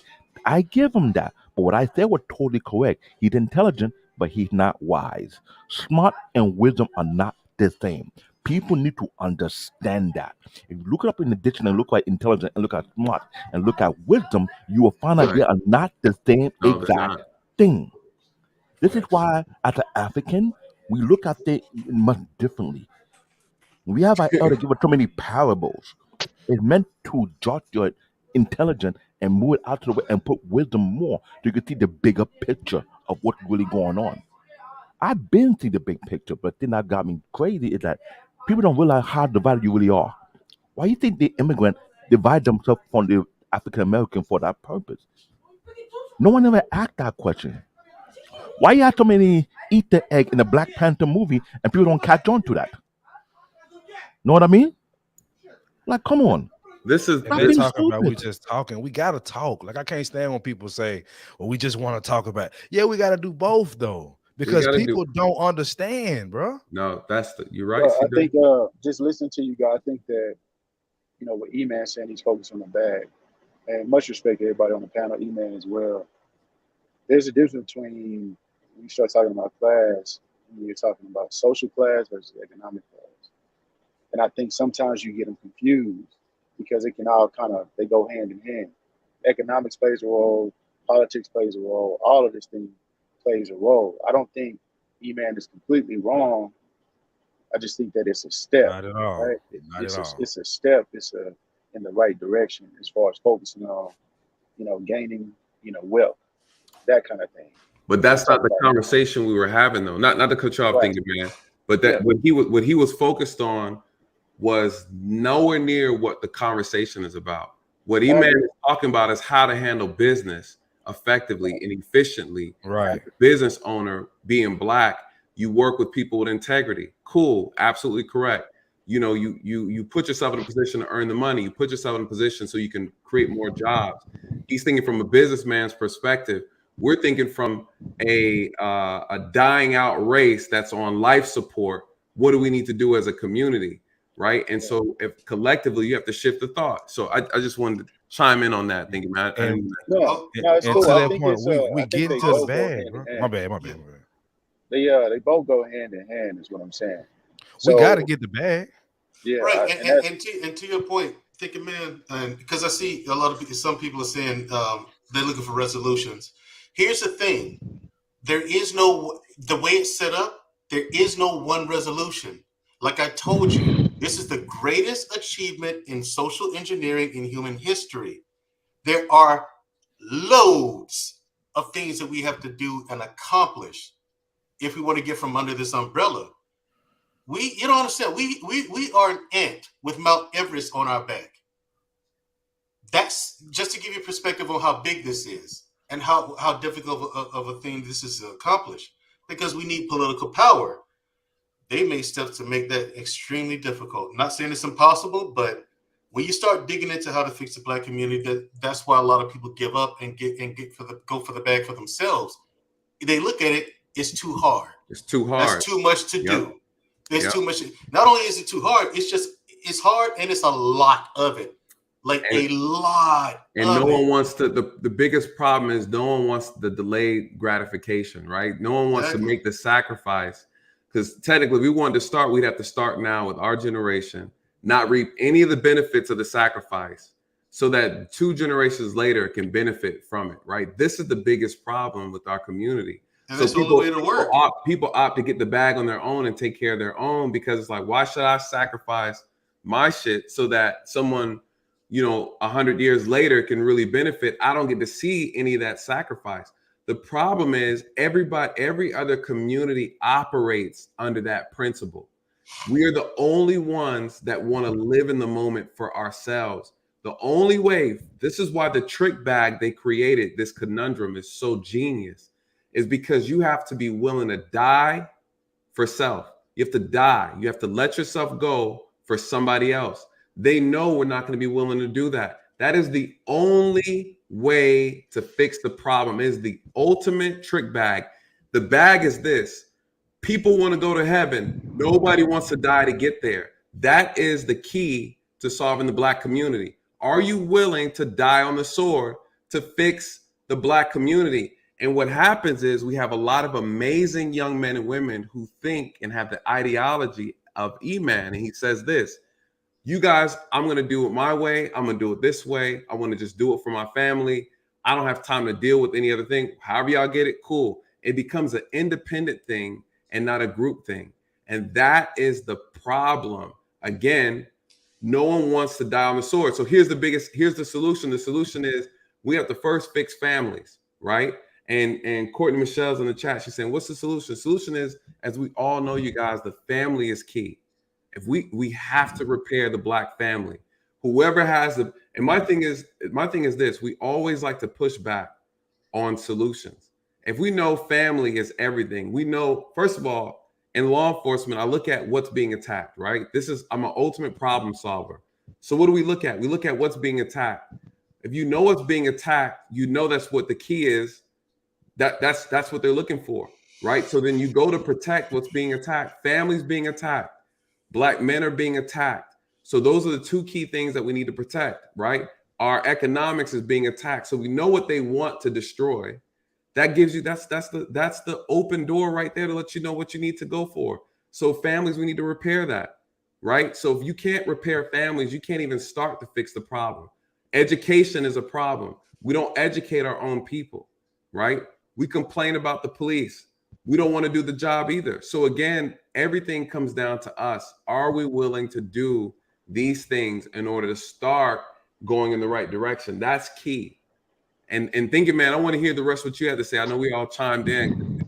Thinking Man, he likes to marinate and see what everybody else is saying, and he dropped the gems. No, it's not that, bro. Like I'm honestly just listening to you guys because I'm honestly struggling with this now. I've been struggling with this for a while, on this race topic, because I kind of agree with E-Man as far as, and I'm sick of talking about race all the damn time. I'm sick of Black this, white that, Mexican this. I'm sick of it. Like man, bro, we are human beings, and it's so, the more that I read and just look at this stuff, like the more, I'm understanding of, like, we're all pretty much the same. True. But the thing is, to play this game that has been set before us, you cannot deny the chessboard that's in front of you. There you go. And that's the part. And that's the part for me that is the internal struggle. Is I'm looking at the chessboard and I'm like, it's a race. It's a race between racial groups, and every racial group is a team, right? It's the Raiders versus the Falcons. Come on. Versus, you know what I'm saying? Versus the Cowboys. The reality is everybody is on a team. We're the But only look, when is everybody gonna wake up to it? And I don't know that anybody, and this could be you. Nobody's going to. Here's the Nobody. problem, Nathan. Thinking man, let me tell you something. What Nathan's saying totally true. Here's the problem. As long the level of ignorance continue to rise and not being counter, it's not going to change.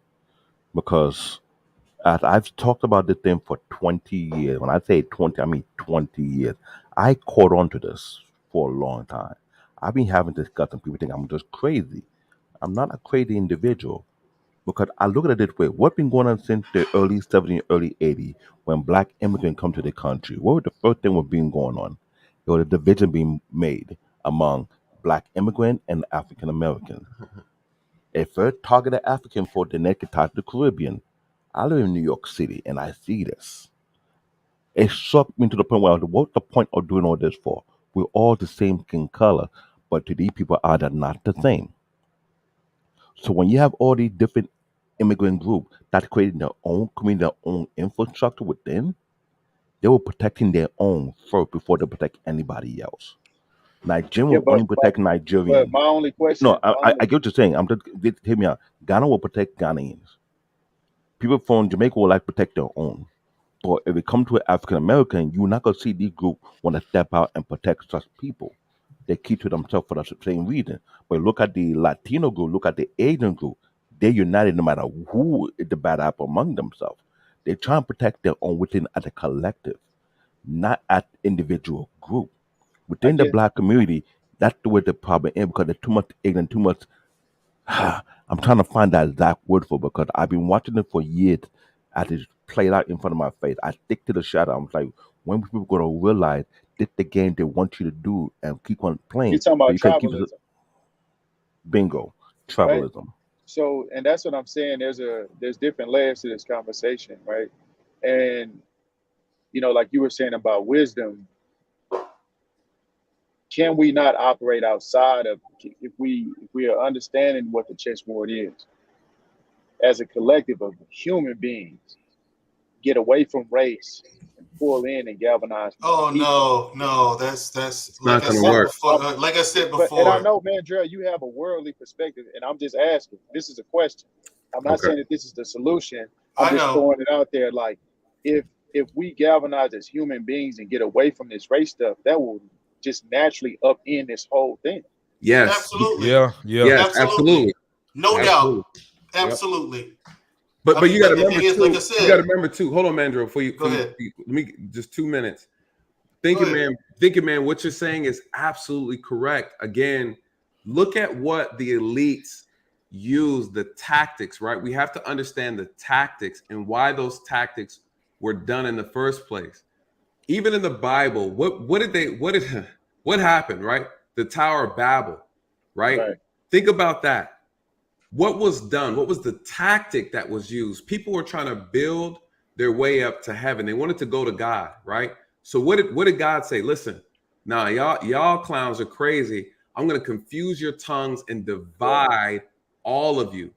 This is the same tactic, right? Because unity is power. What you're saying, Thinking Man, and what E-Man is saying, he's tired of race. We are all tired of race. We are all tired of race. Again, but everybody's playing on a racial team except for us, right? Again, Thinking Man, you said it, the chessboard is already set, right? We are not going to change that. We don't have the power to change it. We don't have the ability to change it. We can't even fix our homes, right? So we missed that. So the thing is, what you're saying is God confused tongues, according to the Bible, right? Babel, right? What did they do in this country? Race was not even a thing. They invented the colors. It's a social construct. White supremacy is a belief system. It doesn't mean anything unless you believe it, right? Colors don't mean anything. They created that specifically to create division. There were poor white people. There were poor white slaves. And they started seeing that black slaves and white slaves were getting together and they were having a conversation about, hold on, there's only 2 of them. And there's 70 of us. Why are we sitting here getting beat and taking orders when we can overthrow them? So what did they do in their genius, infinite knowledge? They decided to make the poor whites feel like they were equal to the rich whites. Again, this is all about money. All about money. Go ahead, Mandrew. Yeah, I mean, also they made the poor whites. It's not that they made the poor whites feel equal to. The poor whites didn't care about being equal to the rich man. They knew they weren't going to be equal to the rich man. He's rich. As long as they were better than the niggas, that's all that mattered. You know what I mean? So they became overseers. They became the supervisors. You know what I'm saying? They watched over the niggas. That's what they called them back then. This made me think about a quote. This made me think about a quote that I learned in theater so many years ago. All the world's a stage, and men and women are merely players. The point is, they made a game that we have to participate in. It's not. I don't disagree with what he's saying. I literally don't care about your race, me personally. Same here. But when I look at the landscape of what's going on, bro, you can say that the rich white people, or the rich people, period, convinced you that you have to think about race, and that means you're losing. They got you losing. That's not what it is. They are able to say that. They are able to manipulate the game in a way that they can say, why don't we all come together? They'll say that. Joe Biden says that. But what are his actions? Who does he revert back to? What is his true belief system? We missing that. I'm not concerned about race because it's something that makes me feel good. It's the reality of what we're dealing with, man. I can't stand to say that. Exactly. It's the reality of what we're dealing with. And as we all know, in a capitalist society, there will always be a lower class. Correct. It's just that it's like I said before tonight, we were the easier targets to force in that position because because the brainwashing and all the damage had already been done. So it took next to no effort to make us this way. That the feminist movement, let's be honest. Once they allowed the feminist movement, they saw, and I'm telling you the truth here, they saw the effect the feminist movement was having. They were allowing Negro women into it, and it was riding off the coattails of the civil rights movement, right? Okay, so they allowed the feminist movement, they say, to quell down the civil rights movement. That's not the case. They saw the feminist movement separating the black families because the black women had been drinking the Kool-Aid. Now here's the brainwashing bit. Here's the brainwashing bit. Okay, black men had no power over anybody. Nope. So who the hell were we oppressing? But that whole white woman. Those are white women with white problems. But the black women brought those white woman problems into the house. You're oppressing me. I'm tired of you. Blah blah blah. And then here comes the government assistance. The handout. Yep. Yes, don't need you no more. And then here's the slick part. Remember what the government said? You can have these black ladies, but you can't have a man in the house. Exactly. And see, that's why, like today, it's just rumor. But in the time of yesteryear, it was a fact that the government would come to your house and visibly knock on your door and check to see if there was man shit around the house. They look at the and look for man boots, man clothes, anything to do with man. So the man couldn't live in the house. And so the shit worked out so well. The government was like, wait, what the fuck? What is this? How did it work? They were confused as to how it worked so well. They actually investigated it. And that's how you get the Moynihan report. Mm-hmm. That was the report on it. Like, and the what report, they found out. The report clearly stated that if you wanted to fix the black poverty issue and the black crime issue, you need to put fathers back in the homes. And you have to, and Emmanuel, you are missing the entire point of this conversation. This is a higher conscious level conversation. And we're not saying again that you're wrong. No one has an issue. Yes, we want to be kumbaya with all races. All people are beautiful. What's happening is the elites have set in motion a game that cannot be ignored. You can sit on the bench and pretend that race is not a factor in this. The game is still going to have an impact on you, whether you like it or not. And that is what's happening, because when they decide to come for black people, guess what? You're not special. Let's not forget, Black Men Unfiltered did a podcast talking about the multiple massacre that performed on black community beside Tulsa, Oklahoma, that was not being taught in school. And if I remember correctly, there about almost 50 plus massacre to multiple wealthy, upgrowing black community in the years. Now, if people don't do their and do their homework, Tulsa, Oklahoma was a prime example. Wealthy black people, wealthy black family came together and built up their own community. They got so great to the point that the poor white folk did not like it. How in the world did these black communities start looking better than us? No, they did not want that. So they burned it down and fabricate their story about it. And Oklahoma also, was just one of the multiple massacres that took place in the United States. and to Well, combine Martin all had that, a David, broadcast about that as well too. Now, keyword, they were wealthy. They had the money. Did they stop them from being massacred? No. and here's the thing, David, to combine on that, you have to look at the psychological effect of all this. Okay. Every time white people have been saying for decades, hey, pull yourself up by your bootstraps. Pull yourself up by the bootstraps. But then you do your history, you find out about Oklahoma. You find out about Rosewood, Florida. You find out about like almost 70 Like different black 17, 20? communities. Yeah. 70 different black communities in small cities that were thriving. They were on the way to becoming a metropolis. Like they had blown up even the rich white people by leaps and bounds. We had communities like that. However, every time we put ourselves up by our bootstraps from nothing and did this, a mob of white people came in and annihilated the populace. So what now? What just like Oscarville when it right Oscarville. Now, what do you tell about? So now, after this happened so many times, what do you as a parent tell your children?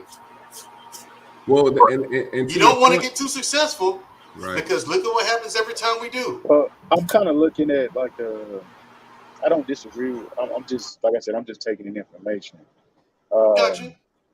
The way that I'm, when you're looking at the tanning of America and stuff like that, eventually race will no longer be an issue. Eventually, That's going to be several. It may even be a millennia. It's going to be several centuries, but it may even take a millennia for that to happen. That's if we're all still here. You know, no, you know what I'm saying? We won't be here. And not us personally, but humans. Yeah, I think that I don't know, man. Like I said, it's something that I struggle with, and because I understand what you guys are saying. I can look at the chessboard. I completely understand what it is, how it moves, and how certain people are being leveraged and divided. I understand the whole thing to a certain extent, obviously. I mean, I think you guys have some worldly experiences that I don't have. I'm just trying to focus on how do we get people to step outside of this race thing?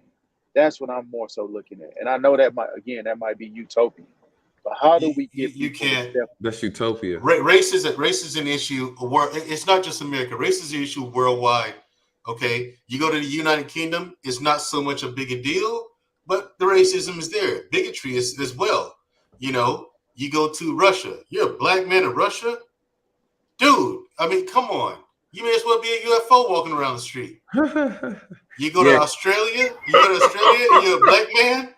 Okay. Yeah. All of the women in all of Australia are gonna want to jump your bones. Every single one.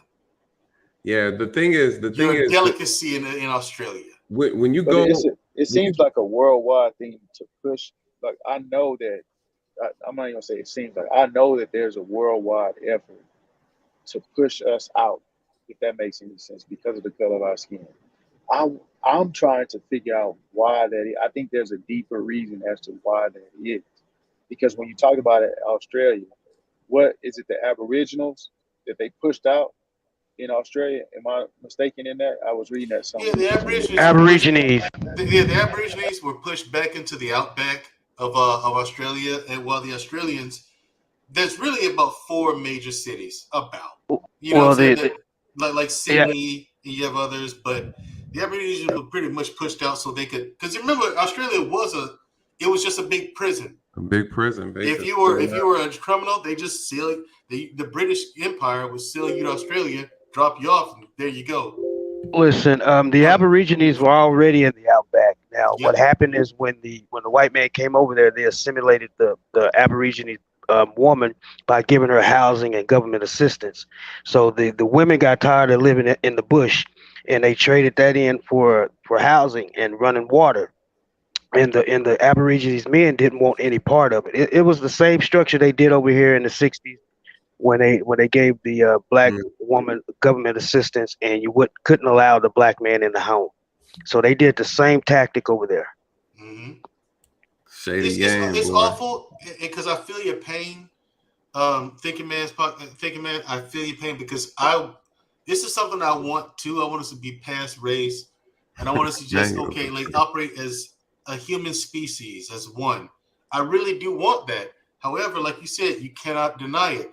It's they won't allow us to deny it. They won't allow us to forget it or unsee it. It's right there. And for me, it's bad because I've seen too much. Like for me, I not only have I seen behind the curtains, I've been allowed back there behind the curtain to really see what's what.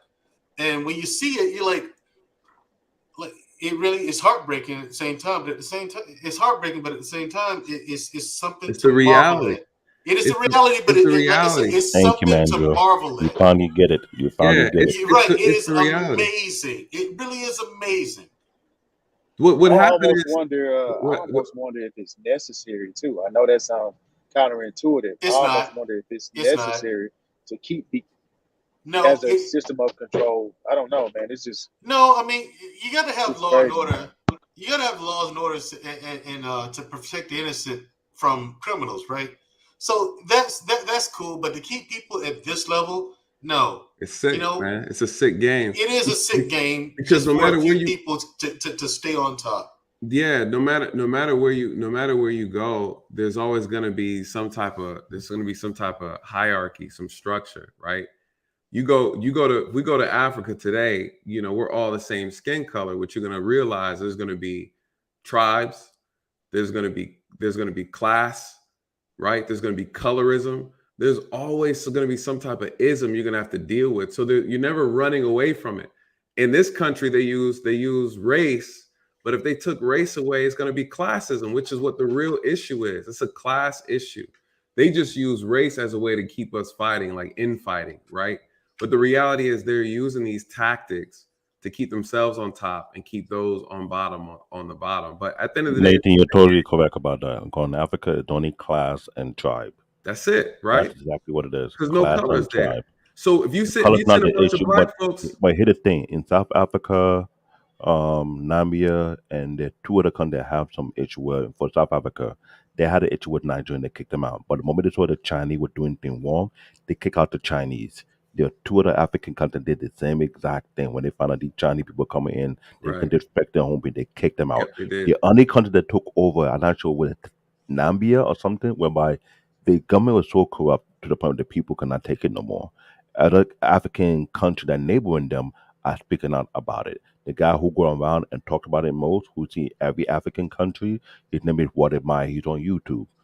He's the biggest YouTuber in Africa that go all over Africa, multiple countries, to share what's going on, the good and the bad as well. But mostly the good he's trying to share to change the narrative. Because people don't call Africa the shithole country, but never live out there. That's what the problem is. I tell a lot of people, you can't speak about Africa unless you live there for a year and see for yourself first. Otherwise, just shut your trap. if you send, That's the problem. if you send, Will y'all acknowledge E-Man, because E-Man is going in these damn chat, bro. E-Man need to bring his He's going ass back in, on but the he's still deck. missing He's the going point. That's in, the but problem. E-Man missing the point. E-Man is lost. He He's is. lost, and he's not on code with the conversation. What he's talking about is completely irrelevant, right? He's living in a fantasy. He's delusional. He's stuck in the matrix. Here you have brothers on this panel who are having real dialogue about a real problem. E-Man is talking about something that's completely irrelevant, and he's oblivious to the conversation. We are on a higher country Let me of say this to conversation. counter like E-Man. E-Man is the guy who trying to chase the bag. That is great. But E-Man, do your family have generational wealth that been dated back hundreds of years? My family have that, but we have cutthroat family members in my group. So it's not like we chasing the bag. The bag is already there. It's been going over the centuries. The problem is, I'm not trying to risk my life for that bag over there to begin with. So you want to talk about that, and the family I'm a part of got power on top of that, then we can talk. And to your family on that level, you We're ain't got not nothing gonna to say. we're not gonna entertain what Emmanuel's saying because he's not having the conversation we're having. Right, because And it's not worth pulling any more energy into it because he's oblivious. And so at the end of the day, he represents a large majority in our community that are lost and need to be corrected over time. We're not gonna be able to correct everybody. It is what it is. He's successful in his own right. That's fine. We're not upset with his line of thinking, but we're saying he's having the wrong conversation with us. That's all. No one denied what E-Man is saying, but we're not going to give any more attention to what E-Man has to say because again, we're speaking a different language and we're trying to translate to him and he's having a hard time. Bless his heart. We're not going to entertain it anymore. This is why I rock with you, Nate, man. Word up. I mean, I'm normally a behind the scenes guy. I just recently started joining panels and things like that, past couple of weeks actually. But for years, literally, I've watched Thinking Man's podcast. I've been watching Black David come on some of these panels with Lapeef and Courtney Michelle and things like that. Like for years, I've just been one of those people in the background, not even in the comments section. But I rock with your content, man. I appreciate that. Word up. I mean, for real. I mean, I saw you on the other one. We need to talk today. I shouted you out. I said, "Oh, look at that!" I didn't know he watched this too. Oh yeah. That's we did a collab, man. We're gonna be dropping a video soon too. Hey, okay, so nice. E-Man said that's what they do when you don't agree. E-Man, we need political power if you want to really change things. That's what we need, which means we're gonna have to start grooming children now for these positions. And grooming children to be police officers, to be mayors, governors, senators. Yeah, Attorney Generals. We're not gonna be alive if this is to succeed. If we had to say everyone planned this now, y'all did. Don't forget business owners. Right, business owners. We're not gonna be alive to see this, probably. Especially to its completion. We're not going to be alive for that. But a couple of generations down the road, they'll get it. And to your point, man, like my man here said, entrepreneurs, business owners. I just started my own business now, and I've gotten up to the point like it's a certified business. The whole nine. Certified veteran-owned company. E-Man, and I'm working on products now. So I mean, and my goal is to take out Nike. Hey, E-Man, come on, bro. Just come back. Hey, let's come back up, E-Man. Just come back up, man. Hey, Montreal, how do I get in touch with you? Me? Yes, sir. I can shoot you my email in the back chat. Okay. Montreal, did you get my information you asked for earlier? I'm gonna put my email in the chat. Okay. Montreal, you asked me for my number earlier. Did you get it? Who talking about me? Mandrill. Oh. Black man, I sent you an email with my number in it. That's what you need to do. Emmanuel is so funny.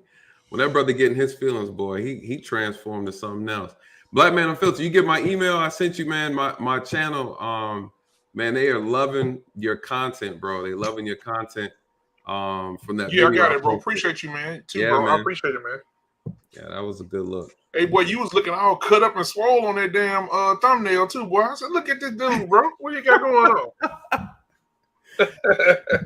Are you sure it's not a sugar pack that he have on that picture? Nah. I gotta step my game up. Shoot. Hey, Black man, what part of Dallas you in? I am in. I'm close to Mesquite, Seagoville. Okay. Yeah, on the outskirts. I got clients out there. Yeah, Seagoville. Oh yeah. You know what? But what Mandrill, what you're saying is absolutely right. There's documentaries about these elite families and how they groom their children to be senators. They groom their children to be governors. They send them to certain schools, right? Like they really focus. Like you guys, I think again, the biggest problem in our community is that we don't understand how the game is being played. We don't listen. You know, we're so distracted, and everybody's making power moves around us, keeping us in a position of spending. Every time we spend a dollar, everything we spend our money on is someone else's stream of income, right? And again, we spend $1.6 trillion. Whose pocket does that go into, right? So again, the biggest problem is, are we grooming any of our kids to be elite players in this game? No. Our kids are being groomed to be criminals, right? Our kids are being groomed out here without fathers, without qualified mothers, right? And they're causing problems in our own communities. So again, what are we doing? What angles are we taking? All the leaders that we think we have are the ones that have been given to us. Malcolm X warned us about that, right? So again, they've already talked about all the problems. We're not listening, and we're not doing anything about it. You know, and that is the biggest issue. What Mr. Real Estate say? E-man spitting facts. Mr. Real Estate. Let me tell you this. Now it's starting to see I'm starting to see a correlation with these light-skinned brothers now. I'm starting to see a correlation. Mr. Real Estate and E-man, y'all. I'm starting to see.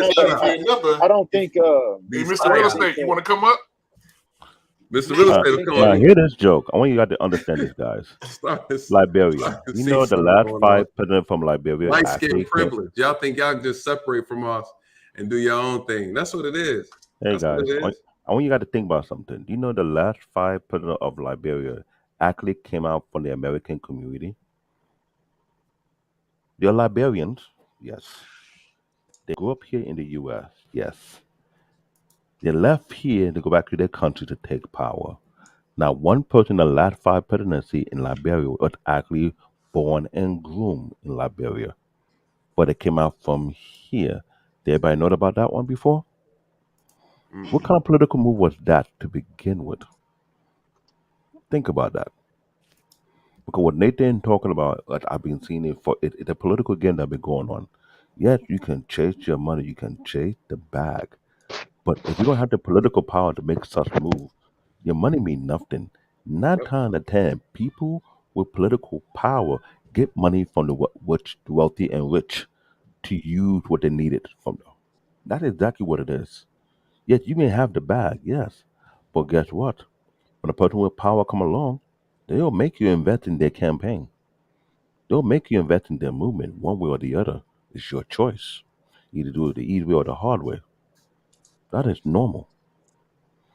Because look at the Kennedy family. The Kennedy family. They raised all their children to be political leaders. Yep. You ever think about that? Yep. There's many political powerful family in the U.S. that make sure the children repeat the cycle, so they stay in power. How often you see black people do the same exact thing? And they marry within Right, they marry within that. Mr. Real Estate rolled up. There you go. This is a question Hey, I've that I been have summoned. real quick. He said, Hey, I've hold on been one second. summoned. Hold on one quick. Hold on one Pokemon second. character. Go ahead, Hey, thinking quick man. question. So, when you talk about these families, I think that finances play a role, right? I don't think that's the end all be all. I think that being economically sound, fiscally responsible, so that you're not starving, so to speak, to need a handout, so you can be controlled. When you start talking about, government assistance and stuff like that, how the family was separated, if we build a strong economic base, which I think he is kind of alluding to in a way. If we build a strong economic base, then you can control your own narrative. You can't be controlled to a certain extent. So when you talk about those families, wealth is important because you can't put any amount of money in front of them to make them turn from whatever their agenda is, if that makes any sense. So I think it goes hand in hand. Does that make sense? That you guys understand? No, what you're saying, it makes perfect sense, but it also now how you do that? Absolutely, everyone's looking for solutions. Okay, you're a truck driver, right? Thinking man. Yeah, I own a trucking company. Okay, you own a trucking company. Right on. All right. Let's say my man here owns a bank. Don GQ owns a bank, right? I want to open up a dry cleaners. I go to him for the loan, right? I say I want to start shipping clothes nationwide. I call you, right? Canadian born Nigerian does IT, right? Okay, I'm gonna hit him up to set up my network. And then when I make the money to open up another branch, he's gonna set up my network there. I'm gonna refer him to you, to Nate. I'm going to Nate. Nate, I need security at my joint, man. Mm-hmm. Okay. You see how this goes? No, and that's group economics. Right. We do that also. While we're doing that, we talked to my man down here, the gentleman that just came in, right? Okay, you got a degree? He said yes. Okay, here's the thing. Need you to run for mayor. Oh, not mayor, but like governor. And we talked to Nate. Nate, need you to run for mayor. You're a cop, right? Yeah. Tons of experience, right? Yeah. Need you to run for mayor. All of us with our businesses and our money, we form a super PAC. Fund his campaign. He becomes mayor. We get someone to go in for governor. Yep. Boom. Yep. Yeah, but politically speaking, it can't be because we are in such small numbers. I'm not saying that that's not possible, because what you're talking about is group economics. Like, Claude Anderson talks about that as well. Right. So, yeah, so I don't disagree with what you're saying. I guess from a political standpoint, with us being such a small percentage of the population, we can't have the foundation of the things that we're speaking on be about race, because we are 13% of the population. It's going to take more than Black people to, put a particular mayor or whatever. So that might be an underlying aspect to the politics as far as our agenda is concerned. But if that is the sole agenda, then nobody's really going to get behind that. Well, that's not true. How it works. Thing is, that's why you don't tell the greater public this. You can swing liberals. Okay, we can get so we can swing liberals. They're going to vote for him. Oh, a Black mayor or another Black president. You know what I mean? You can swing liberals, white liberals, to that. Okay. But tell them this though, Mandro. This is why you don't see Asian people or Hispanic people having these complaints. They don't want to work. They don't want to be in office. They don't care. They don't need their face to be in office. They need what they're asking you to do to be done. They do that with money. They do that collectively. Think about it. What Asians do you see trying to sign up to be politicians? They don't care about that. And they're less than us. They're less than us. No one cares about the face. They care about the action. Yeah. And so again, if I'm an Asian community, I know I have money, I have clout. I say, hey, we need this land, we need this developed. We've been paying your campaign for the last 10 years, sir. I need you to get us this land because this is what we asked you for. Guess what you're going to do? You're going to do it because that's how you stay in power. Again, the Black community is not giving nobody no money, but we're asking everybody to do some shit. It doesn't work like that. Again, on the outside, on the surface level, according to E-Man, according to the textbooks, it works by voting and asking people nicely, and they're supposed to care about your community. That's what the books say.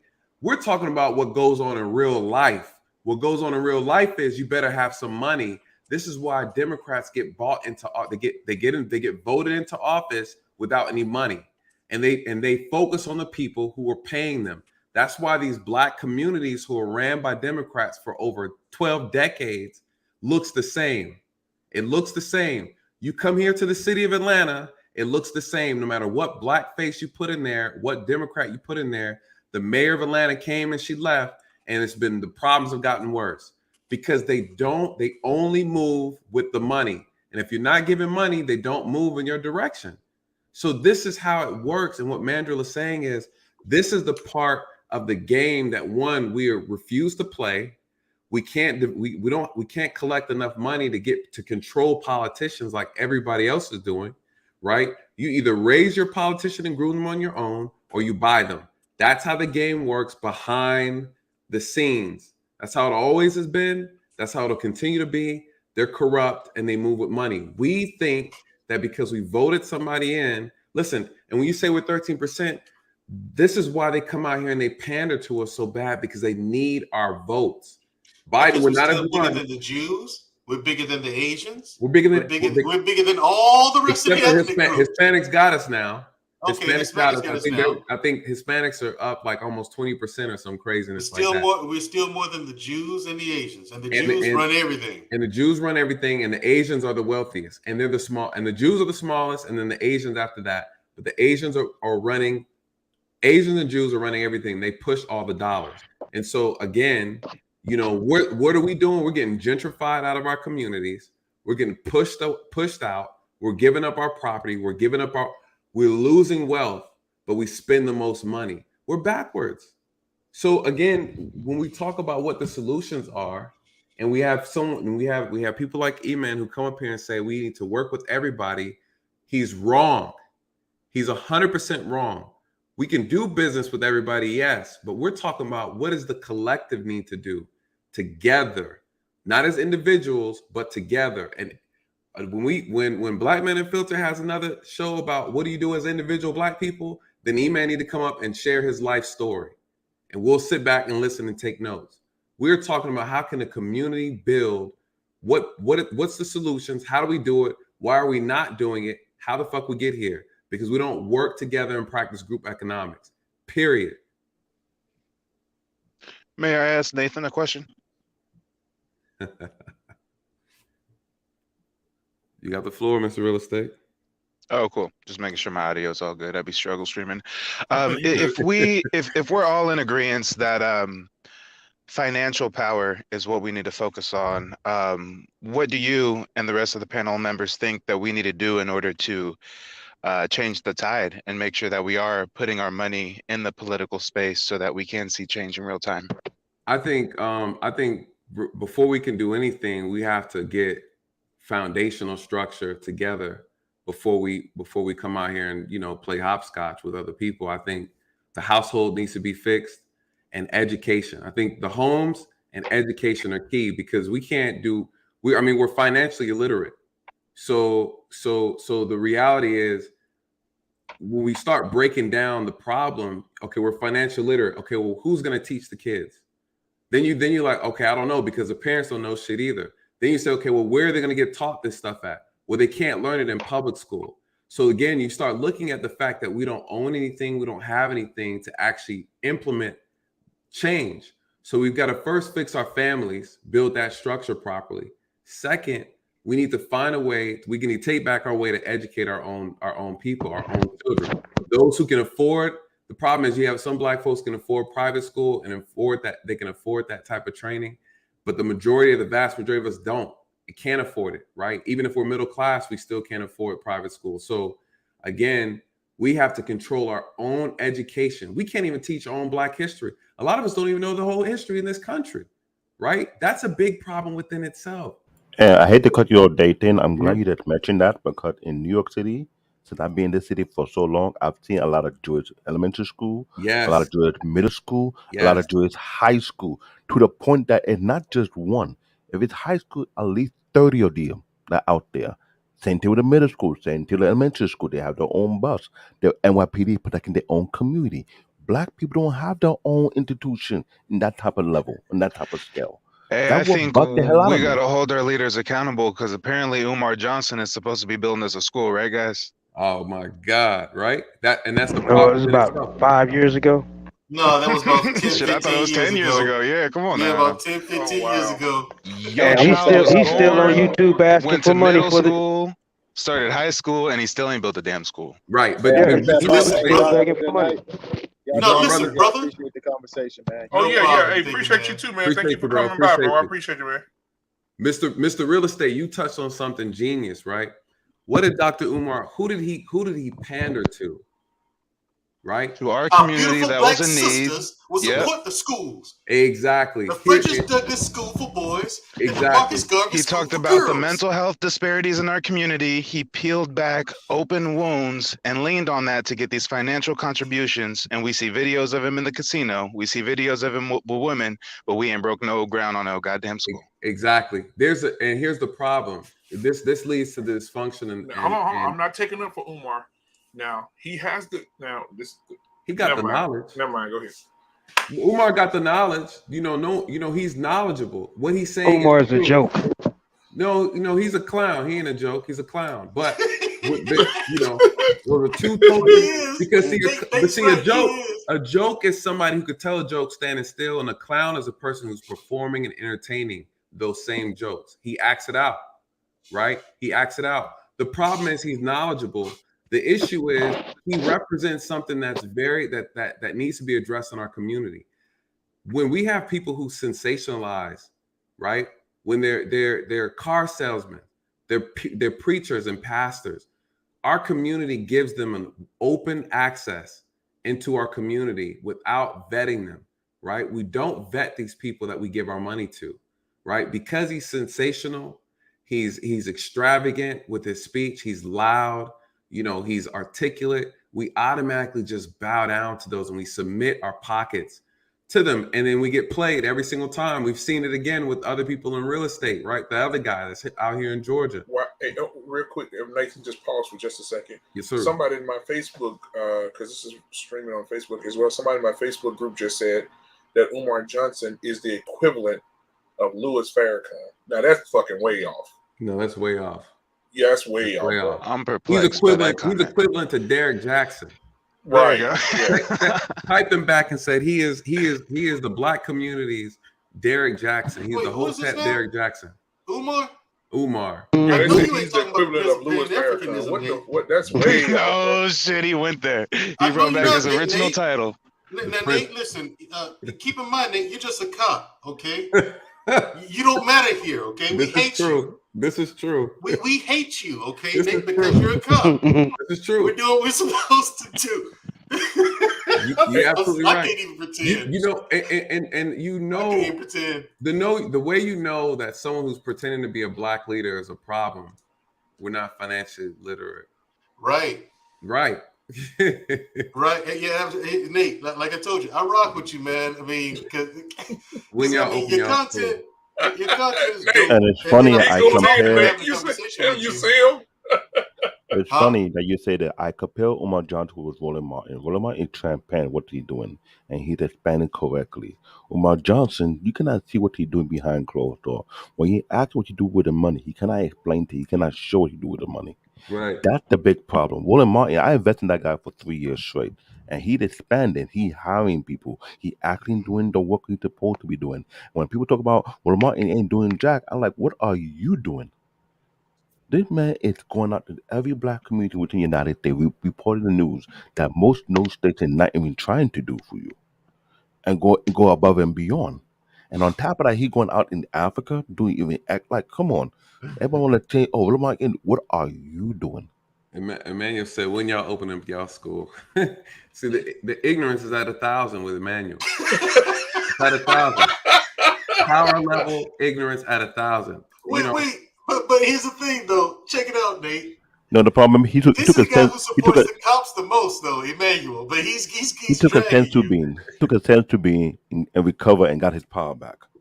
Right. He went into the hyperbolic. What do you call it? The room of the spirit and hyperbolic time and chamber. trained up. Yeah, the hyperbolic chamber. Yeah, and then he went into the room of spirit and time and trained up.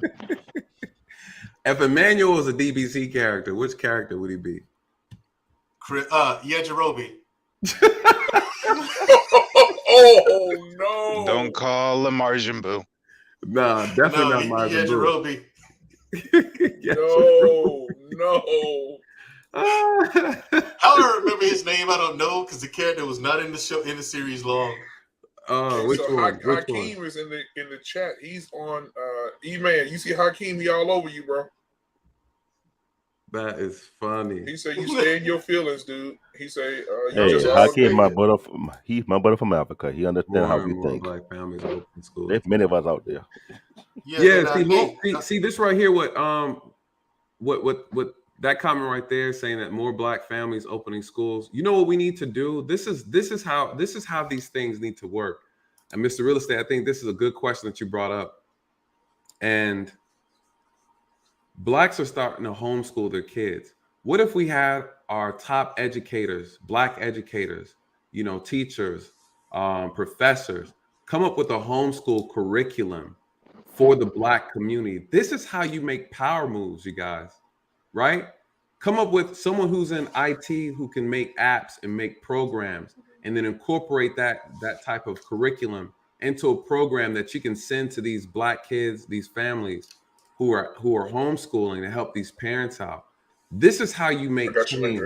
This is how people need to come together and gather their information, and so that we can start rebuilding. People just need to step up. If you have a particular skill and you have an ability, you know what lane you can stay in, get in your lane and create an opportunity that will bring about change, right? I did it. I'm doing it with my channel, and I'm starting out. I'm doing the best that I can with what I have, with my knowledge, right? Hey, look what E-Man said about you, Nate. I'm rather pleased, but Nate might change my view. Listen, when I came here, Emmanuel said he's down to arrest everybody with me. Look how this how fragile the brotherhood of policing is. You see this? Man. And see, Nate, I honestly, real talk, man. I mean, like I said, I wrote with your content. What I was trying to say is people like you and Sir Hill Speaks, y'all need to, and Black Men Unfiltered, y'all, I don't care what the naysayers say, what the haters say, keep doing what you're doing, especially you. You are crucial because you put a much needed good face on policing. Thank you. Like I said, I watch your content too. You know what I'm saying? I don't say much. I don't say anything in the comments, but I watch. And yeah, you like if I had a kid, I'd point to you and say, son or daughter, that's what a cop looks like. A real one. I appreciate that, brother. I appreciate I want to say something also. I don't like police, but listening to you, I like you. I appreciate that. Right. You know what I'm saying? I'm not even a fan of cops like that. Not for real, because I haven't had really good experiences with them. But I got family members. I don't think E-Man liked the fact that y'all were talking about him, bro. This is what he just said. Black people need to stay together and tear down. Anybody tearing you down? Anybody tearing you down? We actually tearing you talk up. about black people. Wait a minute, Nate. What you say? Y'all talk about black people need to stay together. Then you tear them down in the next sentence. Did you hear what Nate said, man? What you say? I said we ain't tearing him down. We tearing his ass up. You know, there's a difference. We're gonna tear your ass up, E-Man. But we're doing it out of love. We're doing it out of love, right? Because it's like what a big brother do to a little brother. You know, I'm doing it because I love you, and I'm doing it because I'm trying to help you, right? And yet he forget he was roasting me a few weeks ago. Now you can't take the heat. Oh, come on, man. Put your grown man pant back on. E-Man's fine. He's not emotional. He's just very passionate, you guys. So there's a difference. You know, there's a difference. You know, but you know, at the end of the day, you guys, like what Mr. Real Estate says, you know, if we talk about solutions, at the end of the day, we got to get our households and our families together. And like the brother on the bottom side, I really appreciate that comment, you guys. We have to start raising up people to be in these professions, just like Mandrill said earlier. You know, what would it look like if we started grooming our own communities to be in these positions of power, these positions of leadership? We want better police officers. Let's groom and raise young men and young women to take on that position, right? We want better judges. We want better nurses, better doctors. We want better people in corporate America, better businessmen, you know, better quality people overall. We need to start raising those individuals to serve our community, you know, and until we get a solid foundation, it's going to be hard for us to come out here and compete. On an individual basis, there's some of us doing really, really great. And yeah, we don't want to exclude any other racial groups. We want to make money with everybody, right? But the reality is our community's on life support, and we need to repair it in order to compete properly. You know, and I get that. That's something I've been saying for a while. Like, I want to put more people to go into IT more, because I'm not saying IT the only thing out there. There's IT, there's construction, there's engineering. Like, I have my channel to do more, share my 20 years experience in the IT field. Like, I'm hoping one of the day I'll have Mandro with a chat with me and my coworker. We talk about other topics as well within the IT, because you don't have a lot of people share their experience in the field, what they have learned, what they have gone through, so that the next generation can do better than us. I want the next generation to pass my generation. But for that to happen, we have to share our wisdom, our understanding, and our talent, and our knowledge behind that. And that's something I've been pushing for a while. It wasn't an easy thing, but it's getting somewhere though. Pretty much. Yeah, you have to, and just to bring an example, there's this girl, beautiful girl. She was beautiful back then. I went to school with her. We started going to school together in seventh grade. Seventh grade, and even in seventh grade, she said she's gonna be a lawyer when she grows up. Right? Seventh grade, beautiful, and she had a younger sister too, who was like 2 grades behind us. Anyway, fast forward to today. She's a grown woman and she's a judge now. You know, and the thing is, she and her sister are judges now. I first met this chick in the 7th grade. Knew she was going to be a judge and be a lawyer. Went on to be a lawyer, now is a judge. Has been a judge for a few years now. And like I said, again, we got to have kids on track with what they want to do. Then we have to find something to inspire them. To do these things, you know. Yep. Me, I wanted to be Bruce Lee. Okay, and then I saw a videotape of old boxing tape of Sugar Ray Robinson when I was 12. I said, that's what I want to do. I want to box. My daddy took me to the boxing gym because I took karate when I was like 6, right? Growing up, I was watching kung fu movies, swore I was Bruce Lee. 12 years old, started boxing.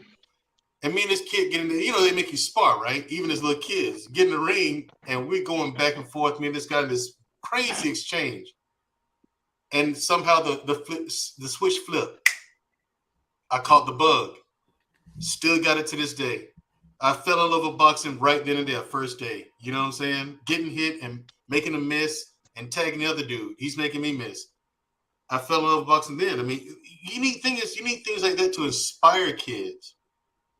You know, to be in IT. Show them hacking movies, the cool shit hackers do. Show them. There's a show called Mr. Robot. Like, I love that show because they got stuff in there that I knew about, like the Pony Express phone. It's a smartphone with a bunch of apps that you can hack not only phones but computers with. You can like own people's electronic shit like that inspires kids. You know what I'm saying? You just have to get them interested in it. You can't just keep them around hip hop nonsense. And we all like hip hop, some of us at least. I don't like the new stuff. But anyway, you can't keep them around what's quote unquote black and think that's going to go anywhere. You have to give them variety. I grew up around nerd shit. I grew up in an all black neighborhood. But I'm the only kid watching Star Trek and Star Wars. My dad likes Star Trek. My dad loves science fiction. He's throwing all the E-Man back with the smoke. I'm saying, but it's just true. But It's Mandel, like you're no different from me. science fiction. So I was into science fiction. It was cool shit. But Mandel, you're no different from me. I'm in science fiction. I watch Japanese animation like crazy. I'm 43. I'm a grandfather. I still watch Japanese animation. Right. I watch Japanese animation. Like same here. I was talking about, Nate Me was too. talking about Dragon Ball Z. Right. Y'all need to.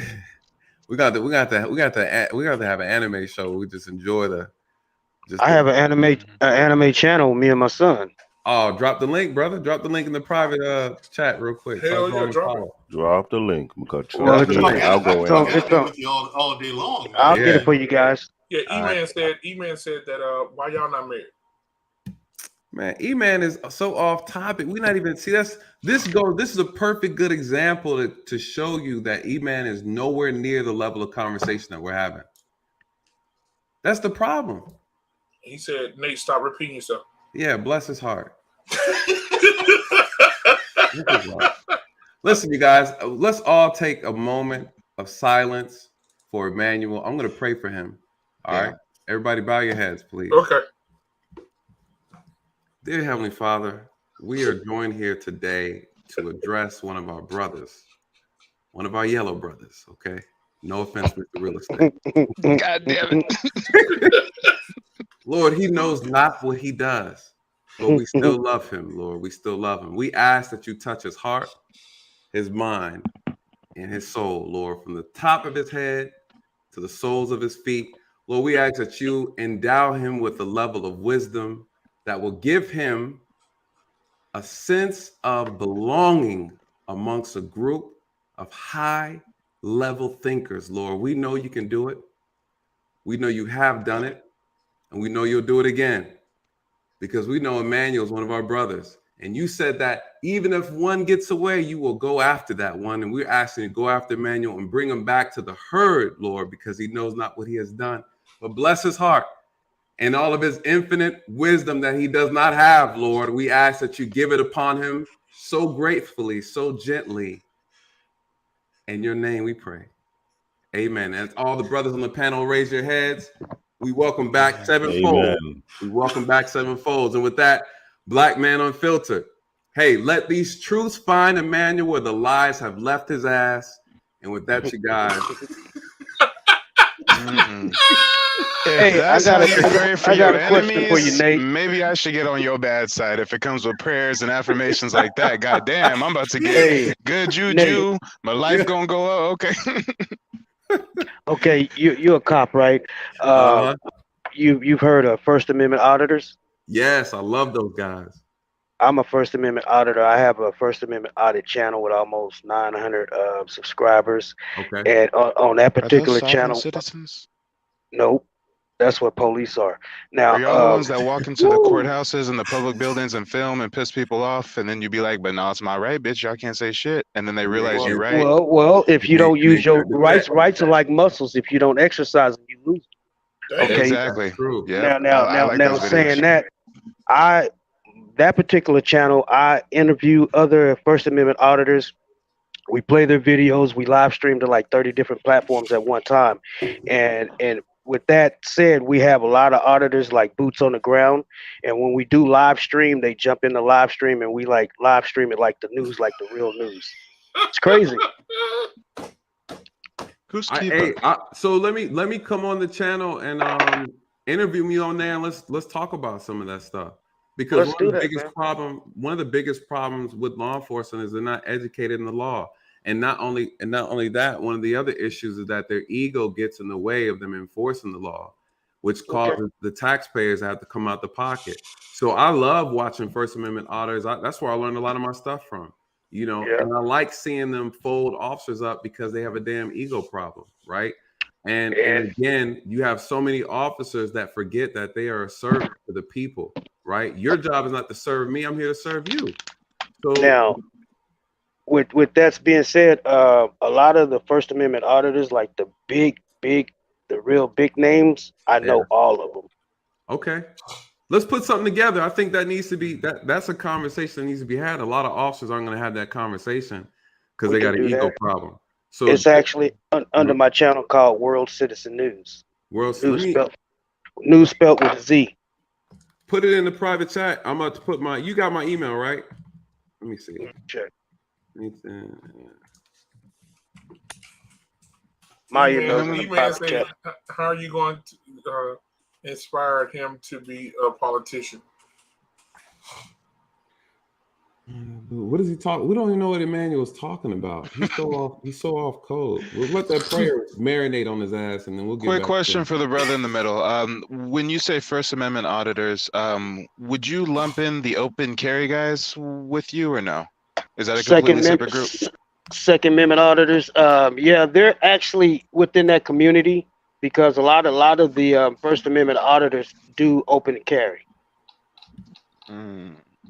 And actually, Nathan, since we have law enforcement on the panel, how do you feel about the Second Amendment the Second Amendment auditors? Because I'm a part of different, police roundtables like Leo Roundtable and, a bunch of different forums and stuff. And a lot of times they talk negatively of it because, seemingly this is a guy with an assault weapon at a park and XYZ. But, when we talk about auditing our rights and flexing those muscles, I mean, it can be complicated. I don't have a problem with it. I just, I tell people real quickly, you point that thing at anybody, then it's game over. So as long as you can walk around, you can throw it slinged over, but the moment you point at someone is a crime. Having it is not a crime. This is what the Amir Locke problem is going to be. These officers are going to have to try to articulate why they shot a man who didn't have his finger in the trigger and the gun barrel was face down, right? Having a gun, being in possession of a gun, especially in your house, is not a crime, right? So, these officers, the problem with policing has become officers have gotten so arrogant they've gotten so drunk with power that they believe they can just walk up and tell people what to do. And our profession was never designed for that, right? People have been submitting and giving away their freedom freely out of respect for officers. And then officers have been taking it and abusing it. Like, that's the problem. Mm-hmm. So we got to start reframing this thing where now officers need to gain the respect from the people, meaning that when you see an officer on site, it should be, I have to earn your respect before anything, right? That's the piece that's been lost. So, the reason why these auditors exist is because officers have been abusing their power, right? Yep. There would be no need for auditors, because that's exactly what they're doing. They're auditing the damn police. They're watching the watchers, right? Where's the balance of power when you have officers who are so drunk with power? They think because they have the power was a right, and no, it's a privilege, and they've been abusing it. And so now you have people who have been checking them and getting paid. So I think it's hilarious, and I've had a case. I know you're talking about that one in Long Island. He's well known for that. He be checking a lot of the police department. Yeah, and cutting. He was cutting the check every time. The Long Island auditor. I know him personally. He's big now. He's real big in this city. Yeah, that stuff doesn't bother me. The guys, guys walking around with guns. That doesn't bother me at all. And so. Well, I totally understand where you're coming from, but at the end of the day, I think there's two sides to the coin. And before I sound like an apologist for the police, just to give a little bit of my background, I mean, I was affiliated with the Kappa League. We helped put the first Black police chief of Roseville, California, who went on to be the first Black police chief of Sacramento, California. I mean, I was part of the city management and planning academies where I worked hand in hand with law enforcement. And while, we can say there are some that are drunk with power, there are some that have large egos. On the other side, there is the natural human instinct. There is the raised cortisol levels. There is the riding in my police cruiser and I get a call that someone has an assault weapon at a park, and now naturally I'm thinking the worst. And when I show up, I'm not necessarily going to be as calm, cool, and collective as the person auditing me is expecting me to be. Not only that, but when you talk about the First Amendment auditors that walk into the buildings, I mean, I would say maybe like 80% of the time, and you guys totally check me if I'm wrong. I'm a novice. I'll be the first one to say it, but I feel like most of the time, those people that work in those buildings are just truly ignorant of the law. As soon as the superior or somebody tells them what's what, they say okay, but they are not used to this. They are not used to somebody walking in and checking their ass. So I think it's one, an education thing, two, managing the stress. But us as civilians have to make sure we don't agitate the cops. We have to make sure that we understand that we can't egg people on. They don't necessarily check the police or the government officials. They walk in with the camera exercising their right, and then they get disrespected. So it's not like they go in and say, I'm going to check you, boo. Yeah, right. But they're always disrespected from someone who has the ignorance of the law, not necessarily someone who knows that they have a legal right and they're trying to prohibit them from exercising their right. And that's the purpose of the First Amendment audit, to exercise our rights and to let everybody know we have the right to do what we're doing. I did remember something now. That Long Island auditor, it's actually from the Bronx. I remember he was going around some of the Bronx police precinct, and they was gunning for him to the point where they were trying to set him up, not realizing they got caught. And there was like a huge case. I remember his face before he moved to Long Island. He was actually from the Bronx at first. Then he moved to Long Island. I just remember that just now, just to let you guys know. Have you ever heard of the armed fisherman from Florida? No. Yeah, he's the one who just fishes, and he got the strap on him, right? Yeah, he walks around with his rifle. Yep, and people always be trying to fuck with him. My thing is, to your point, Mr. Real Estate, that is a reflection of an officer that's not trained well. You got to think about what the job of a police officer is, and if you're an officer and your cortisol levels go up or your stress goes up because someone is carrying a rifle, that's a reflection of the officer's training. You can't handle or compose yourself in situations like that. Because again, when I hear the call go out on the radio and I hear someone's walking around with a gun exposed on their hip, the first thing I say is, okay, what's the crime that person's committing? Right? Because see, people call all the time and say, hey, there's a suspicious person, and I'm like, okay, the person is black wearing a white t-shirt and black jeans. Okay, what is it this black person is doing that's suspicious? Because being suspicious is not a crime, right? Yep. So this is the problem with policing. A lot of times you'll have some officers run up on folks and no crime was committed, and you're in the brink of violating their Fourth Amendment rights, right? So this is where the problem starts to come about.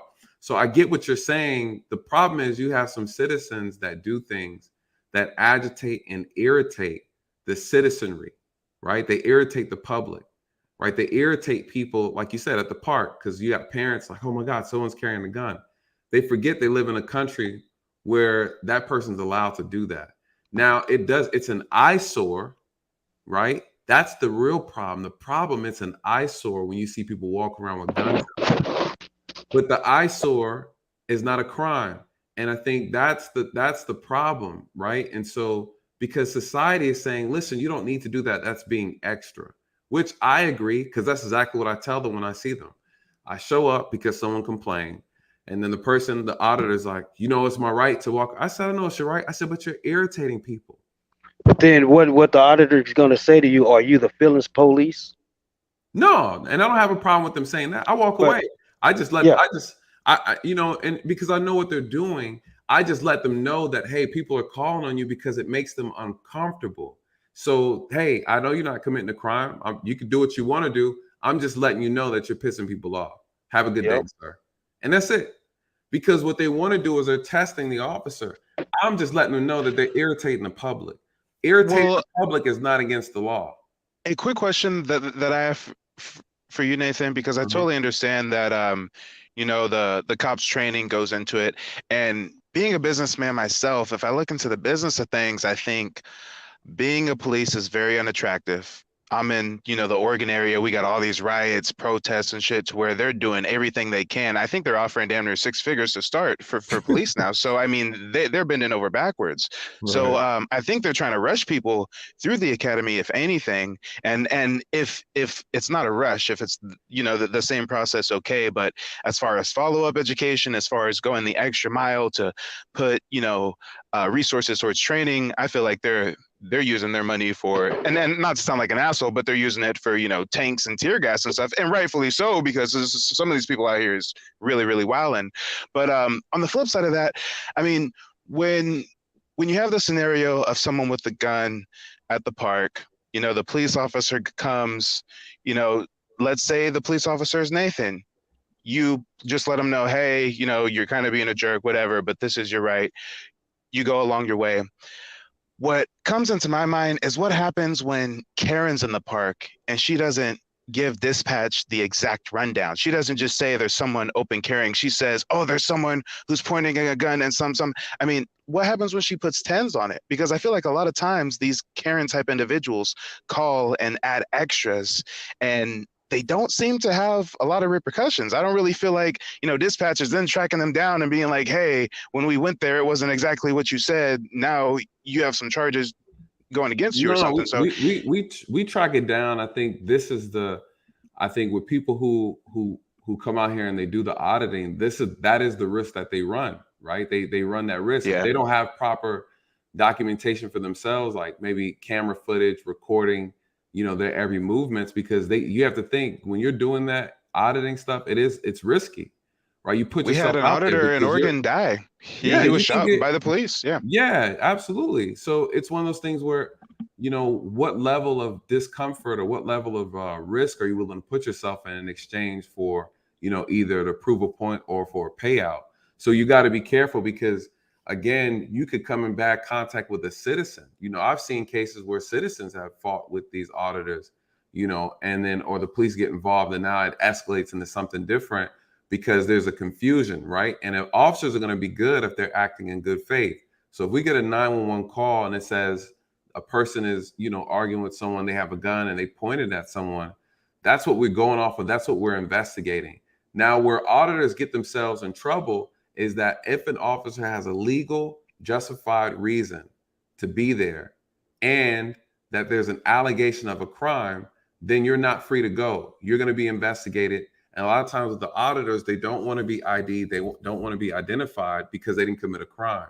But and they do know the law very well. But if you're being investigated for there's an allegation of a crime, then the whole dynamic changes. You know, and if you refuse to cooperate, then you find yourself in an area of like being, you know, obstruction, right? So it could be a slippery slope, but you know, everybody needs to know what they're doing, because if not, if one person is wrong, then someone can either lose their freedom or get hurt, right? Or someone can get sued for violating somebody's constitutional rights. And so it's a slippery slope. And again, usually the auditors are very good at keeping themselves out of trouble. They tether the line. They never cross it though. They never cross it. And so they're everyone that I've experienced have been very careful not to cross it, you know, and if I ever have to address them, you know, one reason they don't cross is because they study the law. The First Amendment auditors, they know the law better than the police. I agree with that. Yep. In a lot of I haven't seen I agree with that. I haven't seen one cop beat those guys out yet. Nope. I have. I'm sure it does happen. I haven't seen one cop beat those guys out yet. I'm part of that community. I have. Oh no, I believe you. Did you say beat them out or beat them up? Beat them up. Beat them out. I thought I said beat them out the case. Yeah, beat them out the case. Yeah, I haven't seen one cop beat them in the debate. Wait. Homeboy sounds like he said that he knows some auditors who got their ass whipped though. Do tell more. Oh yeah. There's one particular auditor named Direct D. I think he's in where's Direct D located? In Arizona, Mesa, Arizona. Damn, it will be easy. He's pretty famous. That's funny. He got a good payout. But yeah, you guys, I'm gonna head on out of here. You guys, listen. I was about to shut it down as well, bro. Yeah, I dropped my email. Hit me up, man. Let's look into that. I got it. Yeah, I would love to do. I think that would be great for your channel, and even for my channel. They'd have a lot of questions in reference to, you know, interacting with the police. It'd be a good educational moment, I think, and just overall, you know. And again, if you ever need me for anything too, just to kind of provide some insight, that'll work. Yeah, just let me know, man. I'm all about, you know, educating our community, especially, and even talking about solutions on how to get these officers back on code. And again, it's that. Again, you know, the academy need to be about 2 years. Ain't no way you can teach somebody how to be a cop in 3 months. Right, just like SF training. Yeah, man. For us Green Berets. Like I said, it was 2 years. Yep. So people ask me, who's more highly trained, the Navy SEALs or the Green Berets? The Green Berets by far and away. Yep. That's 24 months of training, and you don't stop. And if you can't finish that, you don't get in. You don't. You were a Green Beret? Me? Yeah. Oh, well, salute to you and thank you for your service. Damn. Thank you for your service, brother. We ain't just gonna glance over that. I done seen too many videos on TV of all that training, all that boot camp. Y'all brothers be going through it. Yeah, they do. I'm telling you, man, I've never been so sore and beat up than some of that training that we did. It's insane. And all we do is train. That's your job. And then after we got this, but see, at that time, war was hot. So after we got done with training, we had a bunch of briefings, and a lot of it was on geopolitics and everything. So we got sent to the Middle East to help 5th Group out. So that's how I ended up in Afghanistan and went to Iraq to help out. We were helping out 5th Group, but we're normally supposed to work in South America. After 3 years of the Middle East, we flew from Iraq into South America, and we airdropped. We jumped into South America. Okay, y'all got Black Man Unfiltered falling asleep on his own. Man, did you see it? Struggle sleeping. Not streaming, not struggle streaming, struggle sleeping. Please tell me that you have a YouTube channel, brother. You know what? The most famous shit you've ever said on this channel, bro. What's that? Struggle pics, bro. Struggle pics. When you hit that struggle pics, bro, everybody died, bro. To this day, man, we still talking about that. And look, Black David's still here. What's up, Black David? Black David woke up after that. He hear that. No, I didn't. I didn't let that one go either. Not one bit. I'll get you back, Nathan. Black David, Black David's back. I know you're gonna get me back. And does anybody have any parting words for Emmanuel before we leave? Nah, Emmanuel, hit me up prayer. on Instagram. Emmanuel, we ain't too far away from each other. Emmanuel, please tell me that you have a YouTube channel, brother. Not yet. I'm working on it. Oh, we need to hear some What war a man you stories. need. What a man you need some magic Nigerian oil to calm himself down. Whoa! He just needs some of that ganja. Ganja. Black Man Unfiltered, man. I appreciate you having me on again, brother. It's always Hey a man, pleasure, man. I'll be looking forward to seeing you, bro. You always bringing the good. You always bringing it with you, man. So I appreciate you, man, and for sharing my content on your platform too, bro. I appreciate that too, man. Oh no, man, it's all This love, was a man. great conversation I had so far. Yeah. The real good in-depth conversation. Because the thing is, I've been thinking this way for 20 years.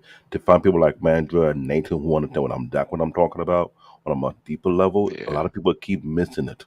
Yeah, they don't realize what's really going on. And I grew up in a political family in my own country. That's how crazy it is. To be that kid that's seen everything and kind of shocked what was going on. Yeah.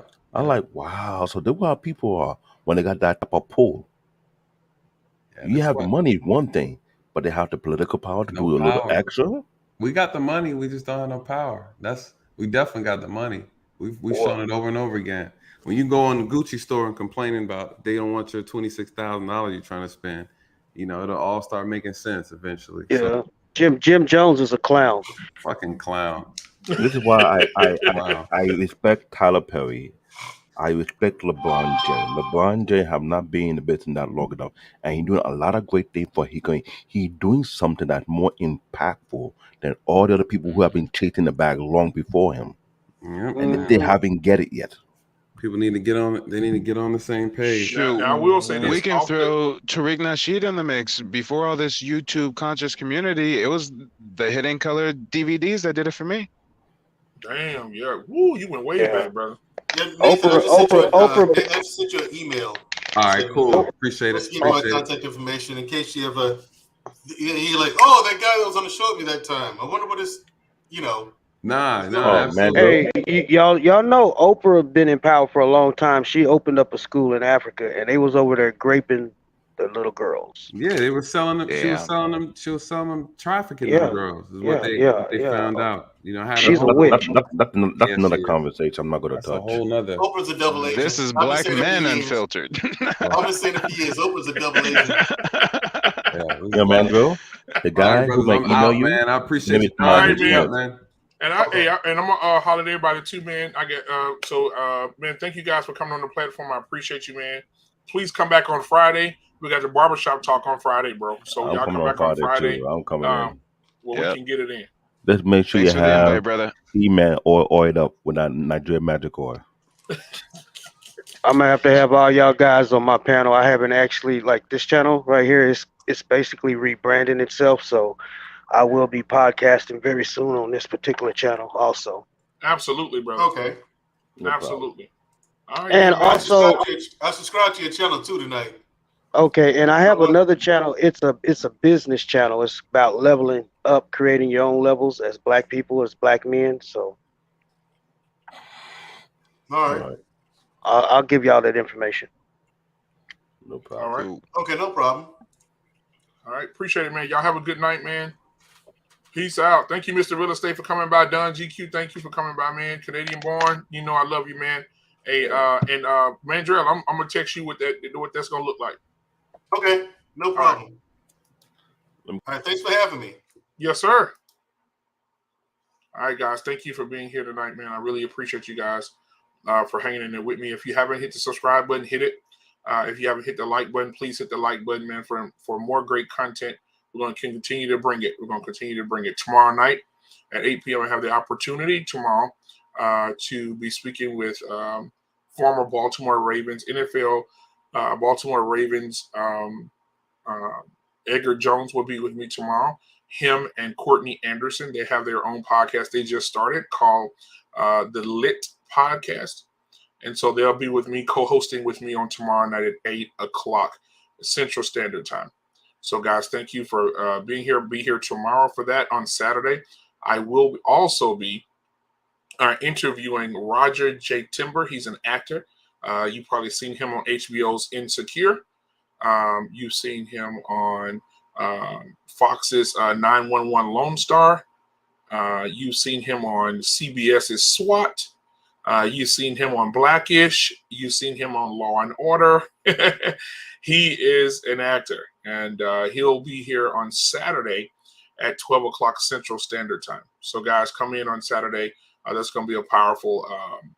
We're going to talk about his dream and how he was able to manifest that dream and become an actor, what he is doing today. And so, again, thank you guys for being here. I got nothing but love for you guys. And until next time, hold on. Wait a minute. Let's see what E-Man has to say. E-Man said, don't forget to buy your Nigerian magic baby. Oh, I love it. I love it, guys. All right, man. Well, guys, I'm gonna get some sleep so I can get up tomorrow and give you guys some news tomorrow at 12:15 as well. So I'll be giving news at 12:15 p.m. on tomorrow Central Standard Time as well. The unfiltered news tomorrow night. I will be have my co-host of the Lit podcast with Courtney Anderson and Baltimore Ravens Edgar Jones. And then on that'll be for tomorrow. And then on Friday, we'll have the Barbershop Talk at 8:30 Central Standard Time. On Saturday, I'm working. On Saturday at 12 noon, again, I'll have actor Roger J. Timber. So we'll see you guys on all those days. Please make sure you have your notification button on so you know when we go live. All right. Until next time, guys. Peace.